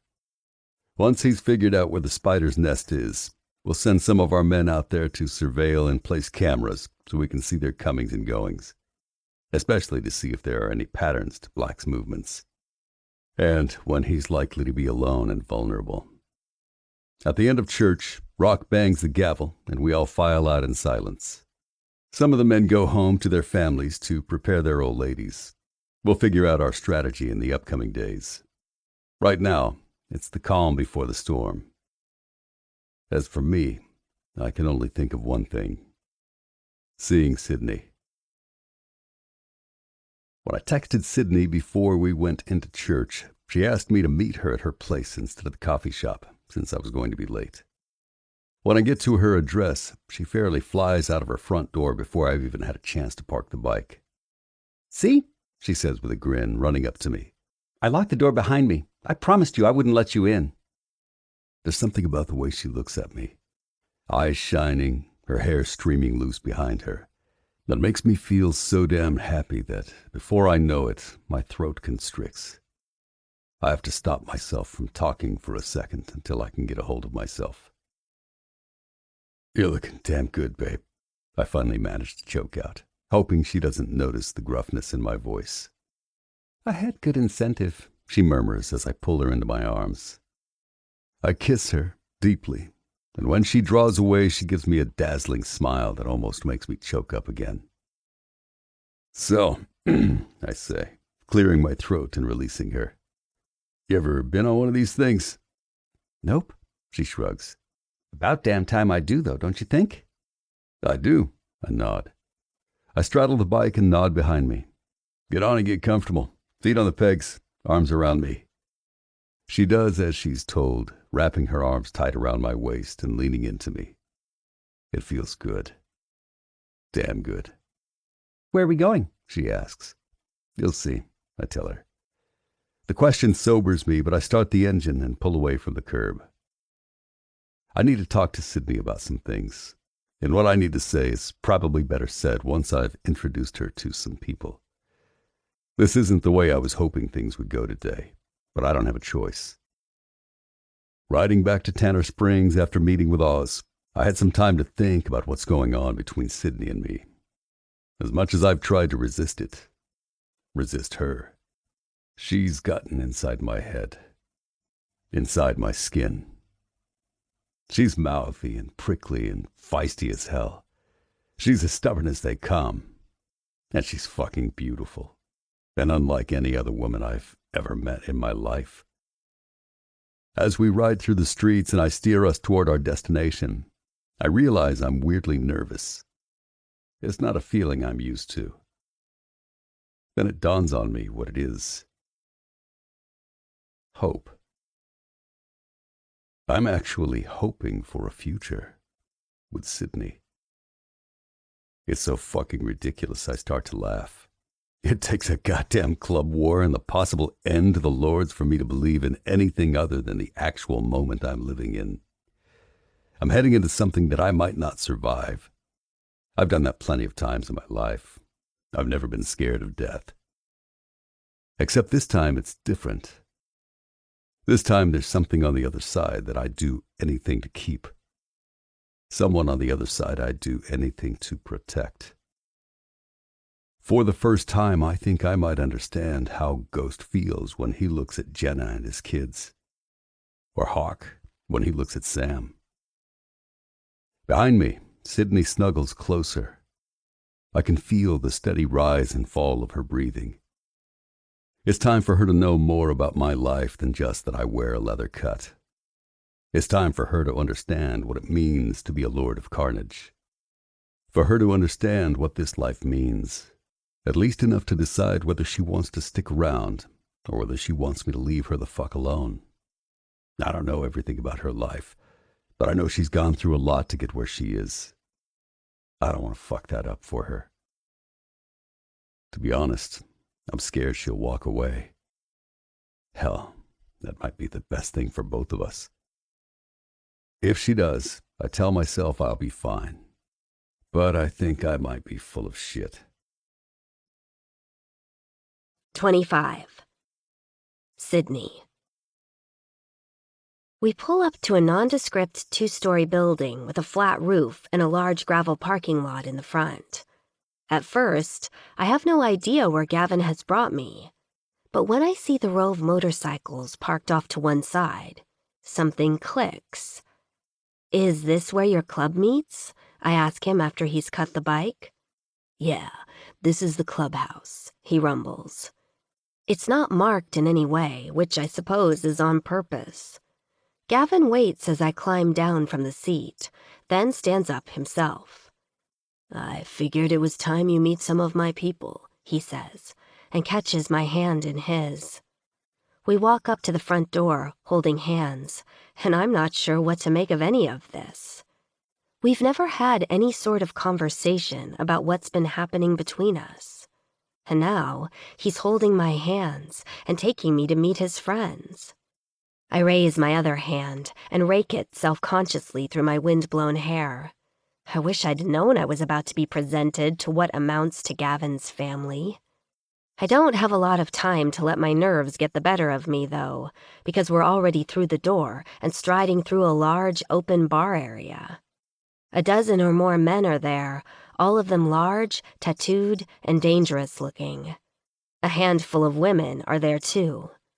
More than a few of the crowd stop what they're doing to look at us as we come in. Over behind the bar itself, a tall, busty blonde widens her eyes in obvious surprise. One of the men detaches himself from a group and comes over to us, an easy, panty-melting grin on his face. He's drop-dead gorgeous, with short-cropped hair and looks that could easily land him on the cover of a men's magazine. "Well, well, what have we here, brother?" he says, slapping Gavin on the back. "This is a first. Hello, little lady." He turns his megawatt smile on me. "I'm Gunner, Brick's closest friend and fellow Marine. I don't believe I've had the pleasure." I smile at him, suddenly shy, but trying not to show it. "Hi, I'm Sydney." "A beautiful name for a beautiful lady." He nods and winks at me. "How the hell did you end up with an ugly fucker like him?" "Gunner," Brick mutters in a warning tone. "Lighten up, brother. You know you love me." Gunner chuckles at the storm clouds gathering on Gavin's face. "Hey, y'all, this is Sydney," Gunner calls to the room. "For some reason, she's decided to give Brick the time of day." "I'm really fucking beginning to regret this," Gavin mutters beside me.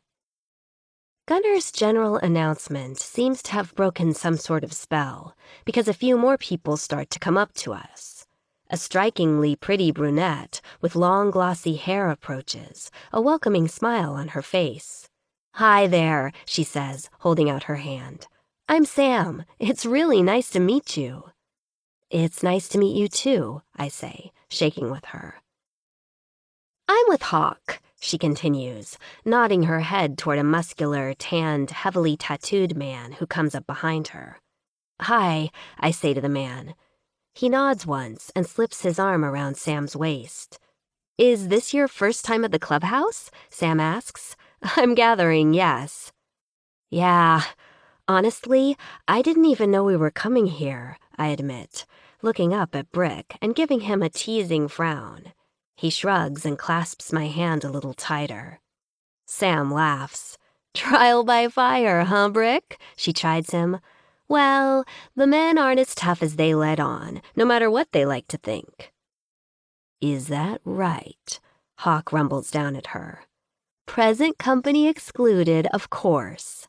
Sam smirks, leaning up to give him a peck on the cheek. Hi, I'm Jenna, another woman's voice says. I turn to see a petite blonde with gorgeous blue eyes. Haven't I seen you coming out of that new coffee shop in town? Do you work there? Actually, I'm the owner, I tell her. That's how Brick and I met. He used to come in for coffee a couple times a week. Oh, shit, Gunner snorts. You're the muffin lady. Damn, you seduced him with your tasty baked goods. A few of the other men gathered around us start laughing uproariously. Gavin looks a little pissed, but seems to take it in stride. Okay, you fuckers, he mutters. I defy you to resist Sydney's blueberry muffins, though. It takes a real man to admit when he's beat by a pastry. Hey, Sydney, Sam says. Can I get you a beer or something? Beer would be great. I smile. Jewel, Sam calls toward the attractive bartender. This is Sydney. Our girl needs a beer. And just like that, it seems I'm accepted. A cold bottle is handed to me a minute later, and before I know it, I'm caught up in an ever-shifting conversation with all sorts of people who want to ask me questions or tell me embarrassing stories about the man they know as Brick. It's fun.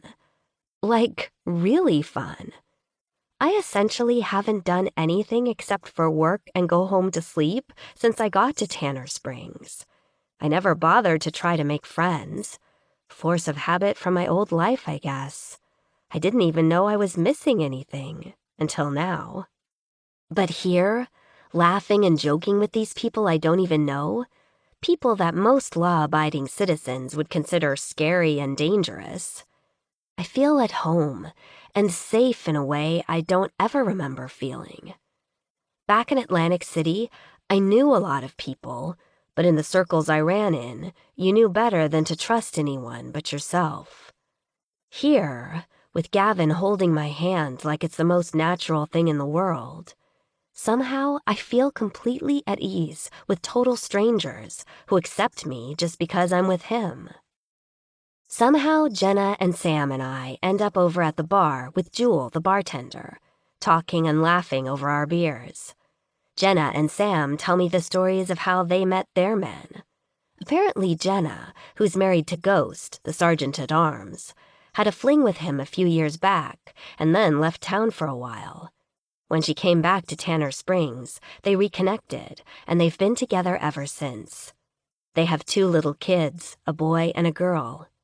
From time to time, she glances over at Ghost adoringly as she tells their story. Listening to Jenna talk about her family, it's incredibly clear from the look on her face how happy she is. Sam tells me that she and Hawk have been together less than a year. Funnily enough, they met at Jenna and Ghost's wedding. Sam's a photographer, and Jenna hired her to take pictures of the day. Holy hell, did the 2 of us spar when we first met, Sam says, shaking her head. He was and still is a total pain in the ass sometimes. But even though I never would have believed it in a million years, he's the sweetest, most loving man I ever met. I glance over at the glowering, tattooed man who's over by the pool tables talking to Brick and Gunner. Wow, talk about not judging a book by its cover. I chuckle. The other 2 women laugh. Just as I'm about to look away at the 3 men, Gavin glances up toward me. Our eyes lock, and a wave of heat courses through my body. Looks like Brick is laying a claim to you, Jenna remarks. I drag my gaze away from him and look at her. What do you mean, laying a claim? I ask. my pulse speeding up just a notch. "Well," Jenna says, sliding her eyes toward Sam and then back to me. "I've known Brick for a while now, and I sure as hell have never seen him show more than a passing interest in any woman. He sure as hell has never brought one here." From the other side of the bar, Jewel nods. "The Lords take this club and this clubhouse pretty damn seriously," she tells me. "This club is a family, Sydney. If you're here with him, it means something." Holy hell. My brain starts to feel like it's spinning in my head. I think back to my conversation with Beverly earlier today in the shop, when I told her what was happening between Gavin and me was nothing serious. The words she said in reply ring in my head. "Are you sure? Because from the way he looks at you, I'm not entirely convinced." "Ready to go?" I startle out of my thoughts to see that Gavin has appeared at my side. "So soon?" I ask, a little regretfully. "I want to show you someplace else," he murmurs into my hair. "And then we need to talk." I turn back to the women and can't help take note of their expressions as they look at the two of us. Jewel's face is full of amused excitement. Samantha is grinning conspiratorially at me. Jenna, well, her face registers something beyond just happiness for a new couple. As she looks between us, there's a note of tension that appears on her face, almost as though she knows what Gavin wants to talk to me about. "You two have a good night," she says to both of us, reaching out to give my hand a warm squeeze. "It was really great to meet you, Sydney." "It was wonderful to meet you all, too," I say sincerely. Brick puts his hand on the small of my back and guides me back outside to his motorcycle. "So, where are you taking me?" I ask him teasingly, as he puts a leg over his bike and motions for me to get on. "It's a surprise," he growls, starting up the bike. "Everything about you is a surprise, Brick Malone," I murmur into his ear, wrapping my arms around him. It's true. Gavin has been nothing but surprises since the day we met. And the biggest one of all? I'm starting to think I like it. 26. Rick. I've never brought a woman to the clubhouse before bringing Sydney there tonight. But bringing her out to my lake place is even crazier. Except for Gunnar the few times he's been out here fishing with me, and the occasional guys delivering shit from the local home improvement store, no one but me has ever stepped inside my house. I sure as hell have never had a woman in my bed. This place is my sanctuary. The whole reason I bought it in the first place was to be alone. But for some reason, I want Sydney here tonight. Because what I have to tell her is important. And hell, Sydney is important. Somehow, without my even realizing it, she's gotten under my skin. She's broken through my defenses. If I want any kind of future with her to happen, I have to tell her what she might be in for. And I want to do that in a place where it's no one else but just the two of us. I'll take her back to her place in a heartbeat if she tells me that's what she wants. But first, I want to push the rest of the world aside, just for a few hours. Just to have her with me, all to myself, no matter what happens afterwards. I feel, rather than hear, Sydney draw in a breath as I round the corner of the gravel drive and my house first comes into view. The house itself still isn't much to look at from the outside. I'll get around to painting and shit once the interior's done. But the view of the lake behind it is spectacular. The water is crystalline with the early evening sun glancing off the surface. Across the lake to the west, a bank of thick clouds is slowly rolling this way, promising a storm later on this evening. But for right now, the lake is calm. "This is where you live?" Sydney breathes as I take her hand and lead her to the front porch. "Yeah," I grunt. "Not much from the outside, but I'm working on it."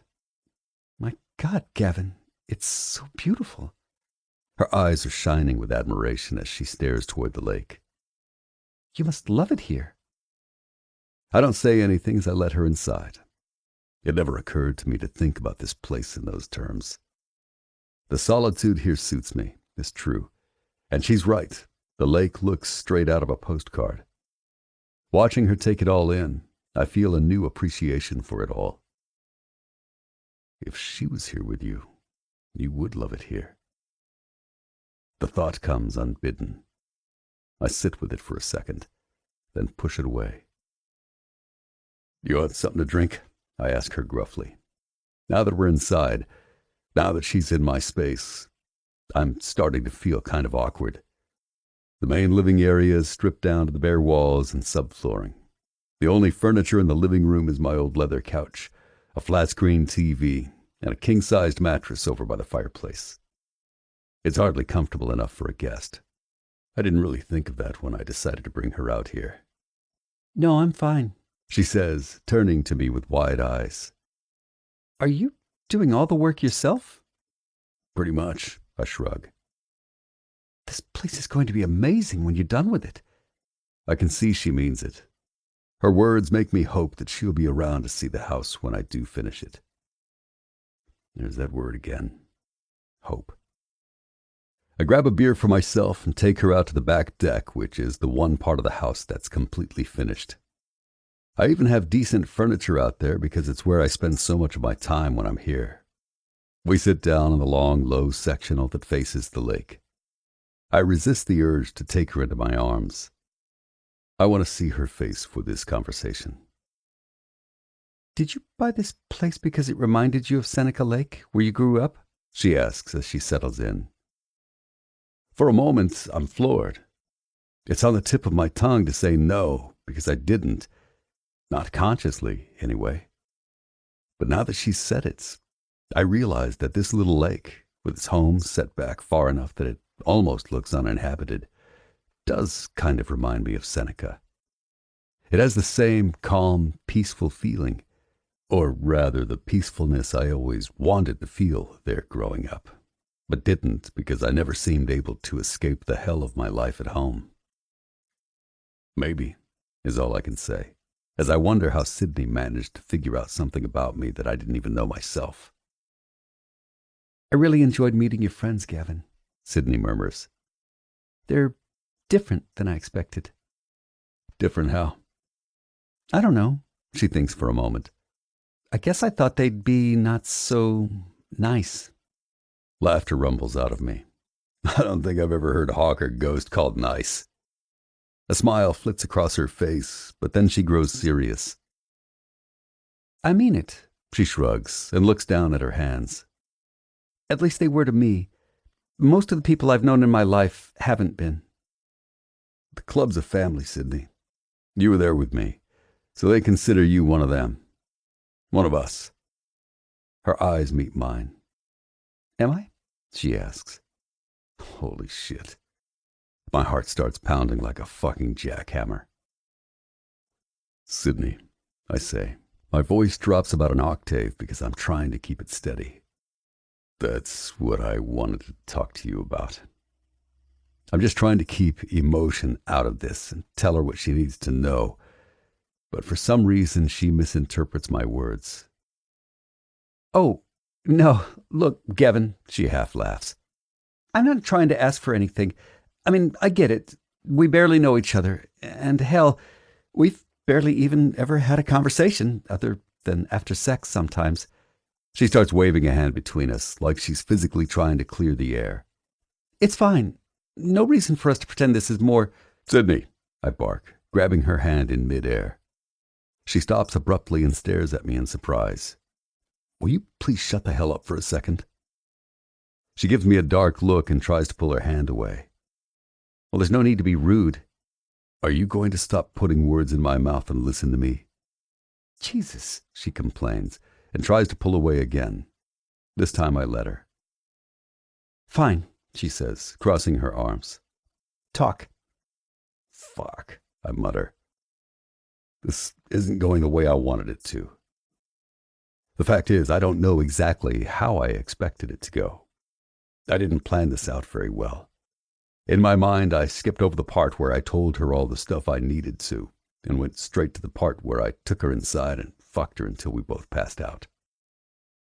Sydney is still sitting there, her arms crossed and her eyes stubbornly fixed on a spot on the ground about 5 feet in front of her.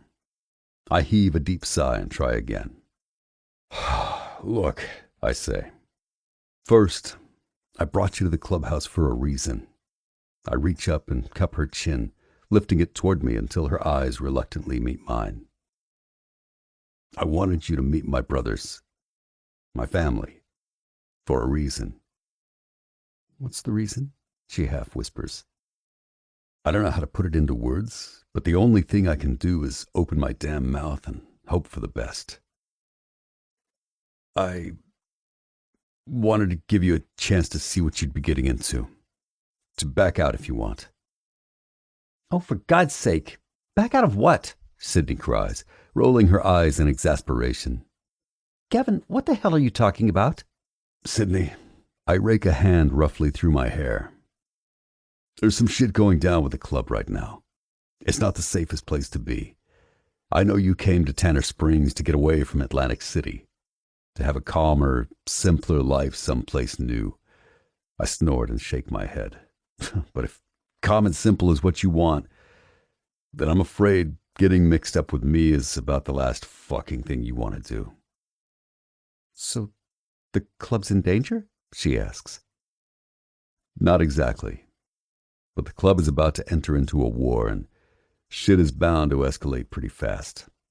I take her hand, which has fallen into her lap, and run the pad of my thumb over her palm. I don't want you to get hurt.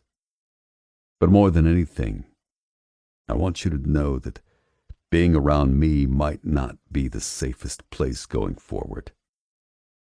Sydney seems lost in thought. Does this have anything to do with the break-ins and stuff in Tanner Springs? Yes. And you're trying to protect me when it sounds like you're actually the one in danger? I guess. Yes. Thank you, she says quietly. I take that to mean she's done. My stomach lurches, but I ignore it. So, I can take you back to your place if you want.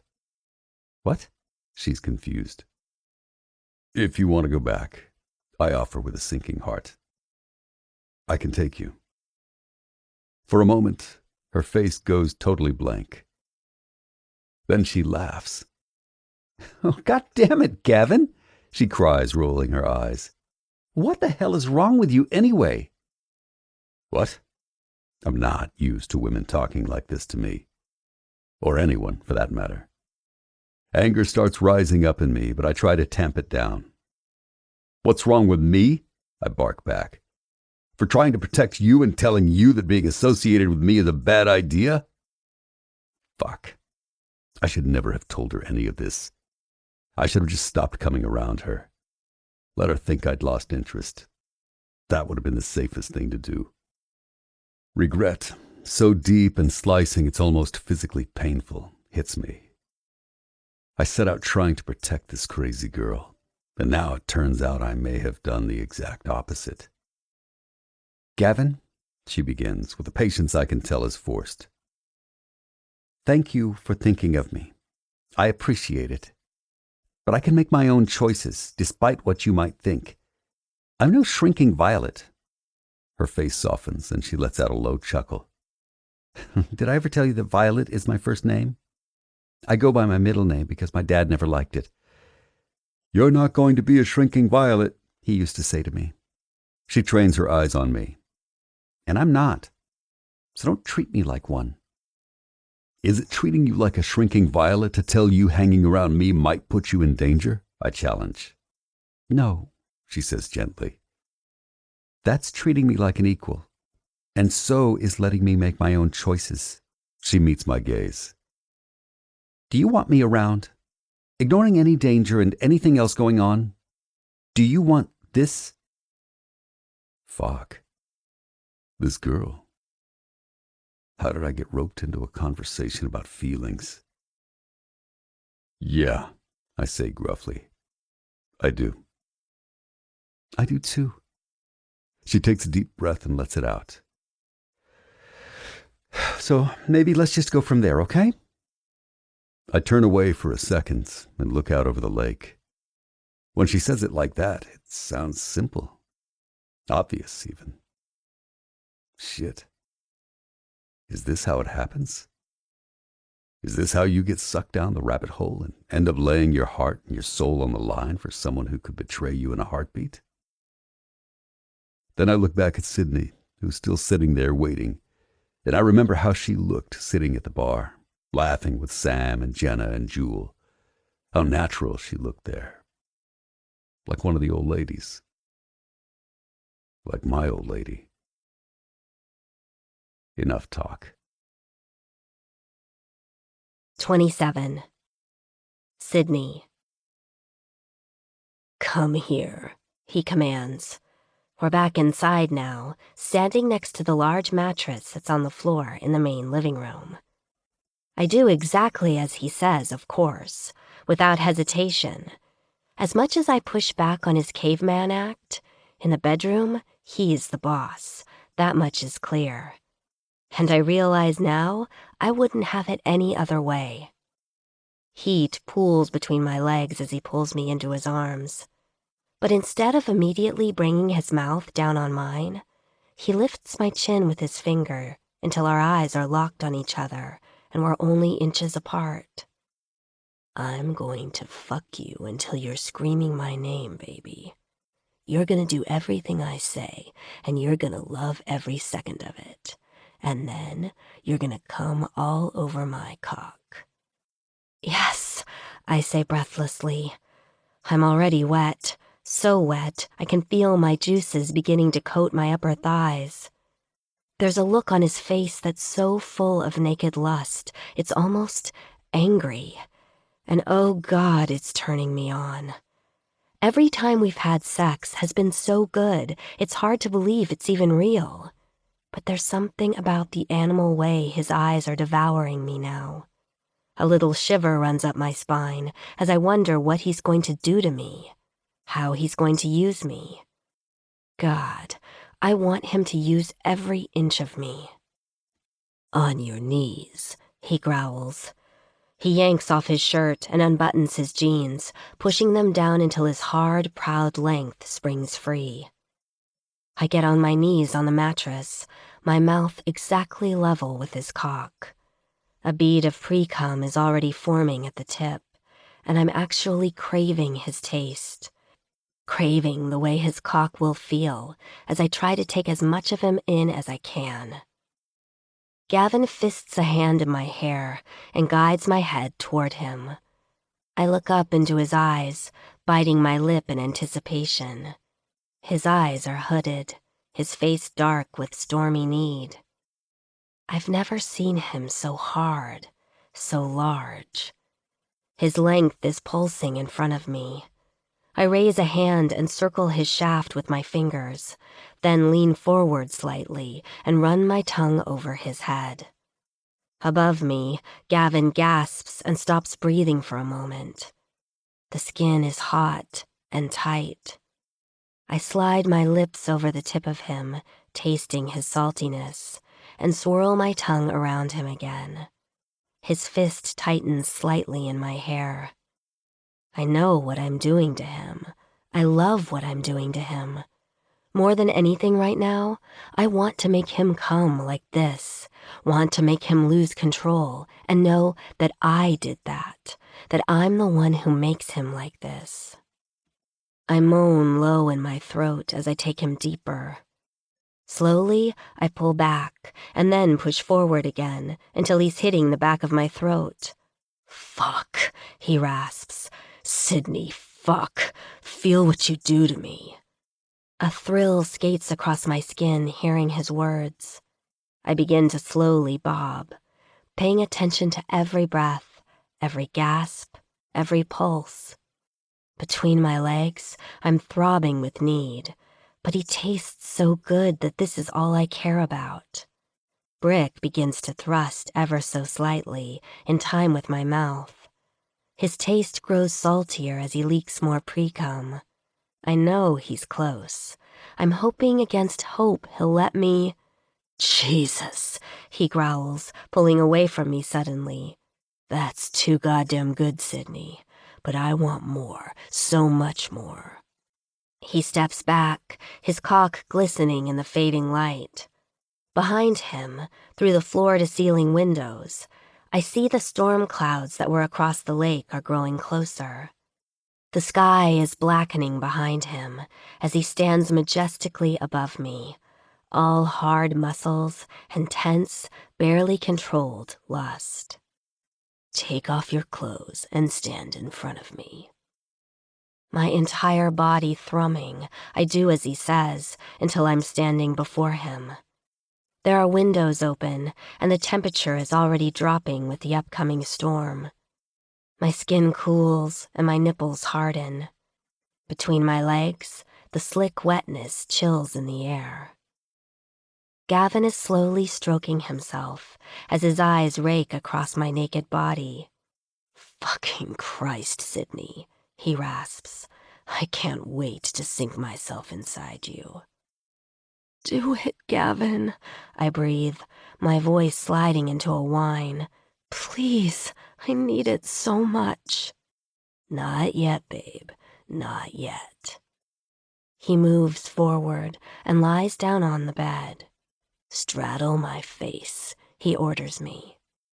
My face flushes hot. I hesitate for a moment, but he's not taking no for an answer. Straddle me, Sydney. I want you to come on my tongue. My throbbing pussy makes the decision for me. I kneel down and do as he says, shuddering as his hot breath teases the sensitive, quivering skin on my thighs. Fuck my tongue, baby. Take your pleasure.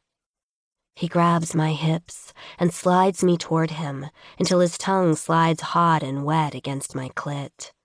I cry out, bucking involuntarily because it's already so good. My body takes over, and soon I'm nothing but need, thrusting slowly against his tongue, reaching up to pinch my own nipples as I feel like I might just lose my mind before this is over. Brick groans deeply, the vibrations teasing my pussy, and I know he's stroking himself. I hear my voice far away as I say incoherent things, climbing higher and higher, so fast it's dizzying. Then Gavin grabs my hands in his to steady me, and I hang on tight as my body freezes, then convulses as my orgasm tears through me. I hear myself calling his name over and over as my whole body quakes. He continues to lap at me until finally, I can't take any more and collapse to the side. There's movement, and then he's on top of me, his salty lips devouring mine. You taste so fucking good. Do you know that? He growls against my skin. Taste yourself, baby. I could lick you and eat you forever. Jesus, you're delicious. I'm exhausted. So spent, I'm not sure I can even sit up. But there's still something missing, an ache I need to have satisfied. Please, Gavin, I want to feel you. I want you inside. Look at me, baby. I open my eyes to see him towering above me. The storm clouds are gathered behind his head. As he pulls my hips roughly toward him, a brilliant flash of lightning splits the sky, followed by a loud crack of thunder. Gavin moves between my thighs. He drags his cock against my sensitive clit, finding my entrance as I gasp and angle towards him. You're mine, he growls. Say it. He thrusts roughly inside me. I cry out. Yes, I gasp. I'm yours. Oh, God, yes. He pulls out and thrusts again, even deeper. Fuck. This is what I need. Harder, I whisper. I want him to fill me. I want him to fuck me so hard I can feel it for days. His eyes lock on mine, so intense I should be scared. I'm not. I want this. I want all of it. He slams inside me. I cry out. He slams again. I can feel the climax begin to build already. My body begins to shake. Every thrust takes me higher. I'm calling out to him, begging him for release. Then I feel it. My channel clenches around him, and a tsunami hits me from the inside out, waves of pleasure that make my entire body feel like it's liquid. In the midst of it all, I feel Gavin expand inside me, then explode in a burst of heat as he shouts out my name. I feel him wrap his arms around me with a gentleness that comes as a surprise after the intensity of our coupling. He pulls me against him as the storm begins, rain and wind battering against the windows. Drops come in through the screens and spatter the floor, but we just lie there, his massive body holding me, heating me with his warmth. He doesn't speak. Neither do I. I can't. The intensity of the last few minutes has left me without words. You're mine. Say it. I've never thought of myself as wanting to belong to anyone. No one but myself. But right now, the only thing I want is to be his. 28. Brick.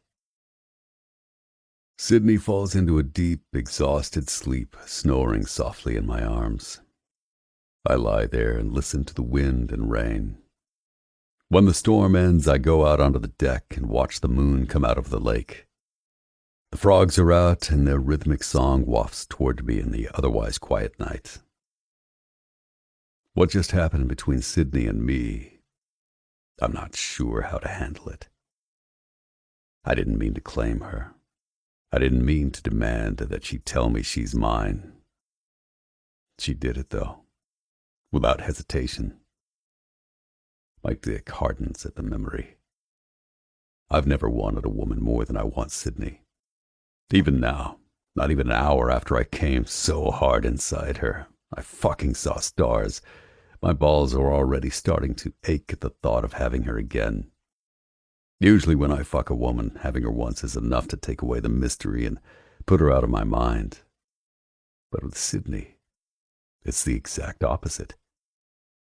Now that I know exactly how sweet she tastes, how wet for me she gets, the noises she makes just before she comes, the way her pussy clenches around me as she flies over the edge, I just want more. And more. I can't imagine ever getting enough of her. I claimed her. She told me she's mine. I want to fuck her until I know her body better than she knows it herself. I want her body to forget everything but my touch. Forget every other man who's ever touched her. I want to take her to my bed every damn night and wake up with her in it every morning. I want her to know she belongs to me, and I want everyone else to know it too. My mind drifts back to being with her earlier tonight at the clubhouse, seeing her there with Jenna and Sam. How natural it looked. How fucking proud I was to look over and see her there. Gunnar and some of the other brothers were giving me shit about her and asking all sorts of questions about who she was and how the fuck she'd managed to corral me. It didn't really bother me, even though I pretended it did. Now, thinking back on it, though, I'm feeling more than just pride. I'm realizing how far out of hand this whole thing has gotten with Sydney, without me even realizing it. Hell, how did I get from just going into a shop for a damn cup of coffee to this so quickly? I didn't even see it coming. All I did was go back to the Golden Cup a second time. And then before I knew it, I was putting up security cameras for her and fucking her in her back office. And now, bringing her to a house I specifically bought so I could be alone. Taking her to my bed. Shit. Maybe taking her to the clubhouse tonight, maybe that was a mistake after all. I don't know what I was thinking. I've been too blind to see how far I've fallen for Sydney already. I don't need this kind of complication in my life. Then why the fuck did you just claim her? It was stupid. Logically, it was fucking stupid. She doesn't know what it means to claim her. She doesn't know how serious it is for a man and an MC to say that to a woman. Hell, she might not have even meant it when she said that she was mine. She might not even remember it happened tomorrow. But that's irrelevant. I know I asked it. Fuck. I demanded it. And the heat of passion might have had something to do with it, but it's still true. I want her. I fucking want her. I'm in love with her, I think. I glance toward the window into the house.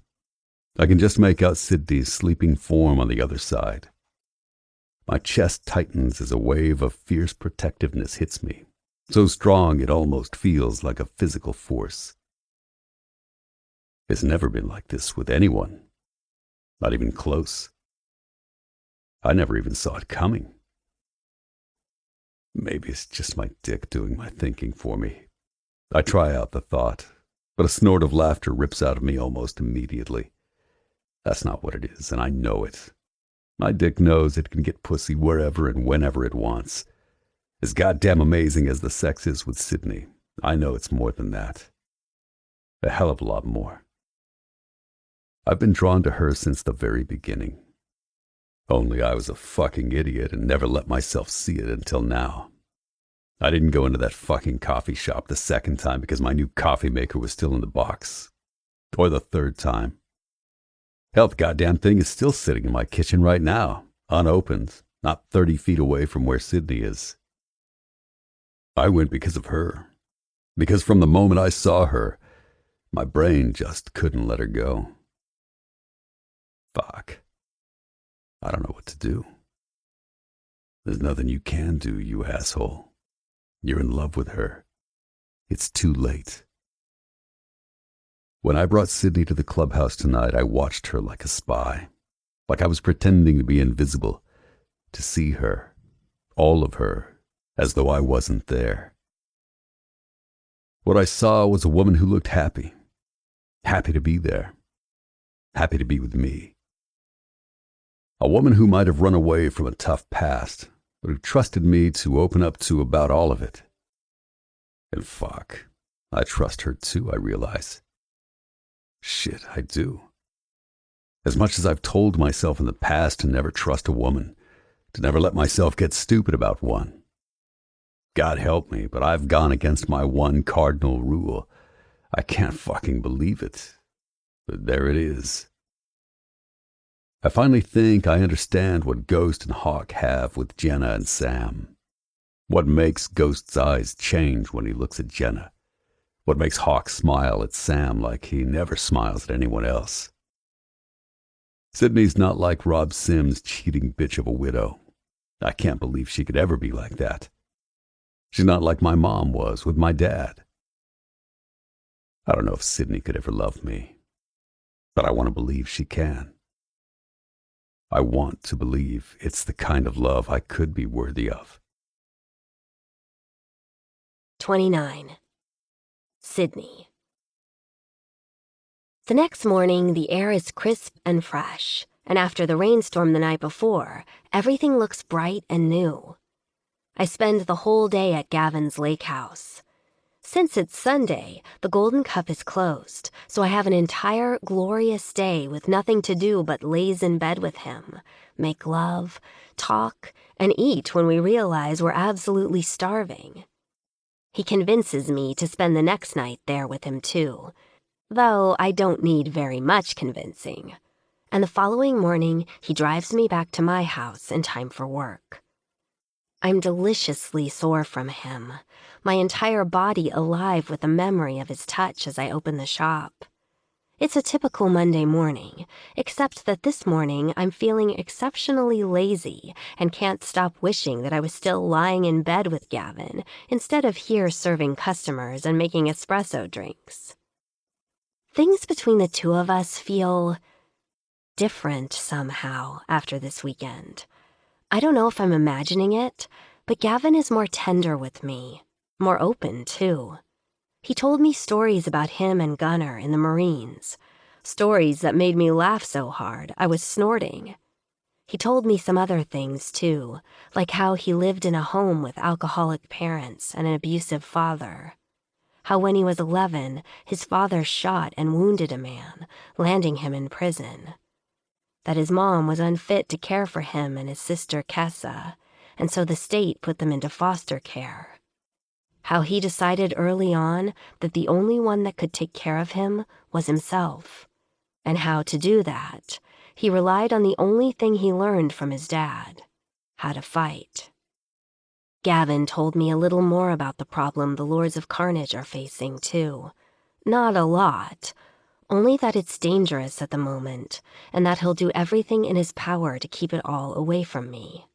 He tells me I'm safe, that he'll never let anyone do anything to hurt me. And I don't doubt that for 1 second, not at all. What about him, though?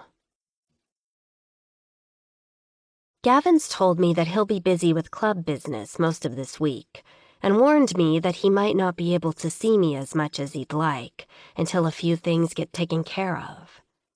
Still, for some reason, I keep half expecting him to stop by the shop this morning on his way to the clubhouse or wherever. As the minutes tick by, then turn to hours, and he still doesn't show, I start to get agitated, and then I get pissed at myself for being more disappointed than I have any right to be. I'm refilling milk and cream dispensers and berating myself for being such a needy idiot when the front door opens. Looking up expectantly, my pulse speeds to a flutter. It's not Gavin. My heart drops in disappointment. But it is someone I recognize, though for a second I can't place her. "Sydney!" she waves. Her voice and her long dark brown hair finally snap into place who it is. "Sam," I say in surprise. "Hey, what are you doing here?" Sam flashes me a wide grin. "Just thought I'd come in and check out your shop.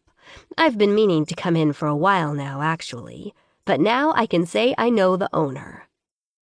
She's not alone. Holding her hand is a little boy of about 3 years old. He's blonde, with enormous blue eyes that seem to take in everything at once.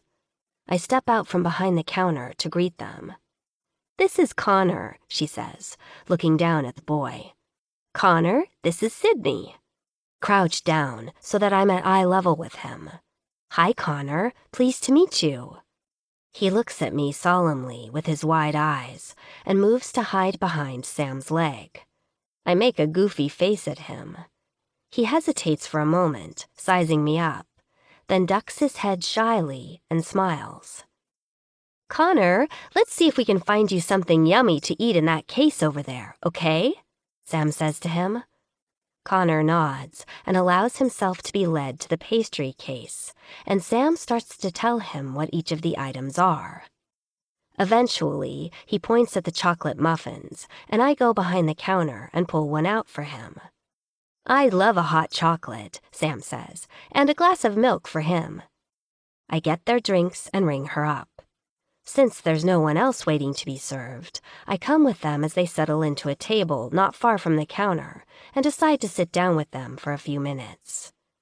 "I didn't realize you and Hawk had a child," I say as I drop into a chair. "Oh, we don't. I mean," she laughs. "Connor isn't his or mine biologically. We're his foster parents. For now, anyway." She takes Connor's muffin and pulls the paper off for him, then sets it back on his plate. "We've applied to adopt him, and we're just waiting to hear whether our application has been accepted."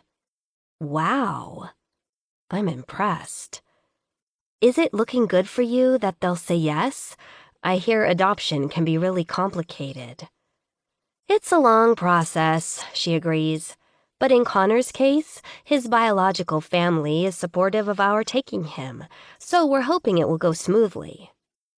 I look over at the little boy, who is happily munching on a bit of muffin, his mouth already dark with chocolate. My heart melts just a little. He's a sweetheart, isn't he? Sam says, reading my thoughts. We love him so much. Hawk and I started fostering him pretty early in our relationship, so he's been with us for almost as long as we've been together. I can't imagine our lives without him. He's a doll. My mind tries to wrap itself around Hawk as a dad. It seems so incongruous to imagine a big, tough, tattooed biker as a father. Then again, Jenna told me that she and Ghost have 2 kids of their own, and apparently Ghost dotes on them even more than she does. So, Sam leans back with a conspiratorial smirk on her face. Change of subject. You and Brick, spill. I can't help but snort at her directness. Spill? I stammer, stalling for time. Like what? You know, she wiggles her eyebrows suggestively. What's he like in... She glances over at Connor. During playtime? I redden and try to think how to respond. He's really good at playing, I finally manage. I bet, she smirks. Has he asked you to be his old lady yet? Old lady? I wrinkle my nose at the term. Sam laughs. It does sound kind of weird, I know. But that's what the guys in the MC call their girlfriends and wives. It means you're his and his alone, forever, off limits to all the other men. Oh, I say, reddening. No, we haven't. Then it hits me, a memory from our first night at the lake house. You're mine, he growls. Say it. Does he want me like that? Is that what he meant? A little shiver runs through me. It's a little scary to think about so early on, but it also makes my heart flutter in my chest. We haven't really gotten that far, I say uncertainly. Really? She eyes me skeptically. Because the way he was looking at you at the clubhouse the other night, it sure seems like he's thinking about it. Hell, Hawk says he's never even seen Brick show more than a passing interest in any woman, except for, well, you know, playtime. Connor looks up at her curiously, then continues eating. He was clearly introducing you to us for a reason, bringing you into the family, so to speak. The little flutter in my chest grows to a hammering, because the fact is, as crazy as it seems, I'm hoping she's right about this. I realize now as I sit here, the last couple of days with Gavin have been the happiest I can ever remember being. By a long shot. I want it to continue. I want us to continue. I want to be his. Sam, I murmur, deciding to ask her a question that's been on my mind all morning. Brick was telling me this weekend about some trouble that's happening with the club. Do you know anything about that? She nods. Yeah, Hawks told me. Not the details, of course. The men keep the club business strictly to themselves. But I know from what he's told me that it concerns a rival club, and I think it has something to do with some of the crimes that have been happening here in Tanner Springs. Connor has finished his muffin now, and he climbs down from his chair and comes to sit in Sam's lap. She pulls him up and grabs a napkin to wipe off his mouth. It can be a little nerve-wracking when you know something's up with the club. That's just a reality of being in this life. But I trust Hawk, and I know he'll do everything he can to keep his brothers safe and us out of danger. She looks at me. You should trust Brick, too. He's a good man, and he'll do anything to protect the people he cares about. I do, I say, and I realize it's true. I trust Gavin completely. Ultimately, I'd trust him with my life. I know instinctively that he would throw himself in front of a bullet for me. Hell, he's been trying to protect me from the very beginning, from threats I didn't even know about. For the first time since my father died, I feel like there's someone out there who accepts me for who I am, and whose only agenda is to try to protect me and keep me safe. I'm not used to this. My whole life, I've been taught that the only person I can rely on is myself. Even my father taught me to keep my cards close to my chest, because in our world, the more someone knows about you, the more they can use that knowledge against you. I've been holding myself back from Gavin, telling him only half of my story. Partly from fear, and partly from habit. But if things continue down the path I think they're on, if Gavin bringing me to meet his people means what Sam says it means, if he feels the same way about me that I'm starting to feel about him, then it's time for me to put my trust in him. It's time for me to tell Gavin the whole story of why Sid Banner really left Atlantic City. 30. Brick. The last week, things have really heated up. The MC has been increasing our patrolling, making the rounds vary of businesses, talking to their owners, and trying to catch any criminal activity before it starts. We're on rotating rounds 24/7, and we're stretched thin as hell. I've barely seen Sydney in days, and the only silver lining is I'm usually too tired for my cock to protest much about it. All the lords are assembled in the chapel for the first time since we decided as a club to go after Black. Tweak's been working even harder than the rest of us, and has managed to locate the Spiders' clubhouse and get a video camera system ready so that a group of the men can go down there incognito and set them up. We're hoping to get as much intel as we need on the Iron Spiders and Black's activity to make a move within the next week.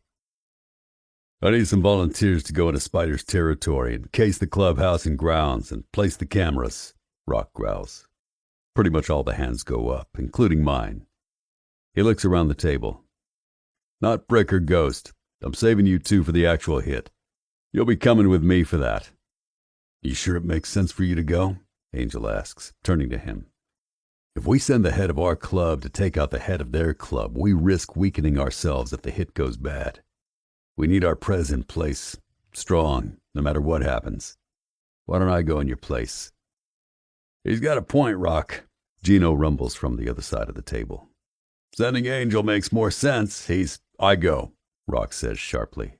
This is my fucking war. Black is threatening my club. He's mine to take out. Silence fills the air.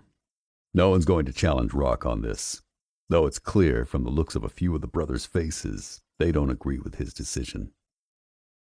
Sarge, Thorn, Tweak and Stryker, Rock barks. You'll take one of the cages, set up the cameras, find a place with good cover to watch the clubhouse from. Report back to me once you've got everything in place. We're going to set up shifts to watch them? Thorn asks. Or let the cameras do their work? Rock is about to respond when a tentative knock interrupts him. Gunner glances at me with a frown. All eyes turn to the chapel door. It's got to be one of the women, and all of them know better than to knock during church. Or ever, for that matter. The chapel is off limits to everyone who isn't a patched member of the Lords.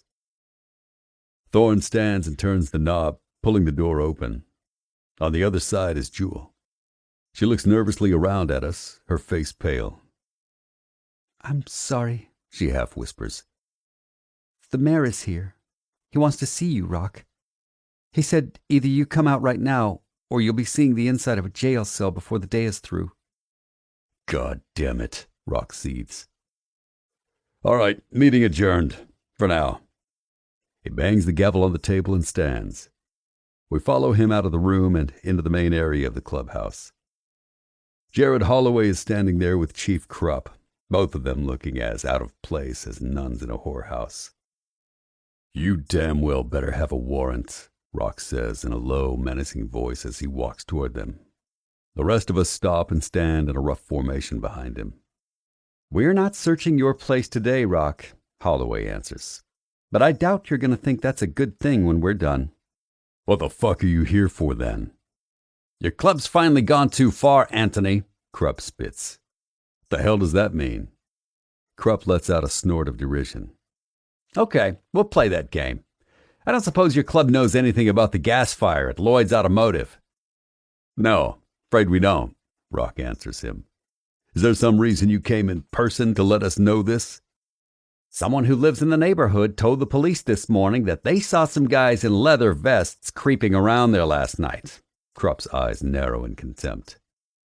Why the fuck would we set fire to Lloyd's? Ghost challenges him. Seems pretty obvious to me, Krupp says. A rival business to your garage? The one legitimate business you have going on? Oh, fucking come on, Angel half shouts. Jesus, that's fucking ridiculous. And this time you've really screwed the pooch, Holloway continues.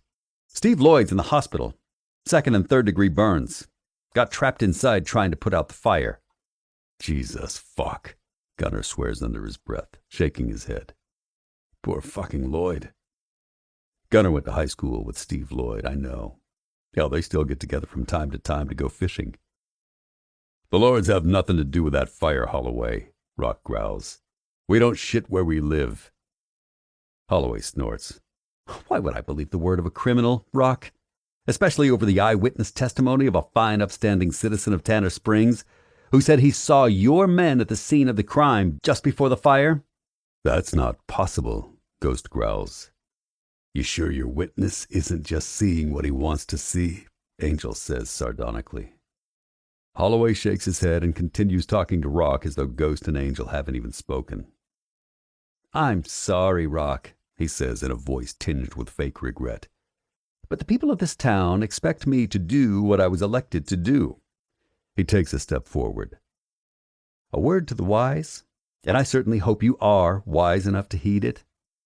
Shut this club down or move out of Tanner Springs, he pauses. Or we'll do it for you. Without waiting for an answer, Holloway turns and walks toward the exit. Krupp follows. When they're gone, Rock goes into the chapel by himself and slams the door. Shit, mutters Angel. This is the last fucking thing we need right now. I don't say anything. I know Holloway well enough to know he's more than capable of trumping up charges that could put enough of us behind bars to force the club out. If anything more happens that can be pinned on the club, I have no doubt he'd act on his threat. We need to move now on taking out Black, Angel says. Next to us, Gino grunts his agreement. We can't afford any mistakes on that front, I mutter. Angel looks over and meets my eyes. He nods once and then looks away. We're both thinking the same thing, I know. He'd be a better choice than Rock as part of the team that goes to do the job. Gino clears his throat. I could sure as hell use a smoke, he says to us. You two feel like joining me? Outside, the three of us light up and stand in silence for a few moments. It seems pretty clear that Gino's brought us out here for a reason, but it's his decision to say what he wants to say in his own time. Finally, he takes a long drag on his smoke and tosses it to the ground. You know, he begins, Rock and me and Smiley, we go way back. The three of us are the only original members of the Lords. I've known Rock since he was younger than the two of you. Angel nods. The three older men are all in their 50s by now. All of them are starting to show their age, though except for Smiley, they're still tough enough to make most men fear them. One day, Gino continues, you'll be getting older, and you'll look back and realize you never saw the time pass. And then across the table, most of your brothers will be young enough to be your sons, and you'll see they're the future, and you're the past. Angel glances at me, then at Gino, but doesn't say anything. It takes a big man to admit that, Gino sighs. And an even bigger man to admit that one of these days, You're going to have to relinquish control of something you built from the ground up. He fixes his eyes on Angel. Admit that there's someone next in line to take your place. Gino takes another cigarette from the pack in his pocket and lights it. And sometimes, not wanting to admit things can cloud your judgment. He takes a puff, blows it out, and then begins to chuckle. Like last week, when I decided I could saw down and remove a tree branch that fell on my roof by myself, instead of hiring someone else to come and do it. Damn near broke my neck. We're not talking about your tree branch, are we? Angel says. It's not really a question. Nope, Gino agrees. I've been noticing the two of you chafing at some of Rock's decisions lately. And I'm here to say I don't blame you. But I also want to tell you I know Rock pretty damn well. And I wouldn't be surprised if he's fighting himself, knowing sooner or later he's going to need to step down, but not feeling ready yet. He looks at Angel. And he sees you're ready to step up. You're going to be a good, strong president, Angel. We can all see that. Rock included. He sighs. But that doesn't mean it's easy to accept when you're used to being the leader yourself.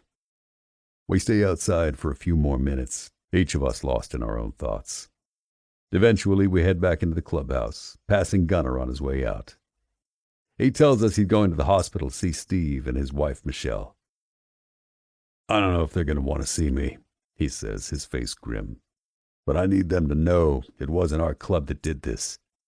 Even if no one else in town believes it, I want to make sure they do. Back inside, Ghost tells us that Rock's gone upstairs to his apartment. Any further discussion about our hit on Black will wait until tomorrow, when Sarge, Thorne, and the others are back from their run into Spider's territory. Meantime, the other brothers have turned their attention to letting off some steam. From the look of things, there's going to be more than a few hungover lords tomorrow. Ghost hands me a bottle of beer, but I wave him off and check the time on my phone. It's just about closing time at the Golden Cup. More than anything right now, I want to see Sydney. I want to take her back to my place and lose myself inside her. I tell Ghost I'll see him tomorrow and head out to my bike with a smile starting to twitch at the corners of my mouth. In spite of all the shit going on around me, instead of calling Sydney, I decide I'll just show up and surprise her. I can already hear her giving me shit about stalking her, but I know she'll be thrilled. As I fire up the bike and pull out of the parking lot, my cock is already signaling its approval of my plan. Hell, maybe I'll give her a repeat of our first time in her office before I take her back home and fuck her every different way I can think of until the sun comes up. 31. Sydney. Days pass, and just like Gavin warned me, I hardly see him because of whatever club business he's involved in. He's away from Tanner Springs a fair bit. Doing what, I don't know. Often he comes back to town so late that he decides to just sleep at one of the apartments in the clubhouse. He's good about texting me, so on those days I know not to expect him. But it's still hard. We do manage to slip in a few nights together, which he jokingly calls conjugal visits. So, at least I can carry the memory of his body with me to work in the mornings sometimes. Our lovemaking is intense and passionate, and afterwards, we both fall into an exhausted sleep. When I wake in the mornings, Gavin is usually already getting dressed and heads out the door even before I have to leave to open up the coffee shop. We see so little of each other that I never quite find the time to bring up the texts from Devon like I planned to, or tell Gavin about the details of how and why I left Atlantic City. I don't want to waste what little time we have together. So, I tell myself I'll wait until his crisis with the MC has passed, and then I'll tell him the whole story. Sometimes, lying awake in his arms, listening to his breathing as he sleeps, I feel a pang of guilt, but I push it away. Gavin's got enough on his mind. I'm not sure what's happening with the club, but whatever it is, I want him to be focused on keeping himself safe right now, not on worrying about me. One afternoon, about a week and a half after the first night I spent with him at his lake house, I'm at the Golden Cup, trying to keep my mind off how much I miss Gavin. It's late afternoon, and Haley is here working. Her crush, Teddy, is sitting at a small table against the wall by the condiment station, doing homework. Every 10 minutes or so, Haley will go over to him and they'll engage in some obvious flirting, with her tossing back her hair and laughing at his jokes like he's the funniest person she's ever met. And right now, he probably is. Maybe it should bug me that she's kind of shirking on the job, but it's actually sort of sweet. And anyway, she doesn't do it when there are customers waiting, so it's not yet to the level where I feel like I have to reprimand her. So, I murmur in a low voice after one of her trips to his table. What's up with the two of you? Are you going out yet? No, not yet, she tells me, her face turning pink. We're just friends. I don't even know if he likes me that way. Oh, please, I laugh.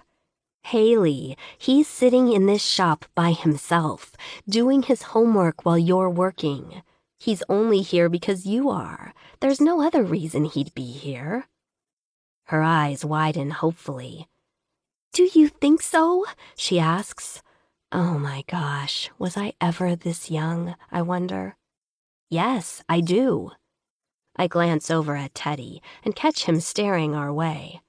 When he sees me looking at him, he hastily puts his head down and pretends to concentrate on his homework. So relax. He likes you. Enjoy it. She leans toward me conspiratorially. I think he might ask me to homecoming, she whispers. I think he might too, I grin.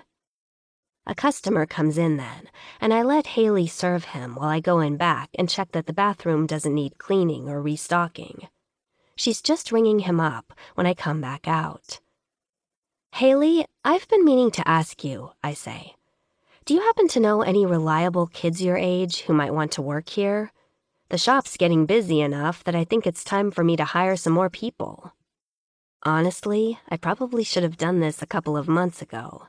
It's getting to the point that at our busiest times, it's almost too much for one person to handle.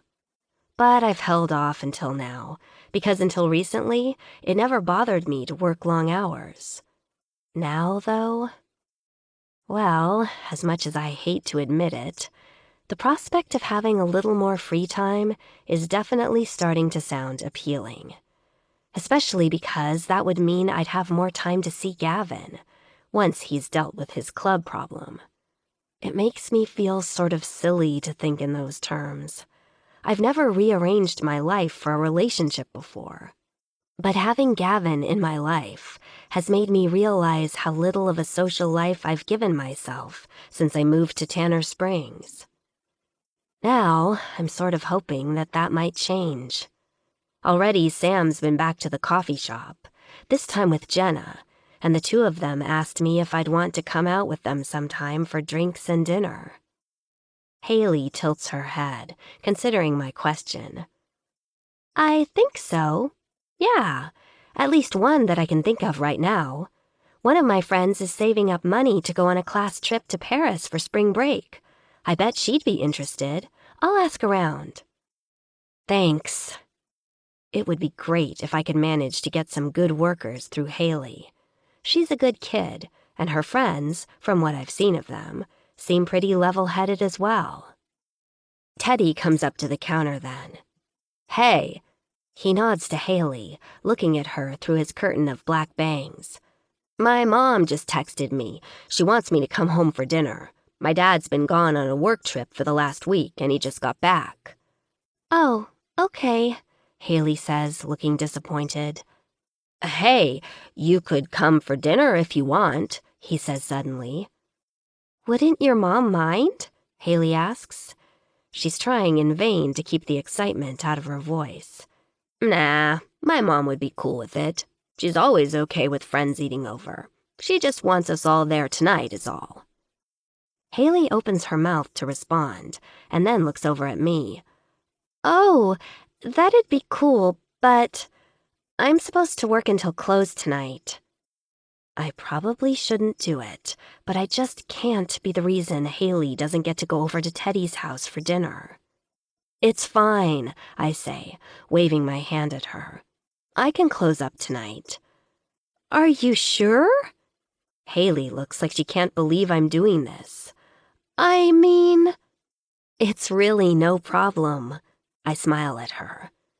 Things are kind of slow right now anyway. I bet I can get most of it done before closing time. Teddy goes to pack up his stuff. Haley gives me an excited grin and mouths, "Thank you," at me as she hops off to go grab her backpack from the back. "I owe you like $1,000,000, she whispers to me when she comes back. Teddy's by the door now, waiting for her. "All I expect is a full report," I murmur, "and find me some employees." "Done!" Haley hops off, a cute little skip in her step, and follows Teddy out of the shop. I watch as the two of them get into his car and drive away. Ah, young love. As I predicted, it continues to be a slow late afternoon and evening, and I'm able to get a lot of the closing stuff done while the shop is still open. By the time I flip over the closed sign and lock the door, all I still have to do is clean the bathroom, take out the trash, and do a quick sweep of the floors. I decide to do the bathroom last, because that's the job I hate the most. So I grab the broom and sweep the front, then dump the debris in the large garbage can I keep by the counter. Tying off the full bag, I lug it to the back, kick open the back door, and move the heavy cinder block I leave back there to keep the door propped open so it doesn't lock behind me. I make it to the dumpster, throw the bag in, and go back inside. I put a fresh bag in the large bin, then move on to the other, smaller ones, combining them into one large bag, which I haul out as well. When I'm back inside, I'm about to kick the cinder block away when I realize I forgot the trash can in the bathroom. I'm walking back down the hall, wondering if I can get away with just scrubbing the toilet before I leave, when a sudden movement to my left startles me. Before I can turn to see what it is, I'm slammed roughly against the wall, a hand wrapping around my throat. "I believe," Devin says in a low, menacing voice, "that I asked you where the hell's my money." 32. Sydney. I'm so shocked that I don't even have time to cry out. The only sound that manages to escape is a small choking sound when I feel the hard metallic jut of a gun barrel against the sensitive skin of my throat. "Did you really fucking think you could escape me?" Devin rasps through clenched teeth. "Did you really think I wouldn't track you down? I've been watching you, you know, biding my time." His grasp around my throat is so painfully tight I'm having trouble breathing, even through my nose. I'm clutching wildly at the wall, trying to find some purchase so I can pull away, but there's nothing. I can't breathe. Is he here to kill me?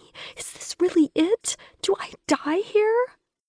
My brain tries to form coherent thoughts to keep my panic from taking control of me.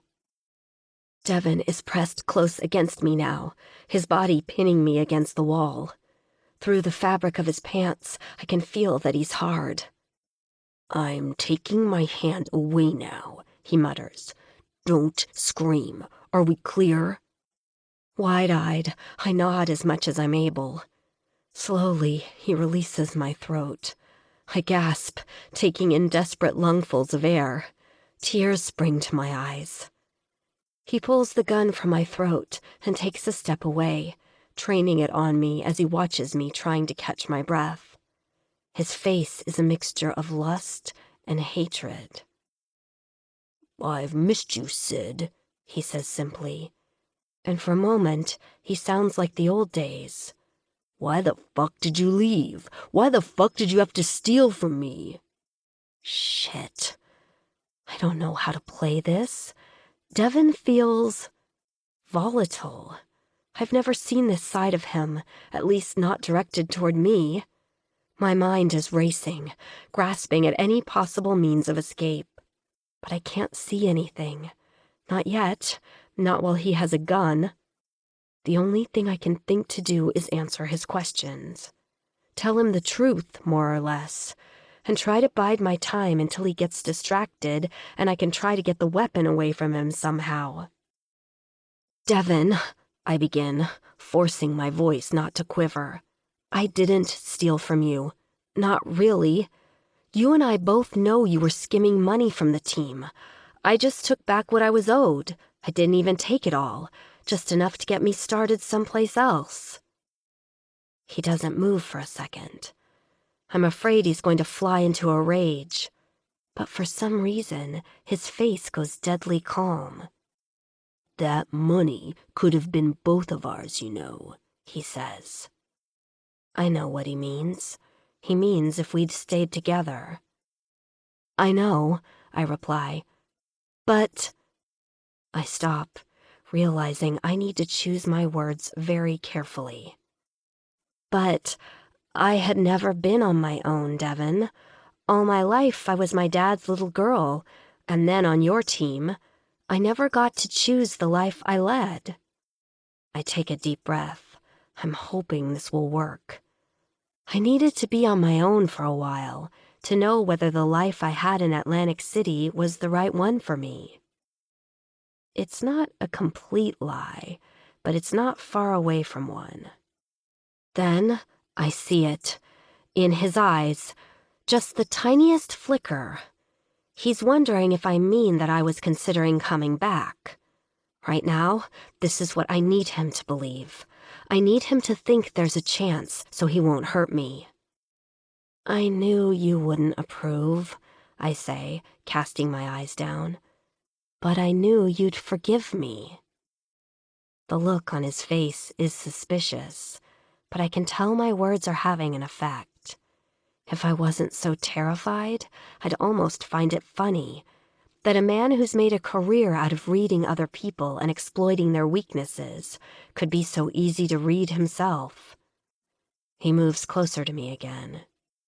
And now? He asks in a low voice. It's been good for me here, I tell him honestly. It's a totally different life. He snorts softly. This isn't a life for people like you and me, Sid. This fucking dot on the map in flyover country, this isn't going to be enough for you. You'll never last out here. I don't say anything. He's close again, pressed up against me. His erection is still there. Devin raises the hand that's not holding the gun, and I'm afraid he's going to choke me again. But instead, he grasps my chin, raising my face to his. Is there anyone else? He asks me. I force myself not to think about Gavin, because I know it will show on my face. No, I say, there's no one else. He bends toward me then, and kisses me, his tongue searching insistently for mine. I force myself to let him, terrified that he'll know I don't want it, but he doesn't notice. Sid, he breathes, come back to Atlantic City. Come back and we'll forget all this. I can't, I say, and then quickly try to soften it as I see his face begin to change. I mean, not right away. I can't just leave the shop. It would take time. I tilt my head to the front of the store. To sell everything, I mean. To close everything up. It would take months. Fuck the shop, he grunts. I don't need the money. We don't need the money. We can make this kind of cash in a month. His hand moves to caress my cheek. I try not to flinch. Walk away, Sid. Come back with me. I can't, I whisper. He pulls his face away an inch or so and looks me hard in the eyes. You're fucking playing me, he hisses. He rears back, the back of his hand slapping hard against my face before I can stop it. I yelp in surprise and alarm as it connects with my jaw, the pain slicing through my thoughts. You're fucking playing me, he roars. You fucking whore! You've always been playing me with that cunt of yours. No, I cry, even though I know it's too late. He's done believing me. I have to try something else. Devin, please, I beg him. I'll pay you back every cent I took when I left. I promise you. Please, just let me go. Let this go. Just please leave me alone. His face is becoming a mask of rage. You think it's the money that you owe me? The money? I fucking waited for you like a goddamn pussy instead of just taking what was mine as soon as you joined my team. Out of respect for your father. I should have known you were just fucking me to get what you wanted out of me, like the little whore you are, he roars. That was my fucking mistake, letting you think you had a goddamn choice in the matter. You don't have a fucking choice, Sid. He grabs my wrist, twisting it painfully behind my back, and pushes me so hard toward my office that I stumble and hit my shoulder against the other wall of the hallway. Get in there and give me what's fucking mine. No, my mind screams. I can't let him do this. I can't let him. I try to run, but he catches me easily and shoves me into the office. What can I do? I try to think of any scenario that would stop this. He has a gun. He'll have to put it down at some point, won't he? Can I try to gouge his eyes out? Knee him in the balls? Adrenaline shoots through me. It's too late for words now. I'm going to have to act and hope for the best. He tells me to lie on the desk and spread my legs. Crazily, my thoughts turn to Gavin, and I have to stifle a sob. I feel sick. I can't do this. Suddenly, Devin is flying backward, like he's been pushed back by an explosion. The hand that's holding his gun pinwheels upward. An ear-splitting bang detonates, obliterating all other sound for a second, as Devin pulls the trigger and fires into the ceiling. Then he's on the ground, the gun torn from his hands by the man who begins to pistol whip him with it. 33. Rick. I get to the Golden Cup just a couple of minutes after closing. I'm peering through the glass of the front door to the Golden Cup, about to rap on the door so Sydney will come let me in, when I see something. Movement in the hallway. It's Sydney. And she's kissing someone. The powerful cocktail of rage, shock, and confusion that hits me almost knocks me flat on my ass. I fucking can't believe what I'm seeing. Of all the things I could ever believe about Sydney, this is dead goddamn last. And yet, it's right in front of me. My first instinct is to beat down the door, but I'm so fucking angry right now, I'm pretty sure I'll end up killing one or both of them if I do. It takes everything I've got in me, but I force myself to turn around and walk back down the street toward my bike. The next few minutes are a blur. I open the throttle and speed away so fast it's a minor miracle I don't lay the bike down. I don't even know where I'm going. I just know I'm trying to drive faster than the thoughts careening around in my head, and it's not working. When I run through a stoplight and almost hit a middle-aged lady on a bike, something snaps in my head and I realize I need to get off the bike before I kill someone. So I pull into the gravel parking lot of a shuttered craft store and start pacing instead. Sydney. How could I have not seen this in her? How in the fuck did I ever get in so deep with her that it's ripping me to shreds like this? How the fuck did I let myself fall in love with her like a goddamn idiot? Jesus fucking Christ.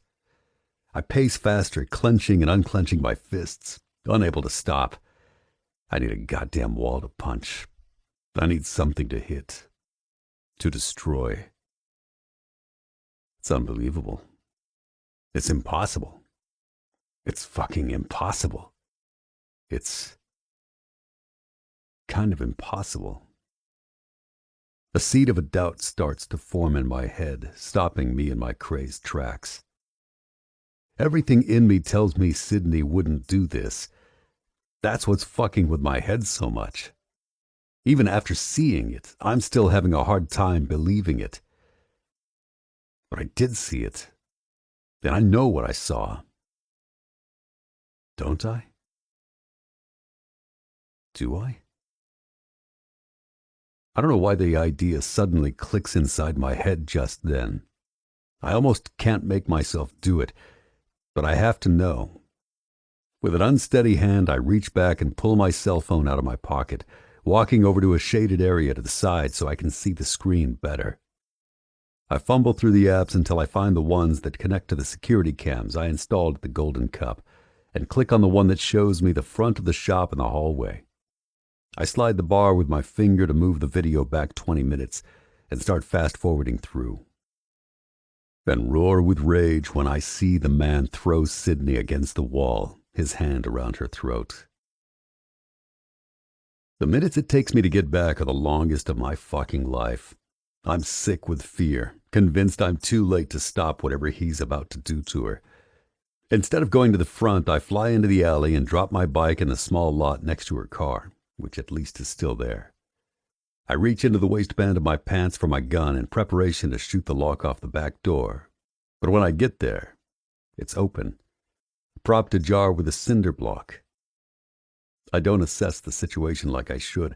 I just fling open the fucking door and they're not in the hallway anymore. But when I round the corner to Sydney's office, she's there on the desk, and this motherfucker is pointing a revolver at her, and it's obvious what's about to happen. I reach up and yank him back by the hair, throwing him down onto the floor. His finger was on the trigger, so it goes off, missing me by about a foot as the bullet lodges in the ceiling. I wrench the revolver out of his grasp, ignoring the yelp of pain as I bend his wrist back violently. Then I'm down on the floor, the gun in my hand, and I'm going to kill him with it eventually. But right now, I just want to beat on him. So I smash the handle against his face again and again, enjoying the crunch of his nose as it breaks, and the spurt of blood and the gurgling sound as he struggles to scream and breathe. Gavin, no! At first her voice seems far away, almost like I'm dreaming it. Gavin, please, don't kill him. She's down on the ground with me now, grabbing at my arm and trying to make me stop hitting him. I stop what I'm doing, putting a hand around his throat in a vice-like grip, and look at her uncomprehendingly. Please, she's panting, her eyes wide. Don't kill him. Why the hell not? I managed to say through the fog of my rage. I don't want you to go to prison. Her eyes fill with tears. Please, please let him go. Who is he? I demand. His name is Devon, she tells me. She's pale, frightened. He was the leader of the team I was on in Atlantic City. Sydney glances at him and then quickly away. When I left, I didn't tell him. I took some money that belonged to me and walked away. I thought he'd let me go, but... She shakes her head. Somehow he found out I was living here in Tanner Springs. He found my phone number and texted me a couple of times, but I didn't think... A strangled sob breaks from her throat. Her hand goes to her face and she takes a few deep breaths to calm herself. I didn't really think he would come for me. If Sydney wanted to make an argument for me not killing him, that wasn't it. Please, she whispers as though she can read my thoughts. I look down at the hamburgered mess of this motherfucker's face. He's barely struggling right now, and I think it's because he's having trouble breathing. I will kill you next time, I tell him. Know that. If you ever come back to this town again, if you ever come near her, if you ever leave New Jersey, I will end you. His eyes are wide and terrified. I ease up slightly on his windpipe. Yes, he gasps. I stand up and for good measure land one good kick into his abdomen with my boot. He doubles over and begins to retch. Beside me, Sydney flinches. Crawl your fucking ass out of here, I spit. If you're not gone in 10 seconds, get ready for another round. Impassively, I watch as he claws at the floor and drags himself through the hallway and out the back door. I kick the cinder block away and the door shuts behind him. I come back to where Sydney is standing. She flings herself into my arms and begins to cry. Oh, my God. She sobs against my chest. Gavin, thank God. He was going to... I know, I murmur. I saw what he was going to do. I never thought he'd I mean, I thought he was just trying to scare me. I don't know, that he'd get tired of it when I didn't respond. And you never thought to tell me, I say. I didn't think it was a big deal at the time, She sighs. I was going to tell you, but I didn't want you to worry about me. I just thought you'd go into overprotective mode. I was going to wait until your club business stuff was over, so you could focus on that. And now, instead, I continue, I just have to worry about you lying to me. What? Oh, come on, Gavin, she cries, pulling back up to look at me. I didn't lie to you. She stops, stricken. I just Didn't tell me the truth, I finish for her. I was going to tell you, She half wails. but I didn't want you to overreact.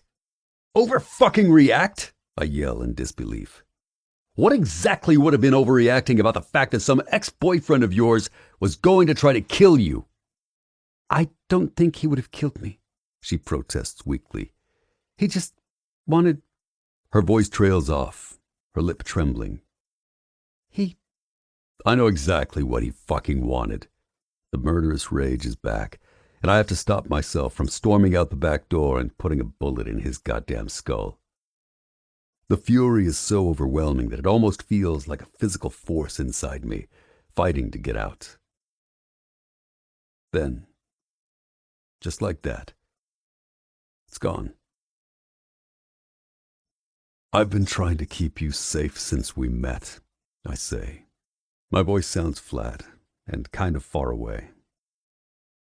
I thought you were worth it. I fucking cared about you. I look at her. And you couldn't even be bothered to tell me this. You couldn't be bothered to let me in enough to know where the real threats were. It's not like that at all, She screams. I was trying to protect you. I don't need protecting, Sydney, I say, detaching myself from her. What I need is to be able to trust you, which I can't. Not anymore. It feels like all the adrenaline has drained out of my body at once. Suddenly, I don't feel anything but dead inside. Mechanically, I walk over to the back door and open it. That motherfucker Devin is long gone. Get in your car, I command. Gavin, Get in your car, I roar. Now! Frightened, she goes into her office, grabs her purse, and does as she's told. I slam the door behind both of us. Go home, I tell her. Lock the door. Gavin, She says tentatively, tears in her eyes. are you coming over? No. I walk over to where I dumped my bike on the ground and haul it upright. We're done, Sydney. That way, you don't ever have to lie to me again. She calls my name over the sound of my bike, but I don't turn around. I don't know where I'm going, but I can't be here anymore. 34. Brick. It's been a week since I walked out of Sydney's coffee shop. I haven't seen her. I haven't responded to any of her texts. I've barely slept or eaten. I've drunk enough whiskey for a small army. I've only been back to the lake house once for a change of clothes. I can't be there right now. Sydney fucking ruined that place for me. It was the only place I really felt at home. My sanctuary. Now I'm thinking about selling it. Or burning it to the ground. I've not always had an easy time of it. My home life was shit when I was a kid. I got separated from my sister and put in foster care when I was 11. I did a stint in juvie at 16. Joined the Marines at 18. I learned to live with very little in the way of possessions, or human contact, or family. But I don't think I've ever felt as dead inside as I feel right now. The fucked up thing is, I'd opened my cold, atrophied heart up to Sydney more than I ever realized it. It was like I'd lived my whole life in black and white and shades of gray, and she gave me this glimpse into a world full of color. It was right there all the time, but I never knew it. I let myself hope it was real. like a fucking pussy. And now I'm back in the black and white world. Only because of her, instead of just being reality.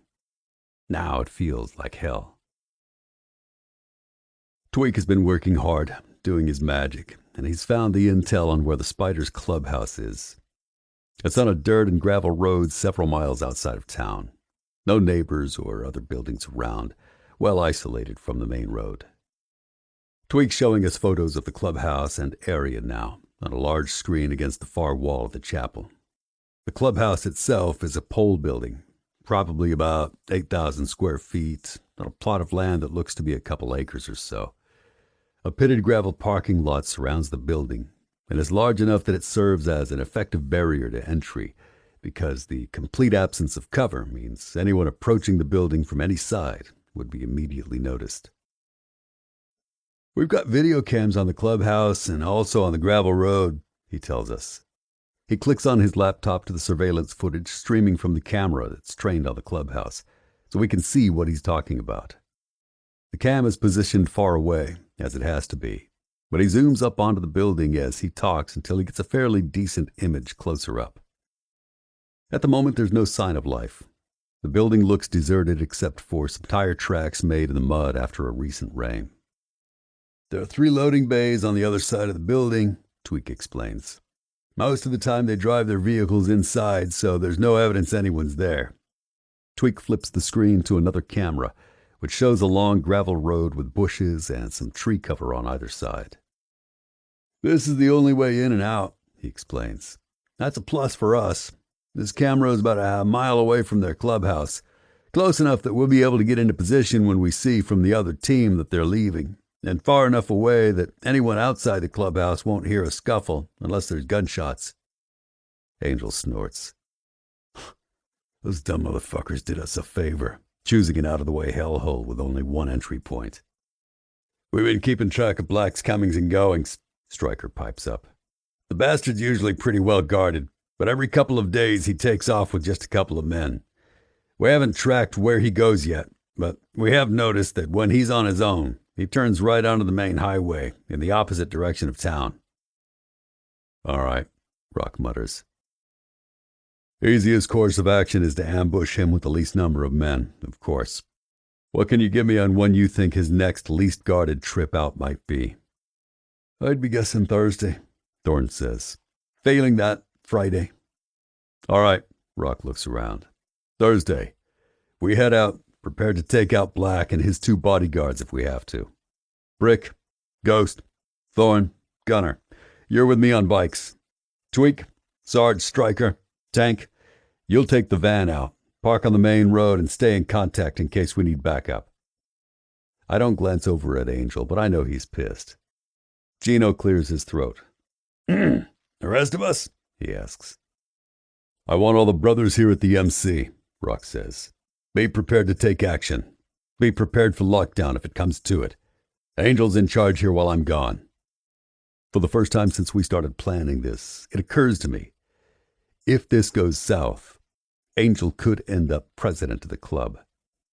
What we're doing could land any of the 5 of us dead. And with Angel at the helm, the club will survive.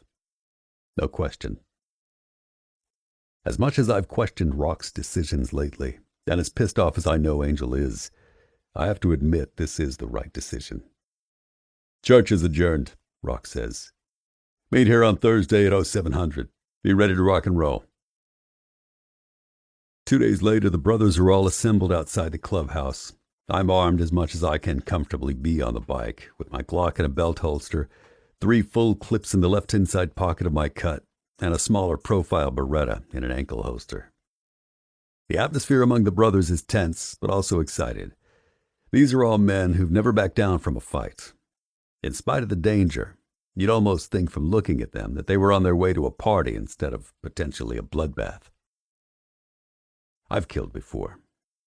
I've killed enough men that I'd have to think about it if someone asked me how many. I've never had a taste for it like some men get, but unlike some other men, I've never had a particular problem with it if it needs to be done. I don't go into this run with any particular emotion, except grim determination to keep my brothers safe and accomplish our mission. One way or another, this is Black's last day on Earth. If it's mine too, then so be it. We take back roads and an out-of-the-way route towards the Iron Spider's clubhouse, so it's less likely someone will see us and tip them off. I keep my mind resolutely off Sydney as we ride, which is harder than it sounds. Even though I'm completely done with her, she's been in my head fucking constantly since the last time I saw her. At night, when I manage to catch a rare couple of hours of sleep, it's her I dream about. Sometimes I'm sinking myself inside her, and it's as real as if I'm actually there with her. And then I wake up in my apartment at the clubhouse, my cock as hard as iron, and I have to drink myself back to sleep so I won't give in and stroke myself to completion with her name on my lips. During the day, I vacillate between yelling at her in my head and wishing I could turn back time and give her another chance to tell me the truth. Another chance to lie to me. To betray me. At least, I tell myself. This way, I'm not worried about how Sydney will react if I die today. No one will go to her like I went to Tina Sims to tell her I'm gone. She won't be expected to pretend that it matters to her. Better to be alone. Better to be alone like I've always been. For everyone's sake. 2 hours later, Rock, Ghost, Thorn, Gunner, and I are all in place. In the van, Tweak, Sarge, Stryker, and Tank are watching the main road and waiting instructions. Tweak's monitoring the cameras and giving us updates. The wait is long. I smoke cigarette after cigarette and try not to go out of my mind. Even in the Marines, the waiting before a battle was the part that always got to me. Eventually, my stomach starts to grumble, but I ignore it. Then suddenly, we're in motion. Tweak's voice comes over my headset. They're just leaving the compound. 3 bikes. The one in the front is black. Get ready to play ball, Ghost mutters, crouching into position. We hear them before we see them. A triangle of 3 bikes with black front and center. From my spot concealed in the brush, I take aim at the closest one to me. I know Rock and Ghost are trained on black. On the other side of the road, Thorn and Gunner are sighting their target. When they're in range, I wait just a little longer to give us the best shot possible. Then, fire! I yell. I hit my target square in the chest. The bike closest to me drops. The man on the other side sees him and immediately guns his engine, accelerating quickly past us. The pop-pop of gunfire sounds over the surprised shouts of the spiders and the roar of their 3 engines. I get ready to move and watch as Black reaches back for his own gun, but is hit before he can get to it. His bike wobbles, but he manages to stay on until he's hit again. He falls off backwards, the bike's momentum carrying it forward another 20 feet or so before it tips. Rock is out of the bushes and on the road now, his gun aimed on the prone president of the spiders. He fires 3 shots, then 4 at Black, whose body jerks with every round. I get up and run toward him, grabbing him by the shoulder. Come on, I yell. You got him. We need to move before the rest of them come. We race toward our own bikes concealed further up the road. As we run, I see that Thorn and Gunner are firing at the 3rd spider. One of them managed to get his rear tire. He wobbles crazily as he tries to keep the bike from tipping, but it's a losing battle. Another bullet hits his arm and he shrieks and topples over. As I run past him, I take aim and fire a bullet into his chest.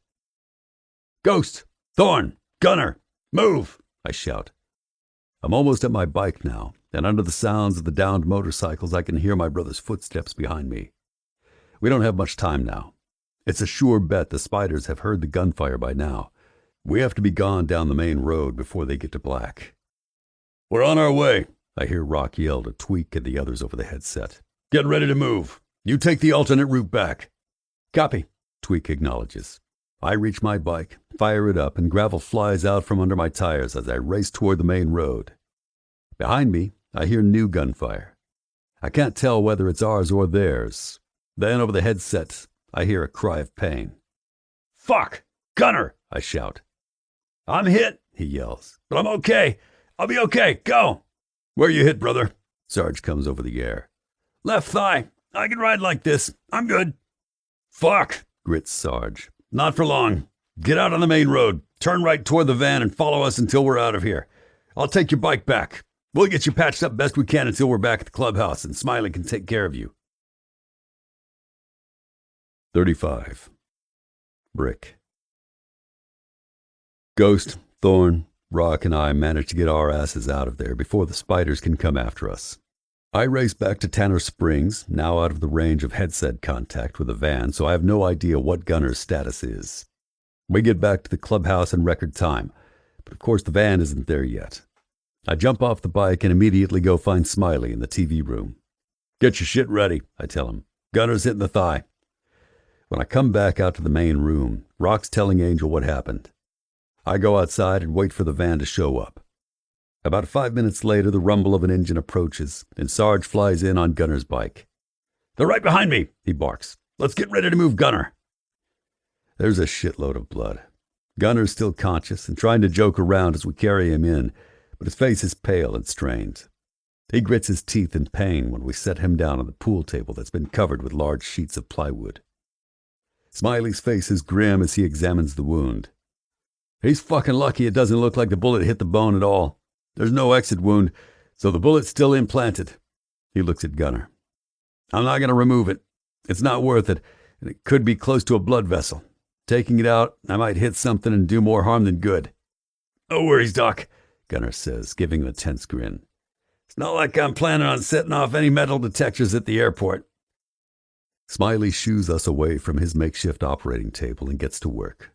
By now, a few of the old ladies have heard the men are back, and they're trickling in. Jenna runs to Ghost, who enfolds her in a tight embrace. Sam's over by Hawk, and I can see by her expression she's trying not to cry with relief. Gino's old lady Carmen is there too, as is Trudy, Rock's wife, though she seems a lot calmer than the others. More years of being used to the drama and danger of being an MC Prez's old lady, I guess. For the first time since all the shooting began, I think of Sydney. I can't help but feel a pang of regret that she's not here. Though even if we were still together, I might not have told her about this run. I wouldn't have wanted her to worry. As though she could read my mind, Sam chooses this moment to detach herself from Hawk and come over to talk to me. Have you called Sydney? She asks, her voice quiet. She'll want to know you're okay. We're not together anymore, I bark, a little too harshly. It's not Sam's fault, after all. It didn't work out. I know, she says, her eyes reproachful. I've seen her at the coffee shop. She's a mess, Brick. She's not the only one. It's a done deal.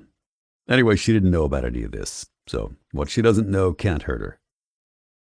I know Sydney would be right here with the rest of the other old ladies, welcoming me back if we were still together.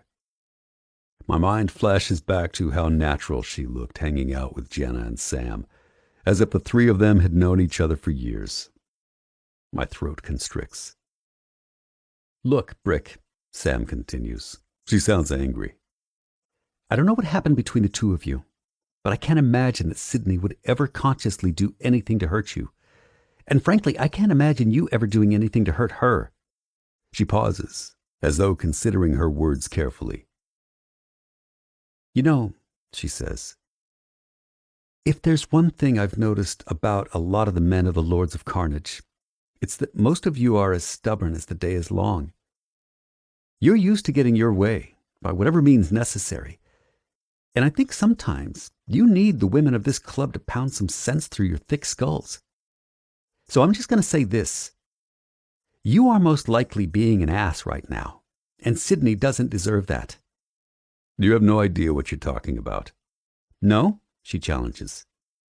I know what it looks like when two people are in love with each other. I know what it looks like when someone's lying to himself. Sam, I warn. I swear to God she's lucky she's a woman, and that she's Hawk's old lady. Fine, she says with a disgusted look. I'm done. But everyone in this club can see it except you, Brick. I don't know why you'd throw away a chance at happiness. I'm happy, I bark. And it sounds so ridiculous that even I almost laugh. It's never as hard as stubborn people make it out to be, Brick, Sam says and shakes her head. All you have to do is realize it. Fuck me. I watch her walk away, relieved as hell that this conversation is over. But now I'm just fucking angry. I go over to the bar and ask Jewel for a beer. Sure thing, She says, reaching for a bottle in the cooler. By the way, how's Sydney? I haven't seen her around. Not talking about it, Jewel. I cut her off with a growl. She raises her eyebrows but says nothing and hands me my beer. By this time, Smiley is finally finishing up on Gunner, so I head back to see him. There's a sheen of sweat on Gunn's face, but he's not as pale as he was. A half a bottle of whiskey and a shot glass sit next to him. As I approach, he grabs the bottle and fills up the glass. Hey there, brother. He gives me a crooked grin. All sewn up.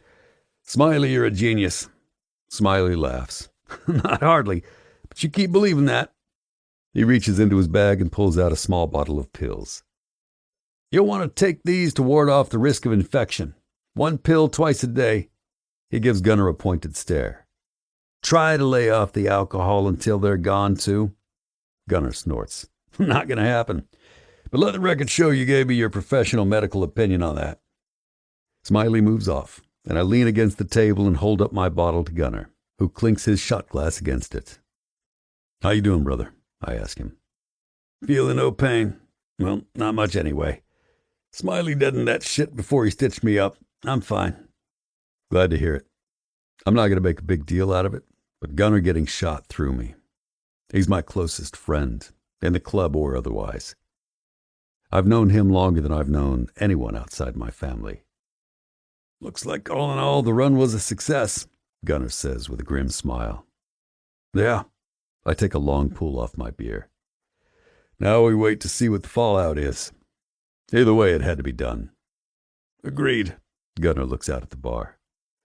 The women sure look happy to have their men back, he observes. They do. Any reason why Sydney isn't here? God damn it, I should have known. Jesus fuck. Is everyone going to hound me about this? I explode. We are if you're being a jackass, Gunner says evenly. Motherfucker, I snarl. I'm done with this. I stand up and move to leave, but Gunner stops me. Look, brother, he half slurs, the alcohol clearly beginning to interact with the painkillers he's taken. I really like Sydney. She seems like a great chick. Plus, she's got awesome tits. Even so, I wouldn't say a word about this if I thought for 1 second you were really done with her. He shakes his head and snorts. But Jesus Christ, man. Have you looked in a mirror lately? You look like shit. And you've been drinking like you've been training for the Olympics of liver poisoning. You've always been kind of morose, but I've never seen you be such a goddamn martyr. Martyr? I'm pissed. If Gunner wasn't lying on this table right now recovering from being shot, I'd fucking shoot him myself. That's you goddamn martyr. Look at you. You're fucking miserable. How is this better for you? For either of you?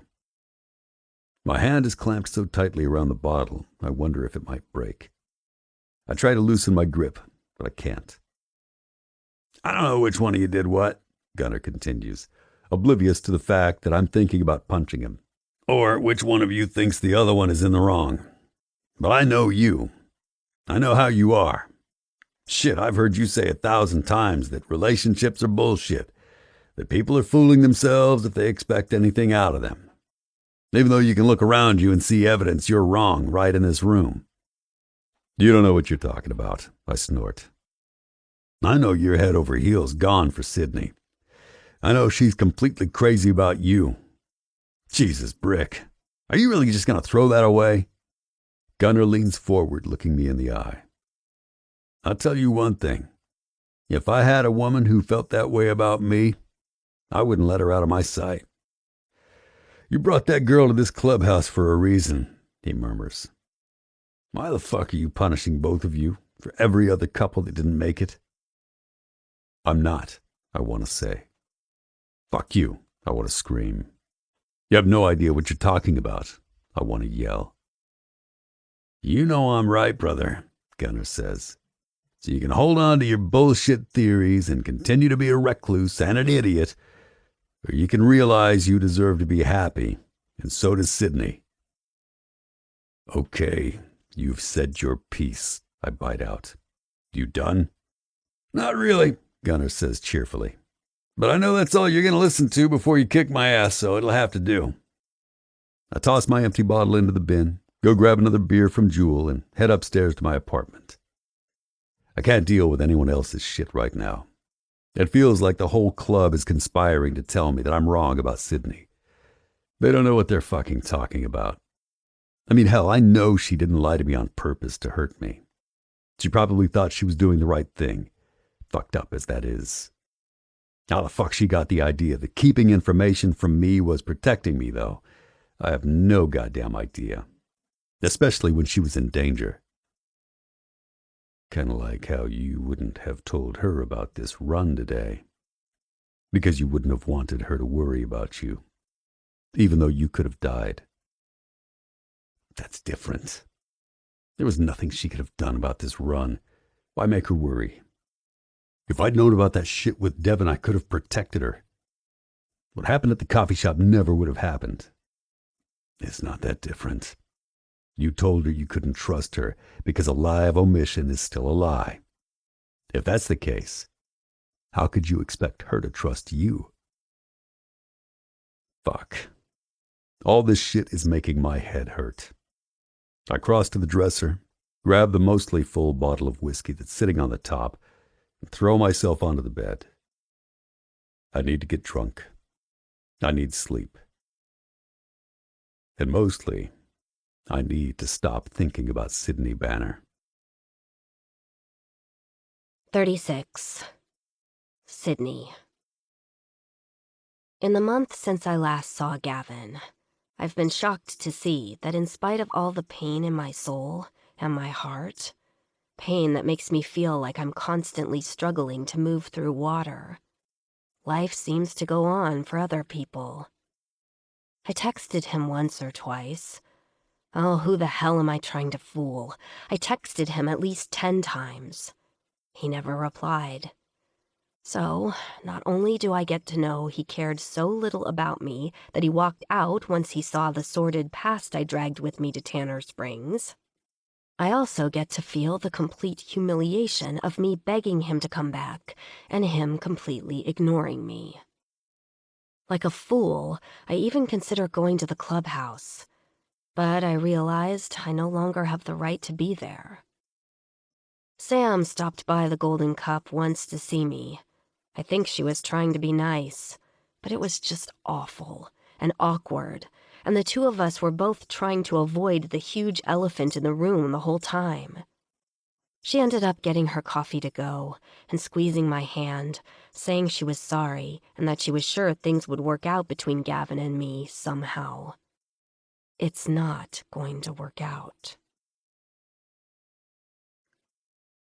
For about a week, I was still afraid Devin would come back. But the days passed, and there was no sign of him. I eventually realized I was safe, and it's all because of Gavin. I should have trusted him. I should have told him about Devin's texts from the beginning. I will regret that decision for the rest of my life. In blackjack, it's all about risk-taking and mitigating risk. Even when you're counting cards. If you're good at counting, you can beat the odds. But you always have to weigh that against the fact that people are watching all the time for card counters, and that even when you count, you still don't have the complete picture. I've spent my life sizing people up, taking risks, but not exposing myself. It's a game my father taught me. It's ingrained in me. This, letting myself be seen for who I am, letting someone else in on my vulnerabilities, I'm not used to it. Even with Devin, I never did it. I hate that I let myself be that vulnerable. But I hate even more that not doing it with Gavin soon enough lost me the best thing I ever had. In the weeks that follow, I interview and train new workers, many of whom are high school students referred by Haley. I try not to pay attention to Beverly and Bradley's budding romance, or Haley and Teddy's. It feels like relationships are blooming all around me, almost like someone's playing a sick joke to mess with my head. Beverly and Haley both seem to sense there's something off with me, but they have the kindness not to ask too many questions. I wish, in a way, that I hadn't hired any new people, because the only thing keeping my mind off Gavin these days is work. And even though I really needed more staff, now I have less work to occupy my days. The hours stretch in front of me, and I don't know how to fill the time between waking and going to bed. I'm practically jumping out of my skin. Months ago, I came to Tanner Springs because I wanted a new start, a new life away from Atlantic City. I wanted everything to be fresh. But my past caught up with me and ended up ruining what I had built anyway, just not in the way I expected. It's late afternoon on a Friday, and I'm getting ready to leave the shop for the day. Haley and one of my new employees, Jameson, are going to be closing up tonight. Jameson is one of Haley's classmates and also plays guitar in a band. He's trying to convince me to start doing live music on the weekends, saying that the young people of Tanner Springs would come here in droves if I did. "You'd only have to let them pass around a tip jar," he's telling me, his young face earnest. "You don't need to pay them at all. And think about all those people coming in and ordering coffee drinks and food. You'd be making serious coin." "That's a whole other ballgame from what I'm doing now," I protest. "That means stocking a lot more baked goods and maybe even sandwiches and bagels and things like that. I'm not sure I'm quite there yet." Truth be told, I have been thinking about starting to offer lunch items, but I've been putting it off. And what about the crowds? I'm not sure having a bunch of rowdy high schoolers in here on a Friday night is a great idea. Next to Jameson, Haley snorts. "They're hardly going to be rowdy. Jameson's band plays folk and bluegrass music. The worst thing that could happen is someone will get their eye poked out by a flying banjo string." The idea of taking on a new project sounds exhausting to me right now. I can barely function as it is, even as I find myself wishing I had something to occupy my mind 24/7 so I'd never have a chance to think about Gavin. Still, I have to admit Jameson's idea is a good one. Most of the people who come to the shop in the late afternoons and evenings are kids their age anyway. It might be worth giving them something other than coffee to attract more of them. "Tell you what," I say, leaning against the front counter. "I'm willing to give this a shot, but for now, let's keep it low-key. We can do a Thursday night, starting sometime next month. No advertising to promote it, and no group, just you, Jameson, on solo guitar. Let's see how the patrons like it. If it goes over well, then I'll think about making it a regular thing." Jameson breaks into a face-splitting grin. "I can do that," he says. "Okay," I nod. "We'll work out the details later. I'll look at the calendar for next month and get back to you on the date. And of course, this would be outside of your regular work schedule." "Yeah, of course." He bobs his head in agreement. "And thanks, Sydney. This is a great opportunity." Haley pumps her fist and holds up her hand to high-five Jameson. I can't help but laugh. Their excitement is contagious. Behind me, the bell on the front door tinkles. I push away from the counter and stand up. "Okay, you guys, I'm gonna take off. Let me know if you need anything, but I'm assuming you've got this. Haley, it's your job to train Jameson on how to close. If anything's left undone when I come in tomorrow, it's on you." Haley nods, but her eyes slip from mine to rest on the spot over my shoulder. They flick back to me uncertainly. "Do you, she stammers, "want me to take this order, or do you want to?" I frown at her and turn around. Facing me on the other side of the counter is Gavin. "The usual," he says. 37. Brick. Sydney's face goes pale when she sees me. Behind her, 2 high school kids are staring at me round-eyed. "I know it's been a while, but I take it black," I prompt. Sydney's eyes start to glisten. She clears her throat and opens her mouth to speak. I'm all out of blueberry muffins, she says throatily. No problem. Any kolaches? That gets a laugh. A soft, sad laugh, but a laugh nonetheless. I'll take it. Afraid not. They've been pretty popular. I need to start doubling my batches. Tell you what, I'll take a rain check on the coffee. My voice drops a notch. I was wondering if I could talk to you for a minute. Sydney clears her throat and sniffles a little. Sure. She glances back at the two kids. Okay, you two are on your own, she says, and then turns back to me. Let's go out front, she murmurs. I stride to the front door and hold it open for her, letting it close behind me. Outside, she clutches her arms around her like she's cold. What did you want, Kevin? She asks, her eyes darting everywhere but at my face.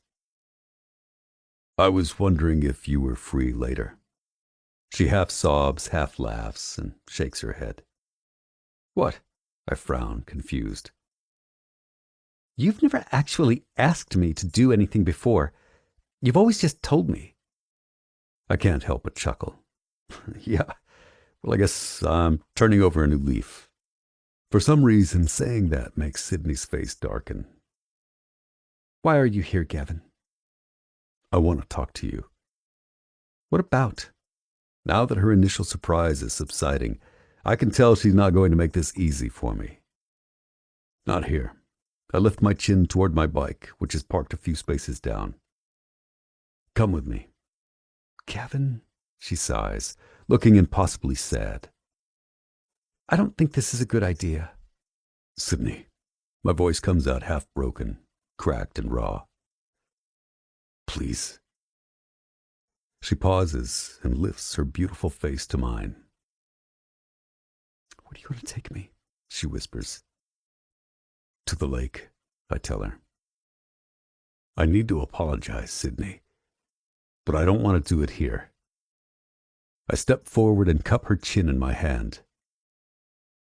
I need to tell you some things. Please, give me a chance. She flinches at my touch but doesn't move away immediately. She doesn't speak either, and I can see on her face the fight that's taking place inside her. I'll drive myself there, she finally murmurs. When? I'm almost weak with relief that she didn't say no. As long as she comes, that's all that matters. Now, if you want, she shrugs. I'm done here for the day. You remember the way? I ask her. She gives a brief nod. I watch her as she turns and goes back inside the golden cup and heads back out to her car. I know she said she remembers how to get to my place, but I'm afraid she'll change her mind halfway there, so I wait for her car to pull out onto the streets and follow her out to my place. When we get there, she climbs out of her car and wordlessly joins me on the front walk. I open the door for her and let her inside. She walks to the middle of the front room and stops, glancing around briefly. You put in new flooring, she remarks. Yeah. And that's about it since the last time you were here. I stopped work on the house. Why? Her brow furrows. Well, I begin. That's one of the things I wanted to talk to you about. I offer her something to drink. She declines. There's still not a lot of places to sit in here, I admit. But we could go out back. Sydney gives me a slight nod and follows me outside to the deck. We sit down on the couch facing the lake, just like we did the first time I brought her here. She crosses her legs primly and folds her hands in her lap. It's clearly a protective gesture, whether she's conscious of it or not. It's practically killing me not to touch her, but it's obvious she doesn't want me to, so I make myself hold off for now. Sydney doesn't speak at all. She just looks out at the water.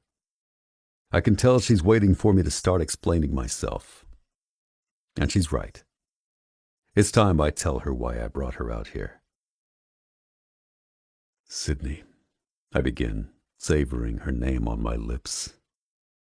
I haven't allowed myself to say it since the day I broke things off with her. I was pretty fucking angry with you after what happened with Devon. I draw in a deep breath. I know you tried to text me, and I just couldn't deal with talking to you. I wanted to make a clean break. Gunnar knew a little of what happened. He told me I was being a fucking idiot when I said you and I were through. Somehow, without me telling him, he knew I was the one who ended it. He told me I was making a huge mistake. Gunnar's known me a long time, and he knows I haven't had a lot of reason to believe relationships are meant to last. Oh, not from personal experience, exactly, I say, meeting her curious glance. Just from seeing people betray each other and lie to each other. I look out at the water. I always told myself I wasn't going to fall into the trap of fooling myself like that. I thought I was happier alone. I didn't see the point in ruining the decent life I'd built for myself. I bought this house so I could live out my days here. My patch of land. Mine alone. That was enough. I shift my body in her direction. My eyes lock on hers. And then I met you. I reach out and take her hand. For a second, I think she's going to pull away, but she doesn't. I don't know how you got under my skin, Sydney, but I think I was a goner from the first time I ever walked into your shop. I've never fallen for anyone before. I didn't even really notice it happening. I chuckle low in my throat. One day I woke up with you here in my bed. I'd never brought anyone here before. And I realized I was in love with you. Sydney's eyes fill with tears. Her lower lip quivers. I'm dying to pull her into my arms, to kiss that lip until it stops trembling. But I know it's not time yet. I still have to tell her the rest. I don't know how to act, Sydney, I continue gruffly. I was out of my depth. I'd spent most of my life believing love is a fucking lie people tell themselves, and here I was, head over heels crazy about you. I guess deep down my subconscious was still looking for a way out, looking for a way to prove that I was right all along, that love was a fairy tale for stupid people. And so one day I came to the coffee shop to surprise you at closing time. The front door was already locked, and I looked inside to see if you were there. What I saw was you kissing some guy in the hallway. You saw that? Sydney gasps. But it wasn't... I know, baby, I say, interrupting her. Obviously, I know now that it wasn't what it looked like. Though at that moment, I thought you were playing me for a fool. I was fucking furious. I started to drive away, but then luckily I figured out that something didn't add up. I take a deep breath and let it out. Confession time. When I installed those cameras in the shop, I hooked the feed to my phone so I could keep an eye on you just in case. Sydney's eyes widen, a mixture of shock and dawning anger. I know I should have told you that. I'm damn glad I did it as it turns out, because that's how I saw what was really going on with Devon. But I lied to you. A lie of omission. I shake my head with a snort of laughter. I lied to you to protect you, and I broke up with you for lying to me. Basically, I'm a jackass. That gets a tremulous laugh from Sydney. Well, she murmurs. You do have a point there. I know, babe, and I'm sorry for lying to you, but also for how I acted through the whole damn thing. I almost missed the opportunity to save you because I didn't trust you. I saw you and Devon and thought the worst, I tell her. I didn't give you the benefit of the doubt, even though everything I know about you should have told me to trust you. So maybe you were right not to trust me with your whole story. Because look what I did the first time I saw something that I didn't understand. I immediately believed what I wanted to believe. I reach out and take her other hand in mine. But I realize now that to protect you, I have to trust you. And to love you, I have to trust you. And I do, Sydney. I do trust you. Or at least I want to. And I realize that's on me. Kevin, she whispers. The tears she's been holding back finally spill over. I let go of one of her hands, then reach up and wipe her eyes with my thumb. She leans her face into my palm, kissing it. A deep shiver runs through me at her touch. So there's more I need to say, I tell her. This part scares me a little bit, and I almost don't say it. But it's the truth, and it's why I brought her here in the first place. And I'm done holding myself back where Sydney is concerned. I'm going for broke, and if it doesn't work out, so be it. After things ended between us, I threw myself into redoing the floors here at the house. I decided to spend every spare moment working on the renovations to take my mind off you. The thing is, I continue, since I was doing the work myself, I had a hell of a lot of hours alone, with nothing but my thoughts to torture me. In spite of myself, I smirk. That bastard Gunner's words kept coming back to me, ringing in my head with every pound of the hammer. Enough that I started doubting myself and rethinking how I'd handled, well, pretty much everything. By the time I'd got done with the floor, I decided to take a break before I started the next project. I told myself that I was just losing steam and needed to give myself a breather. But that wasn't the reason. The reason was because even though I wasn't able to admit it to myself yet, this house didn't seem the same anymore. I reach up and softly stroke a wave of Sydney's hair. I could still remember you here on the back deck, looking at the lake, sleeping in my bed, the red waves of your hair tumbling over the pillow, sitting at that shitty card table with me having breakfast, dressed in nothing but one of my shirts. My eyes lock on hers. This is it. Eventually, I realized it.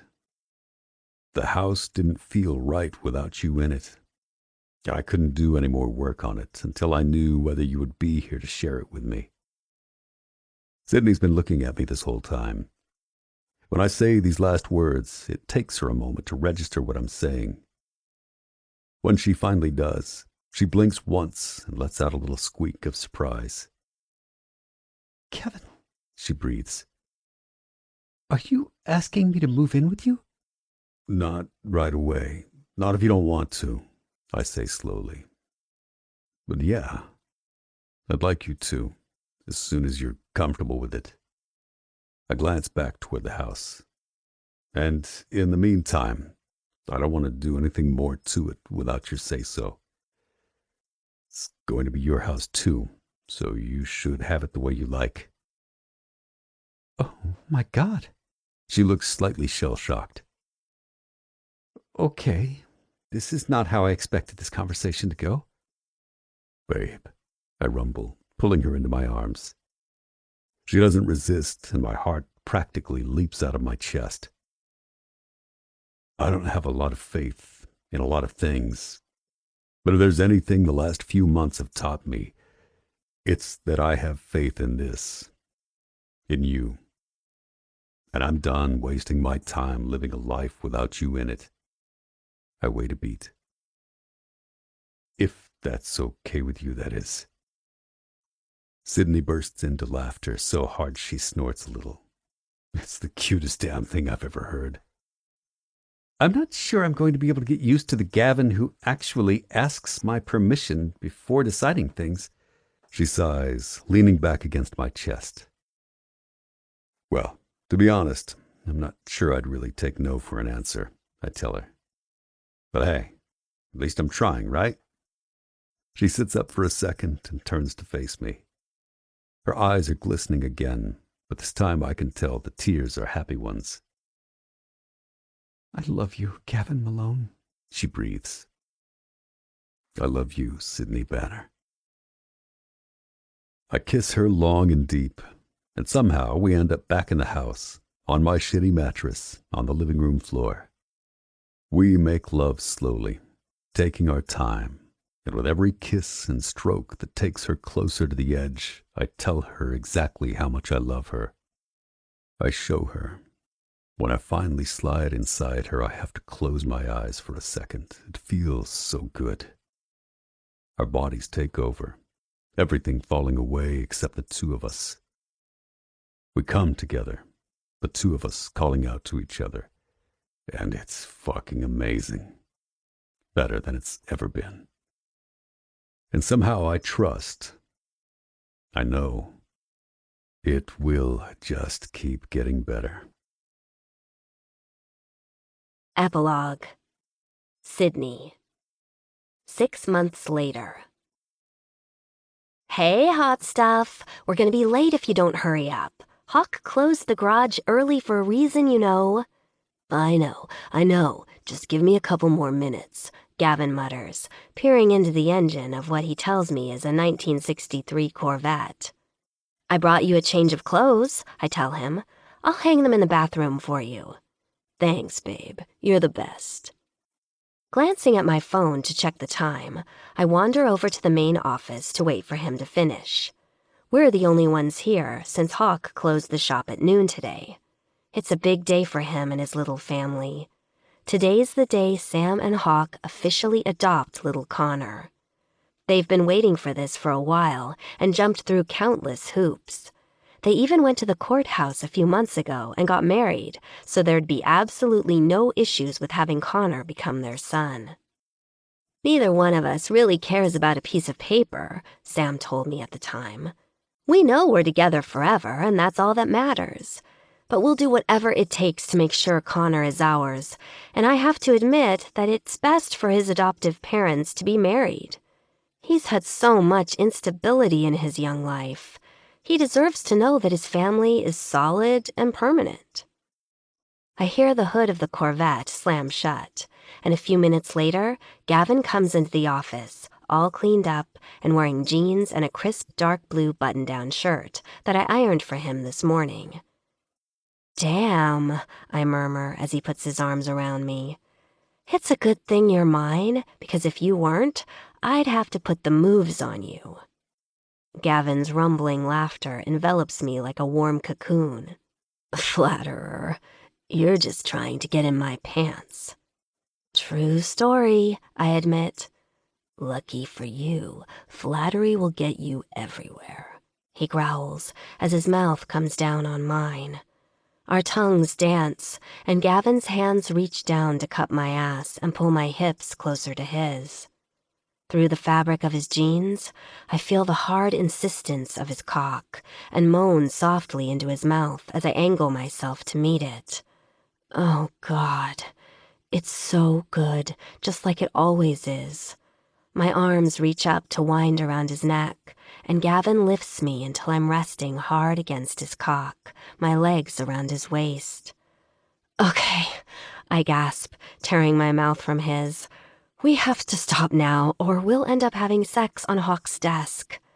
That's the whole point, he murmurs against the pulse point of my throat.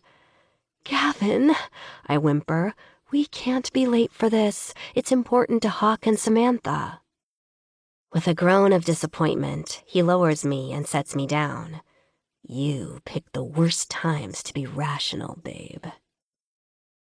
Gavin locks up the shop, and we head out to my car, which we're taking because I'm wearing a dress and heels. Gavin drives us to the courthouse, and by the time we get there, most of Sam and Hawk's people are already assembled outside the hearing room. Almost all the Lords of Carnage are there, dressed more soberly than I've ever seen any of them. Several old ladies and children are there, too. Sam looks radiant and happy as she holds little Connor in her arms. He's been dressed in the most adorable little suit for the occasion, and he's holding on to his stuffed doggie, Woof. When it's time, we all file into the hearing room and take our seats. Sam, Hawk, Connor, and their attorney sit down at the table facing the judge's bench. Sam leans over to say something to Hawk, and he puts his arm around her and kisses her softly on the forehead. It's so sweet. I get a little teary at the sight, and when I sniffle softly, Gavin looks over at me and lovingly takes my hand. The judge enters the room a few minutes later, and she looks momentarily a little startled at how many people are in the room to witness Connor's adoption. "Well," she remarks as she takes her seat, "it looks as though this family has a lot of support and love around them. That's an awfully good sign. I'm glad to see it." The actual adoption goes off without a hitch. The judge reviews the paperwork and asks both Samantha and Hawk to introduce themselves and testify as to why this adoption should take place. Samantha's voice quavers with emotion a little bit as she gives her testimony, and I don't blame her. I'm struggling to hold back tears the whole time. But it's Hawk's testimony that sends me over the edge. "Your Honor," he says after he's stated his name, "Connor is the sweetest, most loving little boy in the world. He deserves the absolute best parents there are. I'm a simple man, and I don't claim to be perfect, but I love this little boy with all my heart. I will do my best every single day of my life to make sure he knows he's loved and cherished by his mom and dad. And any weaknesses or shortcomings I might have, any mistakes I might ever make, my wife Samantha will make up for them, because she's the best mother I have ever seen." Before I can stop it, a small sob escapes from my throat. The tears I've been fighting back fall down my cheeks, and I rummage in my bag for a tissue. Next to me, Gavin laughs softly and puts a tender arm around my shoulders. At the end of the hearing, the judge signs the decree of adoption. The little family gets their picture taken with the judge. Sam and Hawk get copies of the paperwork to take home with them. And then, just like that, it's done. Connor is now Connor McCullough, the son of Hawk and Samantha McCullough. "Congratulations, Sam and Hawk," I cry in a wobbly voice when we're all back out in the lobby surrounding the new family. "And Connor, too." "Thank you," little Connor says. "I'm adopted now." "Yes, you are, little guy," Hawk rumbles. Even his voice is a little gruff with emotion. "Sam," says Jenna, cutting through the crowd, "we're going to go back to your place to get things ready for the party. Do you need me to pick up anything last minute on the way?" "No, I think we have everything there already," Sam answers. "Oh, but could you let Woof out in the backyard when you get there? I'm hoping he'll burn off some energy before the people come." Woof, the real-life version of Connor's stuffed doggy, is a shepherd mix that came from Gino's dog Molly's litter. Sam and Hawk got Woof for Connor not long after he came to live with them, and the two of them are inseparable. "Will do. Congratulations, Mama," Jenna says, squeezing Sam's shoulder. "Thanks, sweetie," Sam beams at her. "This is a good day." Back at Hawk and Sam's house, the party lasts for the rest of the day and only winds down when it's time for the youngest kids to be put to bed. One by one, people congratulate Sam and Hawk again and take off, leaving only a few of us sitting on their back patio in the moonlight. "The old ladies really outdid themselves today," Gavin says as he pats his stomach, referencing all of the food we made in preparation for the big day. I shake my head and laugh. "I'm not sure I'll ever get used to you calling me your old lady," I say, wrinkling my nose at him. Jenna pipes up. Eventually it starts to sound different. Sweet even. To me anyways.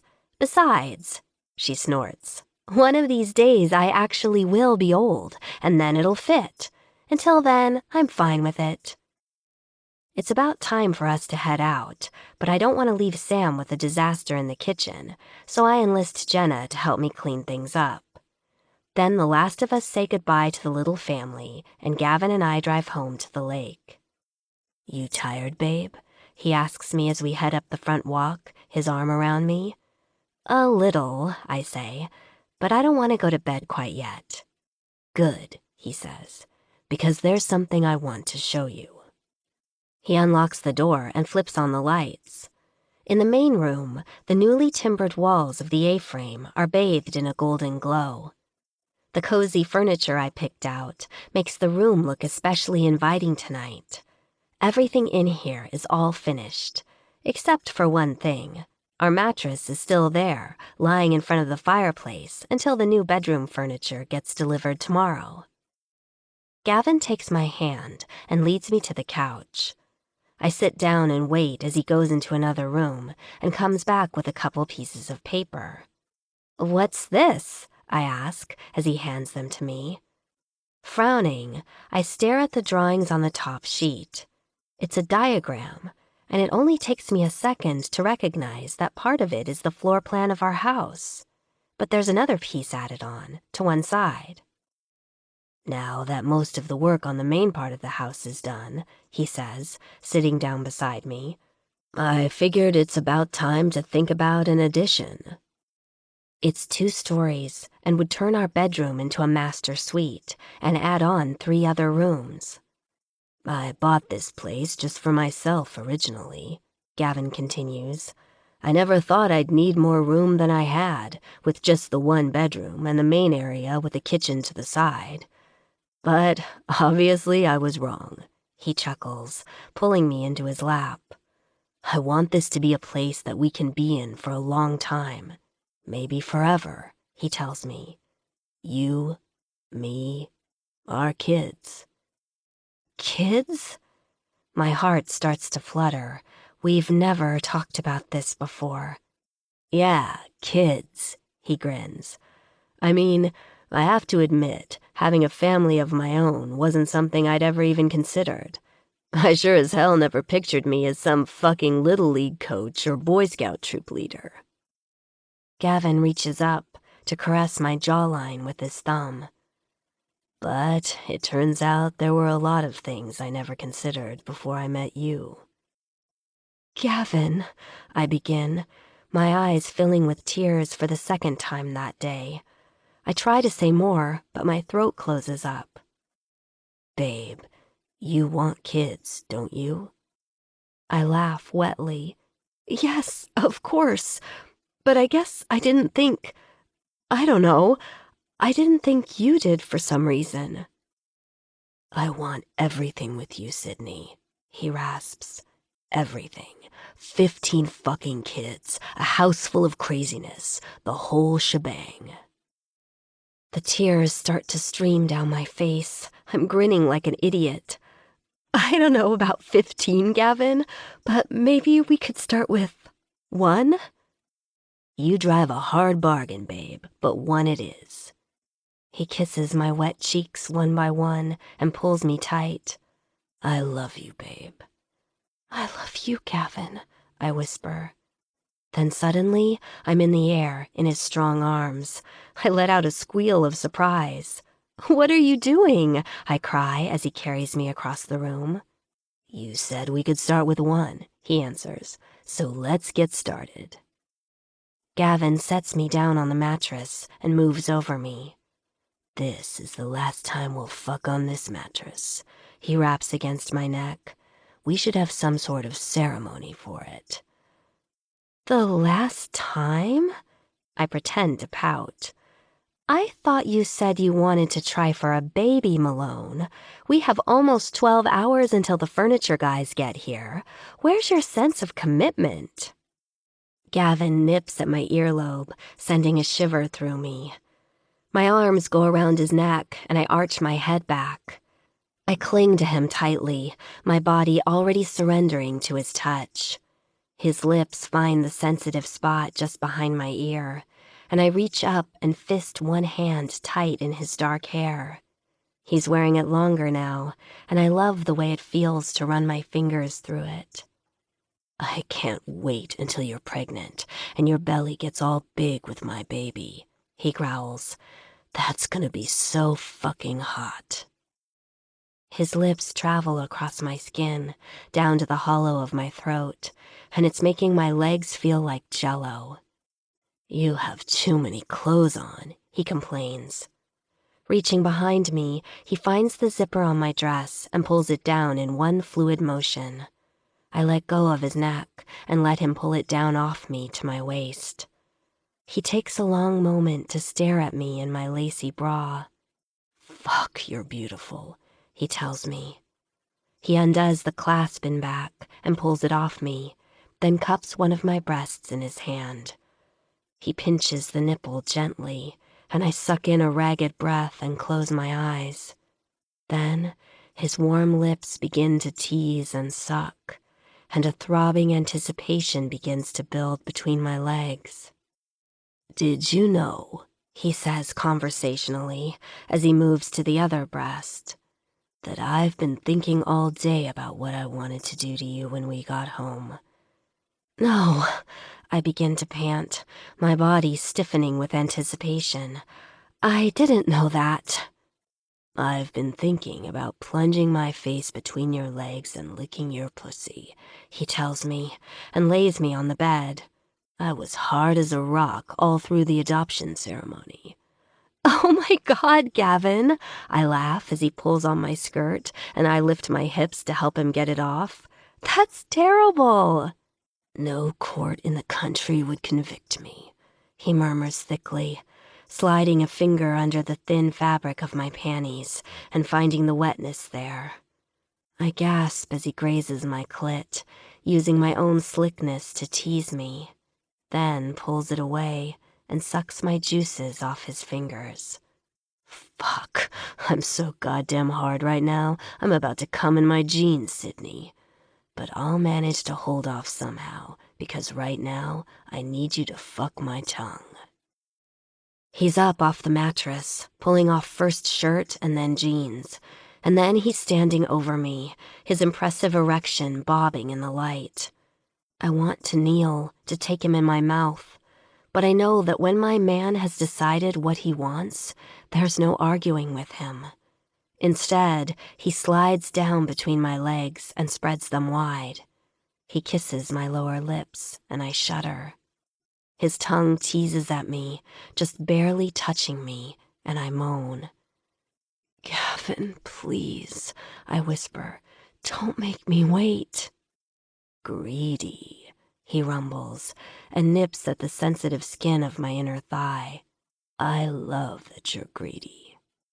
I open my mouth to give him a smart answer, but then his tongue is sliding between my lips, finding my clit, and I freeze and thrust toward his mouth. He licks me in slow circles, knowing exactly how much pressure to use to make me crazy with need. I hear myself begin to whimper, my fists clutching at the sheets. Gavin's hands grip my thighs, pulling me closer to him, and then his tongue plunges inside of me, tasting me like I'm delicious and he can't get enough of me. He slides it out again and starts to swirl his tongue around my clit again. And now, I'm so desperate, I'm practically raising my whole lower body off the mattress. "Gavin, oh God." Gavin wraps his mouth around my clit then, sucking gently. My body goes rigid because it's so good, and I want to come right now, but I never want it to stop. And then, he flutters his tongue right there, and I come, a deep, intense orgasm that shakes my whole body and makes my thighs quake uncontrollably. I'm still coming when I feel Gavin shift and position himself above me. He slides the burning head of his cock against my slickened lower lips and my sensitive clit, and it's almost too much, but it's so, so good. He pushes against my entrance, and I draw in a sharp breath as I feel the hard thickness of him fill me. He keeps going deeper and deeper until he's into the hilt, and even though it's a tiny bit painful at first, it also feels so good, so right. He grabs a pillow and lifts up my hips so he can put it under me, and the angle's a little different this way, a little tighter, but also he can get even deeper like this. "Fuck, Sydney," he groans. Jesus fucking Christ, you feel good. I'm going to come inside you, babe. I'm going to coat you with my cum, and we're gonna make a baby, and she's gonna look just like you. Then he's thrusting, both of his huge hands gripping my hips and pulling me toward him as he drives into me. He's going so deep, he's hitting this spot that's doing something amazing to me, and I moan, and I'm crying out yes, yes with every thrust. And then Gavin lets go with one hand and slides his thumb across my sensitive clit, and everything shatters as I come a second time, and then a split second later, he roars and explodes inside me. I'm still shaking as Gavin pulls the pillow out from under me and pulls me up, then lays us both down with him still inside me.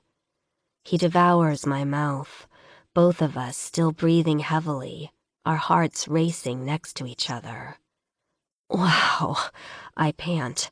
So that's what trying to make a baby sex is like. I guess so, he agrees. I like it. Gavin, I whisper, are you sure? Sure of what? He shifts his body slightly to look at me. Sure you want to start a family with me? Yeah, I am. He pulls me closer and lets out a deep sigh. I'm more than sure. It doesn't have to happen right away, but I'm ready for it to. I never used to think about the future before I met you, Sydney. But now that the future has you in it, I can't fucking wait for it to get here. Gavin chuckles. I wasn't kidding when I said I want to see you as a sassy, sexy pregnant lady. And as the mom to all my kids. And hell, I want to see you as a gray-haired old lady. I want all of that. I want that too, I breathe. Except maybe not the part where I'm gray-haired and old. He laughs and kisses my hair. You're gonna be one sexy old lady, babe. I guarantee it. I snuggle against his chest and close my eyes, trying to imagine what Gavin will look like when we're not just parents, but grandparents. A wave of love and gratitude hits me, so strong that it almost takes my breath away. I can't believe I get to spend my life with this man. This gorgeous, sexy, loving, complicated man. That I get to have him as the father of my children and the grandfather to my grandchildren. It's everything I never knew I wanted, and so much more. This concludes Brick by Daphne Loveling, narrated by Gillian Macy and Troy Duran. Copyright 2017 by Daphne Loveling. This unabridged audiobook is published by arrangement with Daphne Loveling and was produced in the year 2018 by Tantor Media Incorporated, a division of Recorded Books, which holds the copyright thereto. Please visit tantor.com for more information on our growing library of unabridged audiobooks. Audible hopes you have enjoyed this program.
pulling my nose at him. Jenna pipes up. Eventually it starts to sound different. Sweet even. To me anyways. Besides, she snorts, one of these days I actually will be old, and then it'll fit. Until then, I'm fine with it. It's about time for us to head out, but I don't want to leave Sam with a disaster in the kitchen, so I enlist Jenna to help me clean things up. Then the last of us say goodbye to the little family, and Gavin and I drive home to the lake. You tired, babe? He asks me as we head up the front walk, his arm around me. A little, I say, but I don't want to go to bed quite yet. Good, he says, because there's something I want to show you. He unlocks the door and flips on the lights. In the main room, the newly timbered walls of the A-frame are bathed in a golden glow. The cozy furniture I picked out makes the room look especially inviting tonight. Everything in here is all finished, except for one thing. Our mattress is still there, lying in front of the fireplace until the new bedroom furniture gets delivered tomorrow. Gavin takes my hand and leads me to the couch.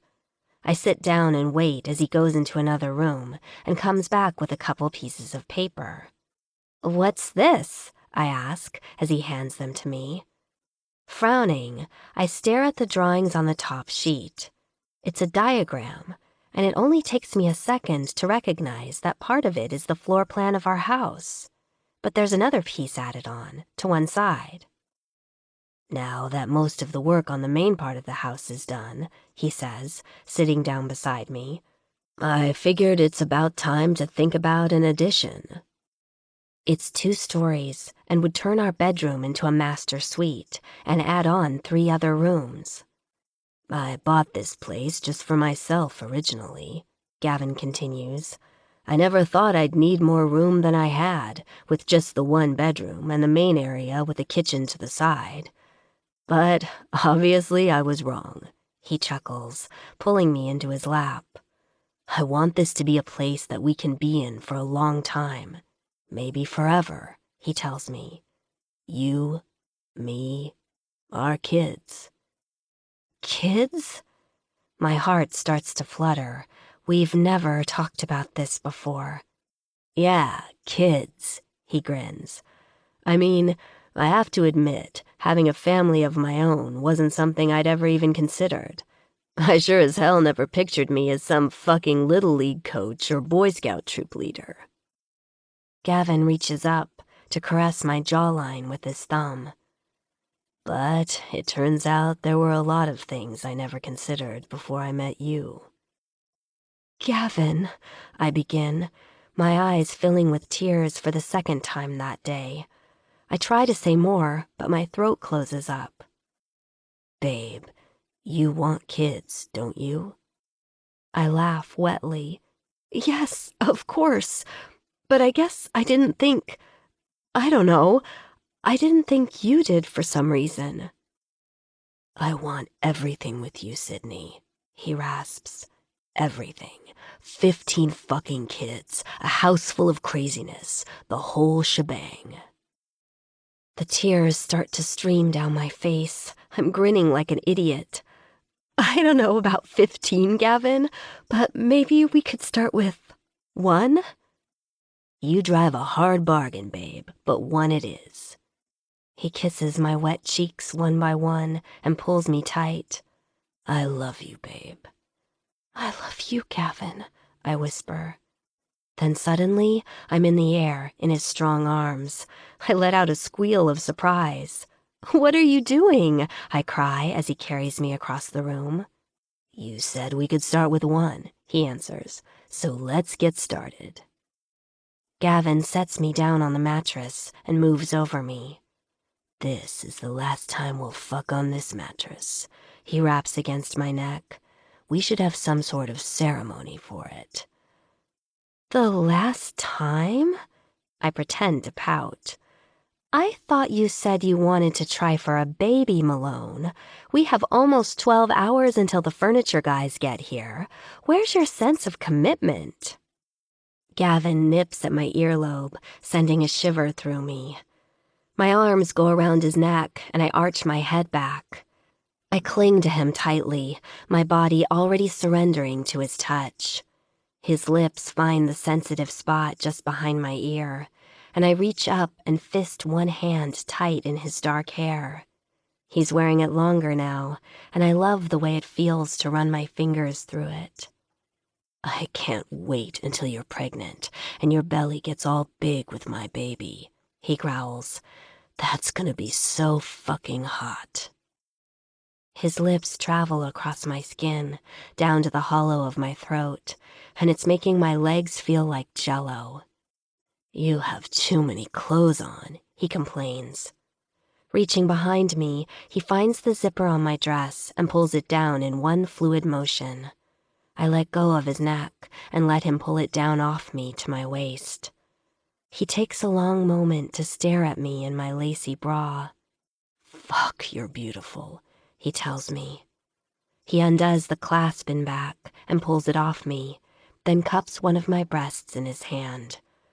He pinches the nipple gently, and I suck in a ragged breath and close my eyes. Then his warm lips begin to tease and suck, and a throbbing anticipation begins to build between my legs. "Did you know," he says conversationally as he moves to the other breast, "that I've been thinking all day about what I wanted to do to you when we got home?" "No," I begin to pant, my body stiffening with anticipation. "I didn't know that." "I've been thinking about plunging my face between your legs and licking your pussy," he tells me, and lays me on the bed. "I was hard as a rock all through the adoption ceremony." "Oh my God, Gavin," I laugh as he pulls on my skirt and I lift my hips to help him get it off. "That's terrible." "No court in the country would convict me," he murmurs thickly, sliding a finger under the thin fabric of my panties and finding the wetness there. I gasp as he grazes my clit, using my own slickness to tease me, then pulls it away and sucks my juices off his fingers. Fuck, I'm so goddamn hard right now, I'm about to come in my jeans, Sydney. But I'll manage to hold off somehow, because right now I need you to fuck my tongue. He's up off the mattress, pulling off first shirt and then jeans, and then he's standing over me, his impressive erection bobbing in the light. I want to kneel, to take him in my mouth, but I know that when my man has decided what he wants, there's no arguing with him. Instead, he slides down between my legs and spreads them wide. He kisses my lower lips, and I shudder. His tongue teases at me, just barely touching me, and I moan. "Gavin, please," I whisper, "don't make me wait."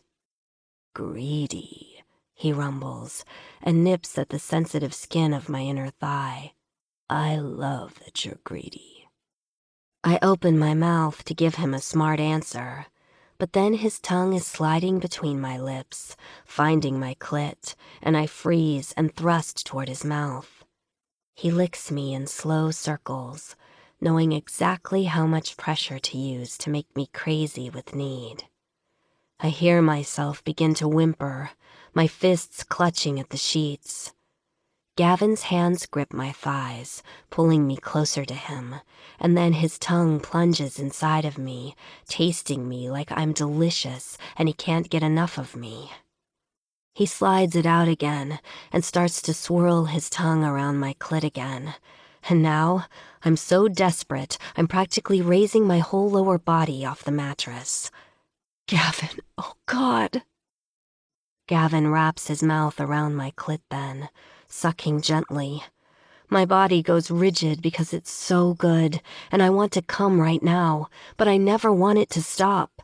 And then, he flutters his tongue right there, and I come, a deep, intense orgasm that shakes my whole body and makes my thighs quake uncontrollably. I'm still coming when I feel Gavin shift and position himself above me. He slides the burning head of his cock against my slickened lower lips and my sensitive clit, and it's almost too much, but it's so, so good. He pushes against my entrance, and I draw in a sharp breath as I feel the hard thickness of him fill me. He keeps going deeper and deeper until he's into the hilt, and even though it's a tiny bit painful at first, it also feels so good, so right. He grabs a pillow and lifts up my hips so he can put it under me, and the angle's a little different this way, a little tighter, but also he can get even deeper like this. "Fuck, Sydney," he groans. "Jesus fucking Christ, you feel good. I'm going to come inside you, babe. I'm going to coat you with my cum, and we're gonna make a baby, and she's gonna look just like you." Then he's thrusting, both of his huge hands gripping my hips and pulling me toward him as he drives into me. He's going so deep, he's hitting this spot that's doing something amazing to me, and I moan, and I'm crying out yes, yes with every thrust. And then Gavin lets go with one hand and slides his thumb across my sensitive clit, and everything shatters as I come a second time, and then a split second later, he roars and explodes inside me.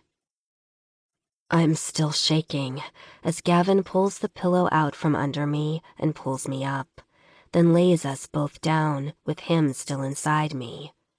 He devours my mouth, both of us still breathing heavily, our hearts racing next to each other. "Wow," I pant. "So that's what trying to make a baby sex is like." "I guess so," he agrees. "I like it." "Gavin," I whisper, "are you sure?" "Sure of what?" He shifts his body slightly to look at me. "Sure you want to start a family with me?" "Yeah, I am." He pulls me closer and lets out a deep sigh. "I'm more than sure.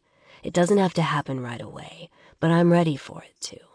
I never used to think about the future before I met you, Sydney. But now that the future has you in it, I can't fucking wait for it to get here." Gavin chuckles. "I wasn't kidding when I said I want to see you as a sassy, sexy pregnant lady. And as the mom to all my kids. And hell, I want to see you as a gray-haired old lady. I want all of that." "I want that too," I breathe. "Except maybe not the part where I'm gray-haired and old." He laughs and kisses my hair. "You're gonna be one sexy old lady, babe. I guarantee it." I snuggle against his chest and close my eyes, trying to imagine what Gavin will look like when we're not just parents, but grandparents. A wave of love and gratitude hits me, so strong that it almost takes my breath away. I can't believe I get to spend my life with this man. This gorgeous, sexy, loving, complicated man. That I get to have him as the father of my children and the grandfather to my grandchildren. It's everything I never knew I wanted, and so much more. This concludes Brick by Daphne Loveling, narrated by Gillian Macy and Troy Duran. Copyright 2017 by Daphne Loveling. This unabridged audiobook is published by arrangement with Daphne Loveling and was produced in the year 2018 by Tantor Media Incorporated, a division of Recorded Books, which holds the copyright thereto. Please visit tantor.com for more information on our growing library of unabridged audiobooks. Audible hopes you have enjoyed this program.